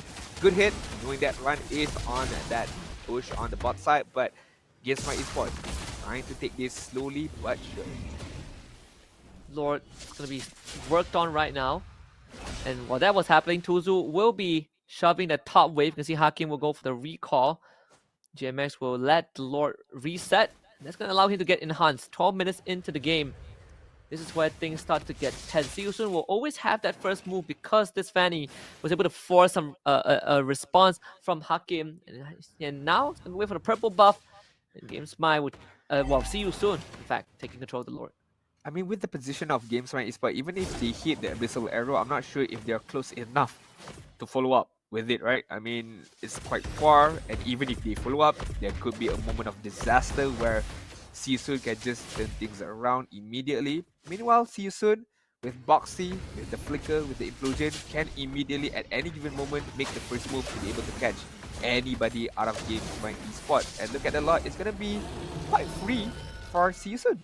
Yeah, no intention to contest at all. Boxy, he's just gonna slowly push the rest of GMX away. Now with the Lord coming in from the mid side, GMX, they will have to somehow try and hold the structures. The bottom wave has been set up by See You Soon. Alright, so it's gonna be a battle of Abyssal Arrow as well as Implosion with the Sacred Hammer. Who's gonna hit it first? If let's say the Abyssal Arrow hits the perfect target, I'm pretty sure GamesMY Esports gonna collapse. But if the Implosion comes in, See You Soon is gonna collapse first. And Boxy was able to snuff out Kim as well, so no more surprise engage from GMX. Kim to charge up. Potential engage goes in, the flicker to the back, hits 3 of them, but the follow-up needs to be there from GMX and they cannot find it. Not able to join the fight. Kabot using everything, the Land Shaker flicker to get the stun under the back line, and that is it. Kim goes down first, GMX with a good engage, but they don't have follow-up. Stun though on Kabot. MQT pumping out the damage, but it's not sufficient. The last inhibitor on the side of GMX has fallen. The pistol arrow, they are ever more important to land, but GMX just can't find the angle. See You Soon, they have the man advantage. They're slowly working on the wave. Hakim dashes in with the final slash on the tree, but again, they need a follow-up, and Hakim cannot deliver. GMX will have to juggle this respawn timer. Kim will be back in 3, but they get the stun on the Jaja. Tutu to the back instantly. Jaja is already down. Kim now respawns, comes in with a conceal. Hakim buying time. Kim looking for another engage, but this time will not be able to find it. Will not be able to find it, as well as See You Soon will not be able to end this game. The Todak memory is just going to clear out the wave immediately, but then again, Tuzu is going to come back online with the middle wave, trying to crash once again, trying to end this game. But look at Boxy. Implosion this time completely misses, but he does have the immortality. Tuzu not able to connect 2 cables, but Kim will go down before his ultimate goes off. And again, they are just juggling the respawn timers. Unfortunately, Hakim ends up going down, and Tuzu finally finds the execution to the back.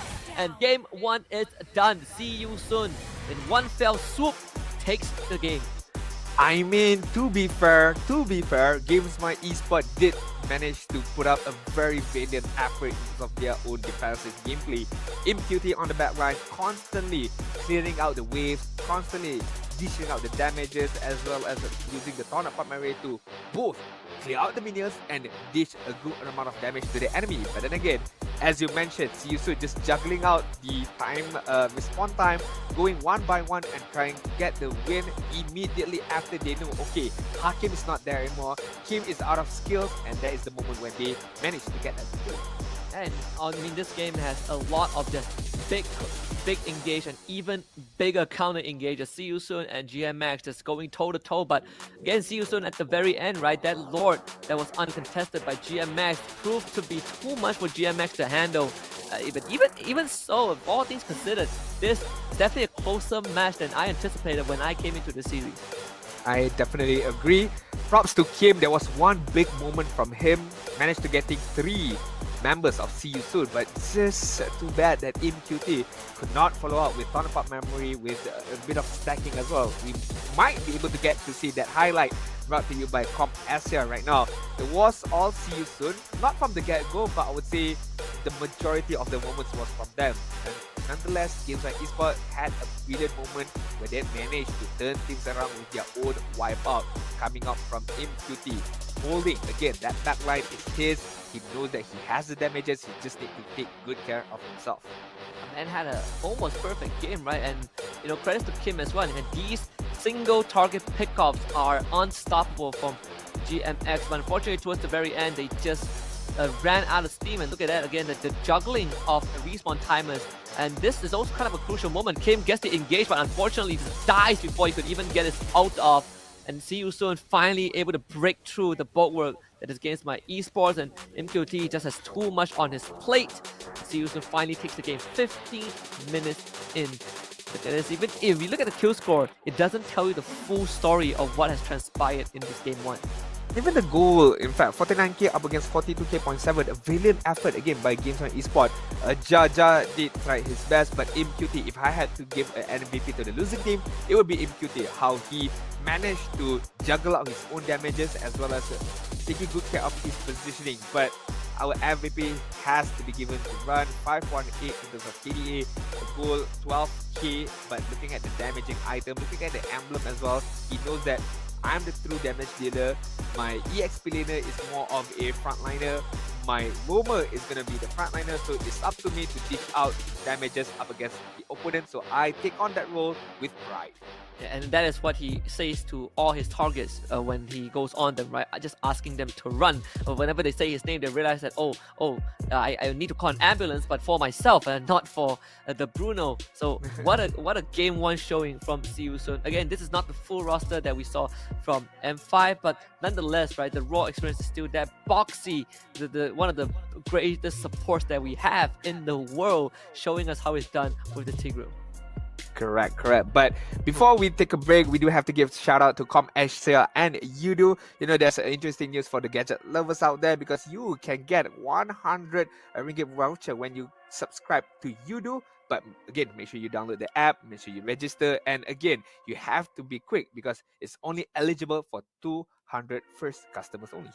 At the first 200, we're gonna head to a break in just a little bit, but I want to quickly gather your thoughts for game number 2, right? Especially for GamesMY, what is the adjustment, the quick adjustment that they need to make?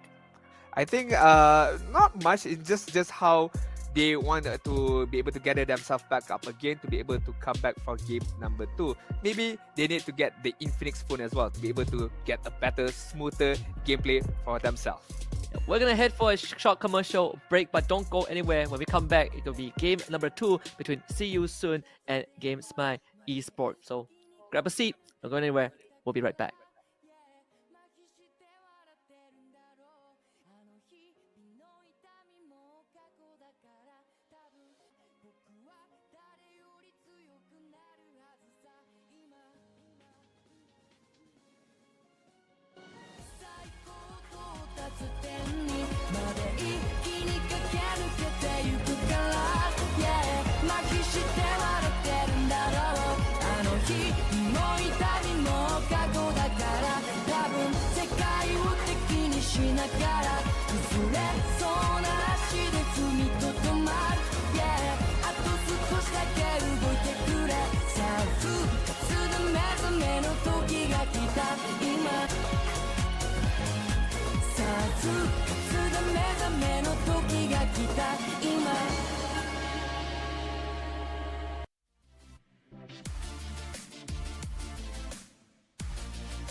Aduh, kalah lagi ni. Aduh, phone aku lag pula. Aduh, kalah lagi. Phone aku lag pula. Sabar je lah, Son. Nak buat macam mana? Phone kau tu dah lama sangat dah tu. Phone ni pun baru aku beli dekat Komersia. Murah-murah pula tu. Weh, betul ke murah beli dekat Komersia? Kedai dekat mana? Komersia ni adalah salah satu kedai e-store yang jual macam-macam jenis phone tau. Harga diorang pula berpatutan dan diorang ni specialist tau dalam phone second hand. Aku nak beli phone gaming, berapa boleh dapat? Jangan risaulah, Komersia ni kalau korang beli phone dengan diorang, kau boleh jimat 50% tau. Apa yang best lagi, kau boleh dapat 12 bulan jaminan untuk phone kau. Diorang ada buat 32 quality step untuk pastikan phone kau sihat. Okey, sekarang ni tolong bagi tahu dekat mana nak beli. Alah, kau boleh buka je online dekat e-store diorang. Senang je beli sekarang ni, boleh postage dan beli phone gaming. Lepas ni aku immortal, kau tengok aku, kau yang kat Epic tu.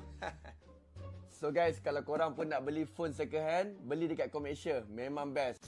Gua yakin pencewek ini pakai nggak sembarangan.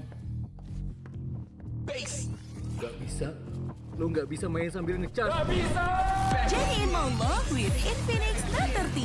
Anti gabut, serba ngabut. Watch, Play, Stream. Channel esports dan game pertama di Indonesia. Hadir untuk merangkul komunitas game. Mulai dari gamer casual, pro players, tim esports, game developer, game publisher. Menggabungkan seluruh ekosistem esports dan game. Only on Games Play. Watch, play, stream. That's the game. The Like, purge the- continues at the Kohai Southeast Asia Championship Season 2, where 32 teams face off against each other, but we are going to start axing out squads one by one in a single elimination best of 3 format. We've already lost 2 teams early on. We lost, MBR Zeta, we've lost Team SR, and right now, GamesMY Esports are also on the ropes as they take on See You Soon. Game 2 draft on the screen. I'm Husky and I have Dean with me. All right, so it's immediately begun with the draft. So I hope that GMX have what it takes to, be able to crawl their way back into this game. If not, it's gonna be a one-way traffic for See You Soon. In terms of the game number 1 performance, I'm on the same boat with Husky. Quite surprised how GMX be able to survive quite well, be able to play from behind quite well as well. So if being given a much more solid draft, it's not that I'm against game number 1's draft, but a more comfortable pick for themselves, I'm pretty sure they could be able to take this game for GMX. I mean, so far we've seen 3 Bauman games, and Bauman unfortunately has not had a good time today, right? All 3 games were losses. As we go through the bans, I mean, it's almost the same, right? Phobia's first ban, Joy, Nolan, Guinevere. I'm gonna get your quick thoughts on Bauman so far, right? Has it lived up to your expectations? Honestly, honestly, not as much as I would hope so, because I feel like as much as Bauman has been changed quite significantly in terms of no one can be able to disturb the Cyclone Sweep as well as the Little Counter, Bauman still needs that extra support, either from Angela, either from Estes, or either from Faramis to be able to help him out in those team fights. Because when I see Bauman, it reminds me back in those M3 days from Blacklist International, from Wise and Venus, how they both connect really, really well, with one being that frontliner of like a Bauman, and the other one supporting him from behind with the Estes, with the heal, to be able to allow that Bauman to, ramp up forward. So I feel like that is what needed if you're going to go for the Bauman route. We're seeing the Phobia's ban kind of gives away that, Nolan, 1-1 is in consideration, so See You Soon bans both of them out. We see the Fanny being given a lot of respect by GMX. This time GMX is going to have the first pick, so let's see what they go for though. Matilda getting selected as an opening. Nice. I like the pickup. Very solid pickup. The hero itself is very, very solid. Be able to go offensively with the Circling Eagle or Guiding Winds, or go defensive to be able to save your own teammates. So it goes both ways. It depends on the situation for the game itself. But now it allows See You Soon to be able to get the Faramis, Bruno as well, even the Arlot if they want to, but they're gonna opt for the Cloud. Probably Arlot, I'm guessing here. Yeah, Claude. Arlot is also a very viable option. I mean, the Faramis as well. So yeah, we'll go for the Arlot. So good call. And it's still again, right, one of the few heroes that gets to be flexed for See You Soon. So we only really see Claude, but that might set up for a Brody pick instantly for GMX, right? One of the better bullies into the Claude early on. If you want to get a snowball going, there's always the Brody. The Bruno is also another option when it comes to this matchup. To see what GMX kind of opts for, but they can't go for the Faramis if they sort of want to. I mean, there is the Final Slash and Blazing Duet, but it is a consideration, I suppose. I agree with you right there, especially as how ImQT played the Brody in the first game very outstandingly well. So I'm not against if the Brody is going to get picked up again later on. But right now, Terizla as well as Valentina, it's going to get picked up. As of the M series, I really don't like Valentina. Doesn't have a great showing in the grand finals, because every team who picks Valentina loses the matchup. But maybe GamesMY Esports can change that narrative. But just a bit of fun fact, I'm not too sure about this info, but when I look at Kim and Min pictures, they look very similar. Are they like I blood think they're brothers? twins. They're twins, right? I feel like they're right. Now that you pointed it out, right? I think they're twins. I feel like they are twins. I mean, the fact that the name is being similar, Kim, Min. Yeah, we don't have much like. Is this like the second set of twins we've seen? I know that there's one in MPL. Yeah, it's Min and Man. Min and Man, Min, right? Kim, I mean, if GamesMY Esports qualify for the next season MPL, we could have another set of twins in our MPL Malaysia, and it's gonna be troublesome for our media. You know what? You know what would be the best. This is just wishful thinking, right? We're gonna sidetrack a little bit, but Yeah. my wish is to see a quintuplet. Oh my God. Quintuplet squad, right? Yeah, have fun during media day, trying to identify all 5 players. But we do see the Bruno and the Brody ban out because GMX didn't prioritize the gold laner, but they themselves decided to actually ban out the Kaja of all heroes. I feel like could be securing for a very, very mobile jungler here, hence why the Kaja ban. So what is a mobile jungler that is available recently have been changed a little bit or adjustment? That's a lot. Could be a pickup for Jaja as for this game number 2. Quite risky, but hey, I mean, when you are back against the wall, I think you have to pull out a miracle. So could be the Lancelot. I mean, there's still the Baxia available for them if they want to, right? I mean, you have the Matilda already, so there's a solid support. I guess even for the marksman, there's the Ixia. We've seen the Matilda Ixia Express. I believe that one started, like, was it in MPL Philippines, if I recall correctly, right? So that could be an option. Like, what other gold laners are there? Probably not much. I mean, if you want to for much more safer pick, Beatrix, you know, just a staple kind of a hero. Ixia, you did mention about it. Kalin, we've seen quite a while. Something that we've not seen for quite some time is like Irital, you know, even Leslie for that matter. Yeah, I mean, Irital, ever since they nerfed the damage gain, right, it's kind of fallen off favor. But okay, so we do see Jaja back in the jungle with the Bauman once more, and like you call it, we get the Beatrix, very stable pick for the gold lane. Now the last pick for See You Soon, we get to find out where this Arlot or where this Kadita will go.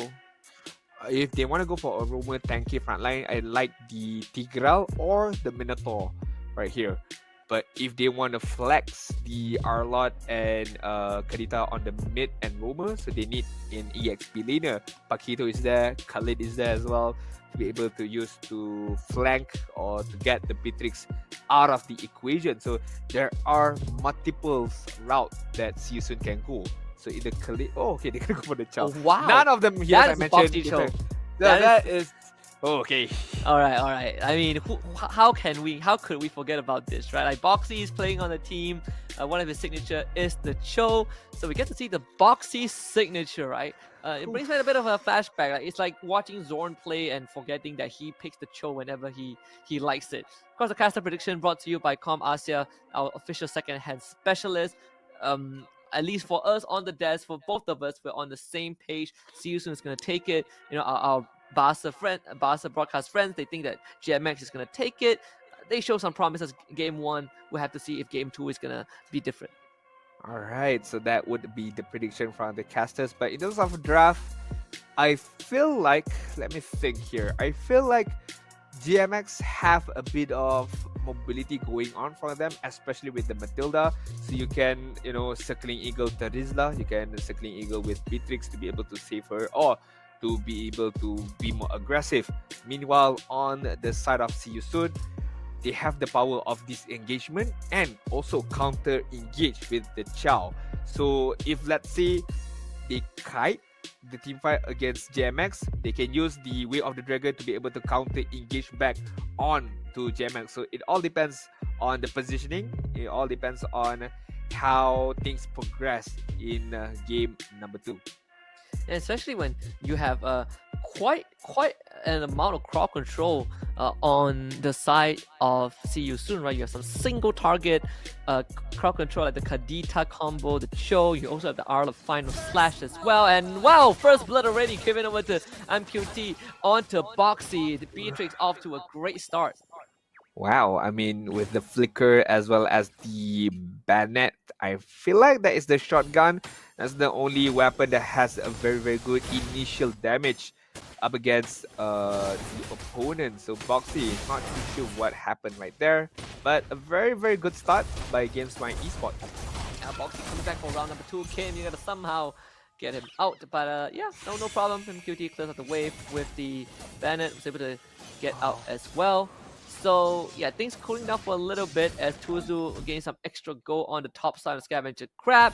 And of course, we want to remind you guys, as Kim will be stating, that there is the Kohai end of the giveaway, and all you gotta do is to follow the steps and win some great prizes. The contest has already started all the way until 31st January 2024. There's iPhone 12s, there's diamonds, there's TNT Cove vouchers, there's Kohai jerseys, so plenty of stuff for you guys to go for.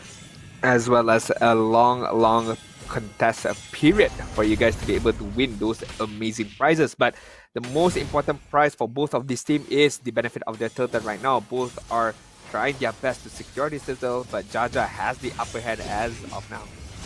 Turtle and zone towards backline, easy secure by Jaja. Actually a stolen with Dragon use a big combo, but Min easily used the Purify to get out of harm's way, and that's gonna be another death for Boxy, this time claimed by Jaja. I mean, 2 kills onwards to the side of GamesMY Esports as well as the Turtle. They are experiencing a very good lead as of now, but looking at the rough waves, still fighting. Tuzu ends up dying this time. Jaja still survives and finally gets taken down by all the vengeance dashes coming out from Chabot. The Ocean O will not be able to get the knockout onto Kim. This guy still diving and dancing around the members of See You Soon as Min takes away the purple buff. Chabot once more, but he cannot get anything done. Meanwhile, on the top side, I've seen MQT using his own prowess to be able to be more aggressive up against the line. But MQT, the flicker out of MQT, you know, afraid that might be a Way of the Dragon coming up from Boxy. So good engagement coming in from See You Soon, beating out that flicker right there. Yeah, Terrify actually stopping Boxy in his tracks now. They're going to double knock up into an Nibiru's Passion, but not enough damage to take a lot of pressure in the gold lane. They're actually getting something done. Jaja clearing out the bush, and here comes Kim as well, giving them vision. Circling Eagle is not available, but Run is now in a rough spot. Here comes Jaja, Run trying to run away with the sprint, will get out of harm's way, but that means that the energy shield in the top lane will be slowly depleted by MQT. Boxy uses the Way of the Dragon only to buy some time, but not enough. They commit the Blazing Duet to clear out the wave, and MQT, he's gonna just glide out. A lot of set of skill, a lot of resources used on that top side to be able to get a kill or to be able to get that gold plated armor. But MQT, without any flicker, it was an easy pickings for Karita as well as the Cloud. And with that, it does free up some room for Run to kind of farm out a little bit as the rest of GMX gonna be starting on this turtle. Boxy shows up, finds the kicks Jaja out of the pit as well. Jaja dashes in very easily. Final slash gets used, and this time we see you soon Tuzu getting the turtle and the decimation to finish off Jaja. Hakim now forced to flick to the safety as Kim is next on the chopping block. Counter strike will stun him in place, but not long enough, and Kim gets away. I mean, Tuzu right there just focusing on the retribution and beating out Jaja with a little counter and retribution as well. So very good showing from See You Soon. Very valiant effort coming in from GamesMY Esports, almost securing that second turtle right there, but just not the ass of that turtle. Looking at the top side, Boxy coming in again for MQT, but MQT just managing to dash away from the stun coming up from Boxy. And now Kim has to get away. Boxy does have the flicker, so it's always going to be a constant threat. Wow. See You Soon frees up the top side once more, and look at the response that they got from GMX. I mean, everyone rotated on the top side right there, Husky. I mean, they are really relying on MQT, just having all the resources being fed up to MQT, making sure he stays alive, he has a good time farming, and knowing that MQT can carry out the game if it goes to the later stages. Yeah, and this is just rinse and repeat, and I actually saw the Kadita as well. So Boxy this time will not be able to get a catch. GMX decides, you know what, we're gonna just move this Beatrix to the mid side, get a quick clear. But that does mean that See You Soon gets to get the push onto the top lane. So Kim is doing a lot of work, just pulling his teammates, making sure that they get to navigate between the mid and top lane at the same time. But MQT is going to take everything. Actually, Flicker to save the in time. The Guiding Wind giving him the shield to stay alive. And now Boxy out of position. Jaja comes in. There's the lethal counter. Just with a sweeping strike. First sweeping Cyclone into the lethal counter to get the kill onto Boxy. And GMX protects the top tier 1. Nice flicker coming out from MQT, allowing himself to escape from that Way of the Dragon, but that rough wave. Min actually goes back in, has the stolen rough way, he gets knocked out by the ocean. Oh no! Can't go into the rough way, unfortunately. As see you soon, Rasu will be able to get that kill. Jaja and Hakim, Jaja pushed away by the final slash, and again Tuzu getting the retribution win, and right now penalty zone has already been used. Hakim uses the eyes of the cyclone to get out, and Kim will pull Jaja to safety. That's not good. I mean, Jaja have to, you know, be able to secure that turtle right there. He has the damage output much more than Tuzu, but not be able to landing it. But right now, Impurity helping out on the top mid side. Bit to protect that turret for now, but again they see Boxy, this pesky little Cho, is opening up the map, and wow, Run just completely demolishes the top tier 2. This man is a one-man demolition squad. Boxy finds the pick, everything thrown at Hakim, who gets pulled away, but not far enough. He's gonna get a bit of regeneration. Trabot will easy chase him down with the vengeance, and now Trabot just walks to safety. But they do lose Run though, as Jaja was able to just bow him down. Jaja going for more. Cyclone Streak is there. Tuzu getting knocked out by the circling Ego, and IMQT picks up the kill. Trabot now the third on the chopping block will have to flicker to safety. Almost pulling off a miracle combo right there, but Trabot just dashing away with the flicker as well. See you soon. Just now, I feel like they bite more what they can chew, try to get more, but right now Impurity gonna get caught out. Kicked out of the turret range and blown up. Very unfortunate, the death of MQT. But of course, we want to let you know that we do have live stream milestone rewards as well. As you can see on your screens, that we are giving out diamonds for concurrent view milestone. 50,000 concurrent views means that we'll get a total of 11,600 diamonds, all the way up to 30,000 diamonds for 400,000 concurrent views. So do share the live stream. It's on TikTok, Facebook, and YouTube. Get everyone to be a part of this, because this is where you get to see some of the best tier 1, tier 2 teams in the world compete. Wow, you did mention about the best of tier 1, tier 2 players, and just now I've seen the best, the greatest escape by Boxy C. 4-man's trying to catch him out, but just dashes away with a Shumpo, with his own set of skill, immune to any particular crowd control. Just what a player by Boxy. But taking so much damage from the Lord as well. He's trying to take him down, and now Rough Ways user already came following through with Circling Ego. Tuzu the next on the list, as see you soon forced away from the Lord Pit. GamesMY Esports now gets the call dips on this objective. This could be the first turning point for them, but can they keep See You Soon away? Kim doing his best with the guiding wind, providing the shield, but Run stacking on the Art of Thievery. He has that blazing duet, waiting for the perfect moment. Boxy again, finding the flicker kick this time onto IMQT. They try to go onto him, but IMQT able to back off. Now uses the Bandit's Grace to force See You Soon back. Floor still dropping low, not reset it just yet. Gets knocked up as well. Tuzu dropping low. Circling Ego from Kim is dead. Tuzu is dead. IMQT still pumping on the damage as Boxy falls away. Here comes the blazing duet from Run, as Jaja secures the retribution onto the Lord. Hakim flickers to safety, and GMX with a full disengage. Full disengage, managing to get the Lord, managing to get a kill on Tuzu is the main idea for GamesMY Esports, and they managed to do that with perfection. Yes, I think Season was a bit of, I would say, too aggressive, trying to get the kill without Ra on the backside.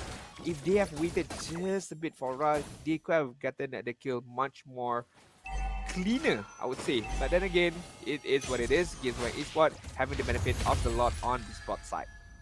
And again, we saw kind of the benefit of having a Matilda on your team right early on in the first series, and right now we're seeing that again.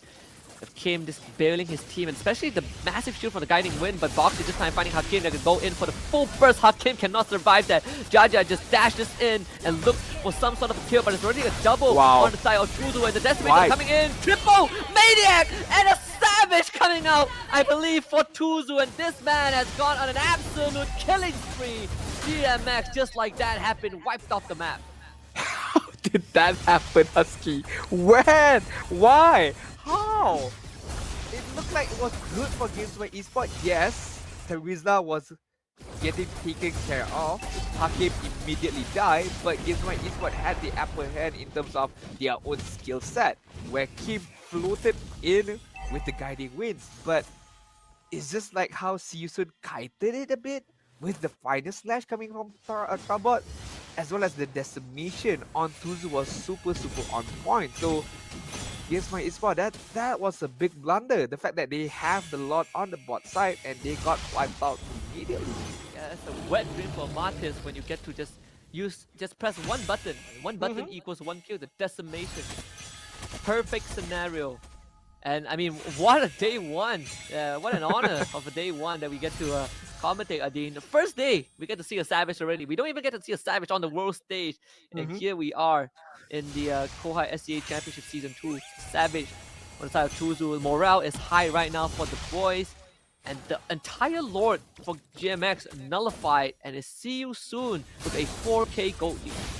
It's okay for GamesMY Esports. They are still within the game. They still need to gather back themselves, regroup back them again because the next slot is gonna respawn soon at 20 seconds more to go. But looking at the itemization, MQT still needs a little bit work to go. But wait a minute, there's a team fight going on.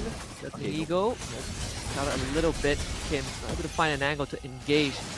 See you soon. Final slash. Hakim trying to get chipped away by Run.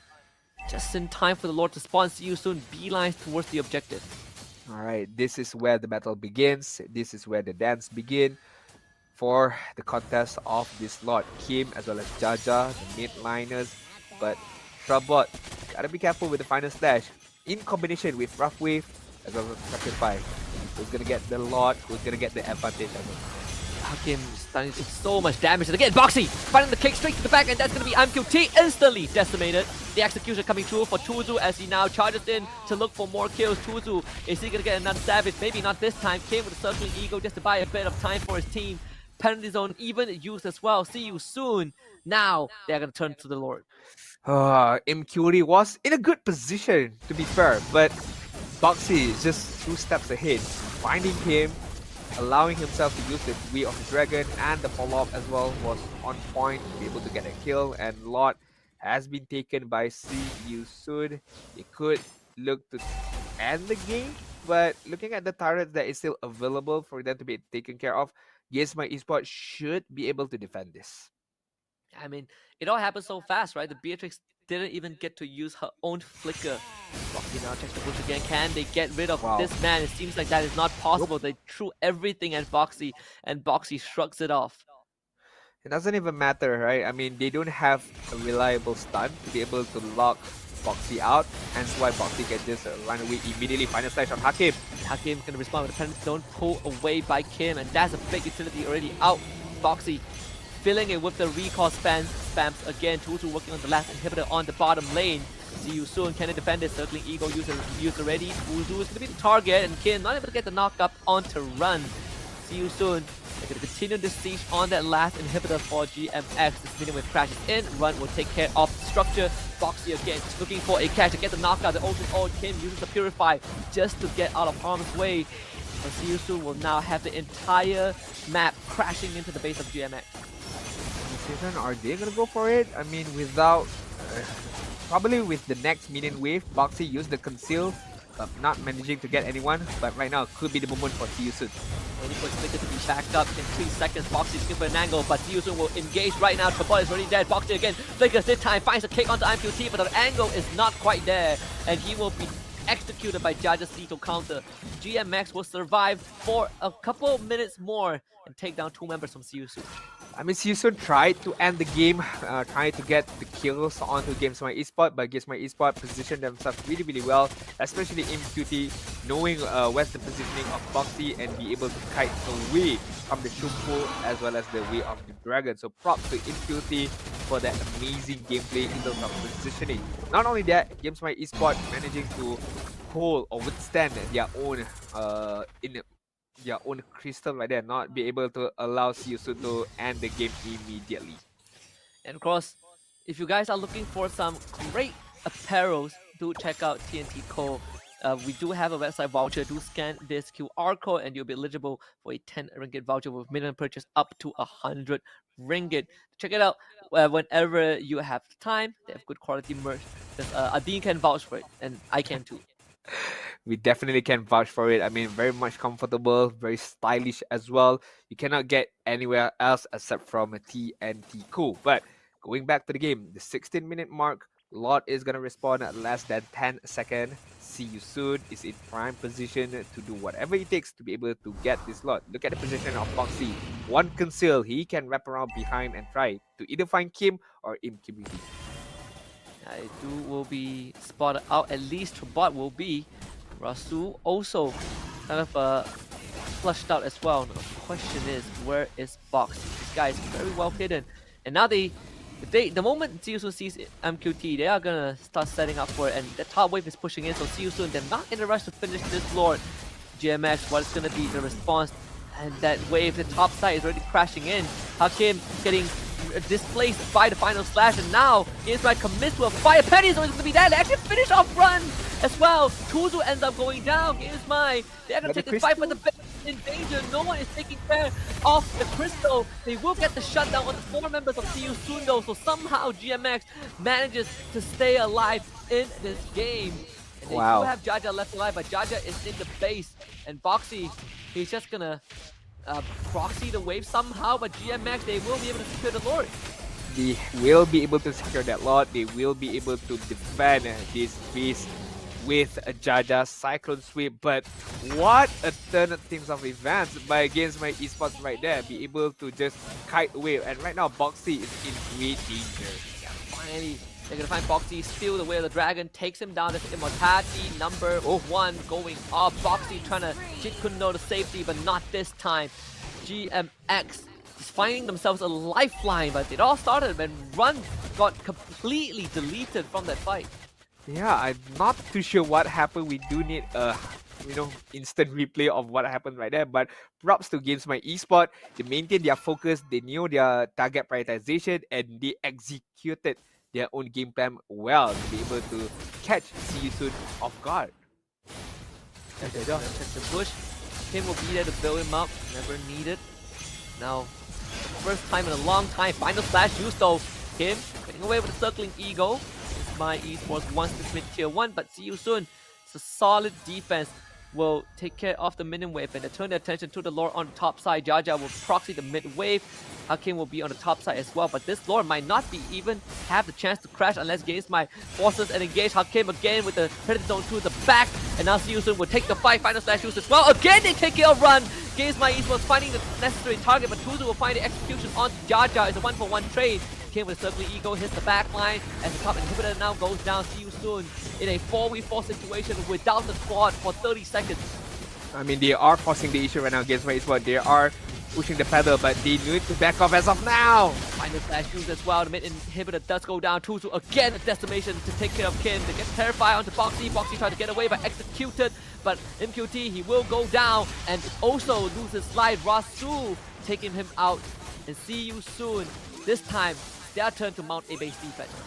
Yeah, they have to defend their own base because all of the inhibitor turrets has been taken down by GamesMY Esports. And what a turn of events of now, Husky. I mean, GamesMY Esports was on the brink of defeat, but now, turn things around slowly but surely. They are on the upper hand. In terms of goal lead, they are up ahead.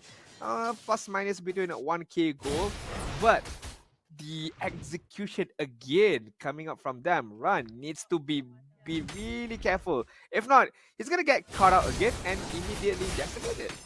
I mean, Hakim is just pulling all these massive engages, and if you guys want to look for massive values for secondhand devices, guess what? Well, one of our partners, Com Asia, is partnered with Yudu to give you guys a 100 ringgit voucher for Com Asia. It's also our official secondhand device partner. If you're in the market for a phone, a secondhand phone that's affordable and good quality, do check out the Com Asia and Yudu. First 200 people to sign up will get the Run 100 ringgit voucher. Lord number 4 on the map right now, and this time See You Soon will be the first one on it. I mean, it really all depends on the execution for Hakim as well as Boxy. Being able to catch out MQT as well as Run, and it all comes down to this. It all boils down to this moment right here.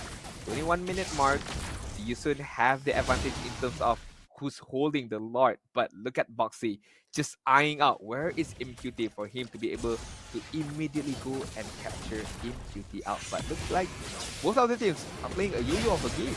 A final dash catching onto Min. He wants to dash away, but forced to use the Winter Function. Now MQT will show up, and here comes Boxy. He's going to be concealed. MQT, he's in danger. Gets knocked up, kicked away, but Steelson couldn't follow up with it though. In fact, Rasu found an angle in to take care of MQT, and look at Run now. He is in enemy lines. This squad is unstoppable. GamesMY Esports on the run, and see you soon looking to put the final nail in the coffin as Kim dashes away, but there's the Inflictor Jikundo knockup from Boxy to keep GamesMY Esports in place. The final slash this time will go wide, but see you soon have been able to find an opening in the armor of GamesMY Esports. They're gonna go in with the Mortal Core penalty zone, re-engage with Hakim, but Run is the main damage dealer. They gotta take care of him.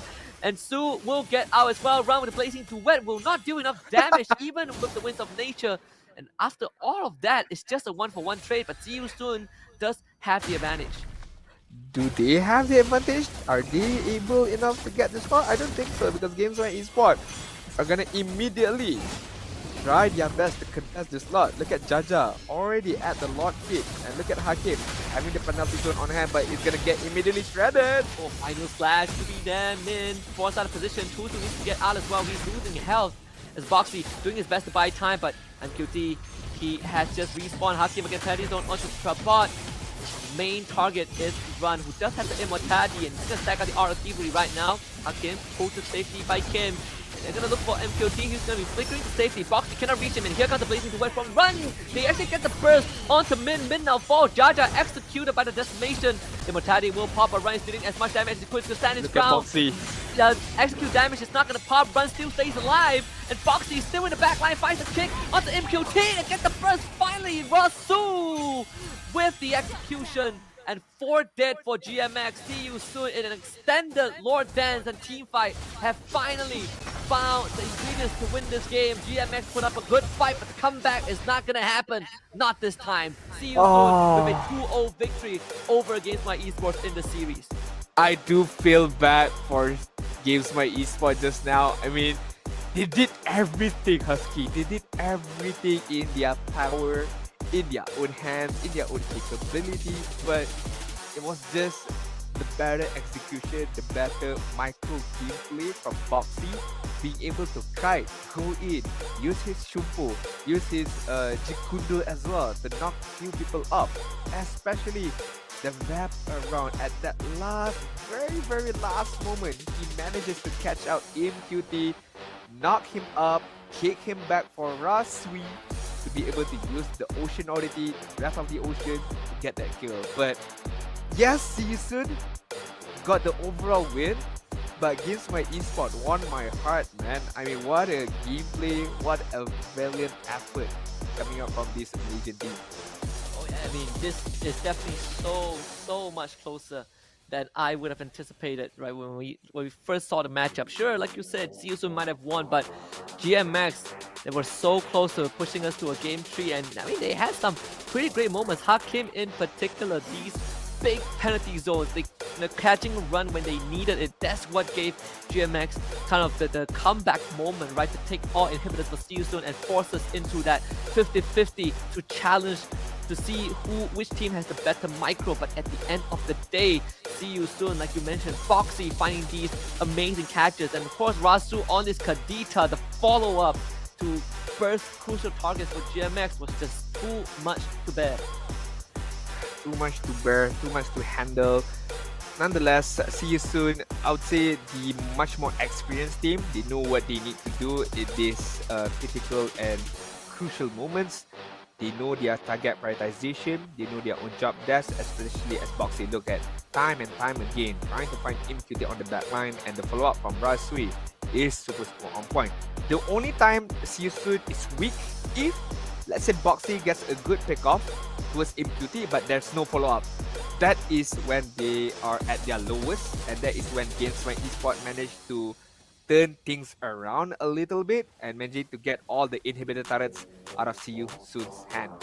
I mean, look at all these penalty zones, right? Hakim just threw his body to get these kind of wins for the team, and this was the fight that GMX was able to find that turnaround and break all the inhibitors on the side of See You Soon in one fell push, while their backs are against the wall and while minion waves are pounding their crystal.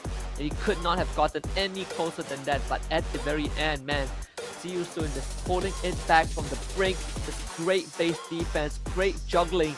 I mean, the fact that they lost the claw 2 fights in a row and still managed to pull this comeback off is incredible.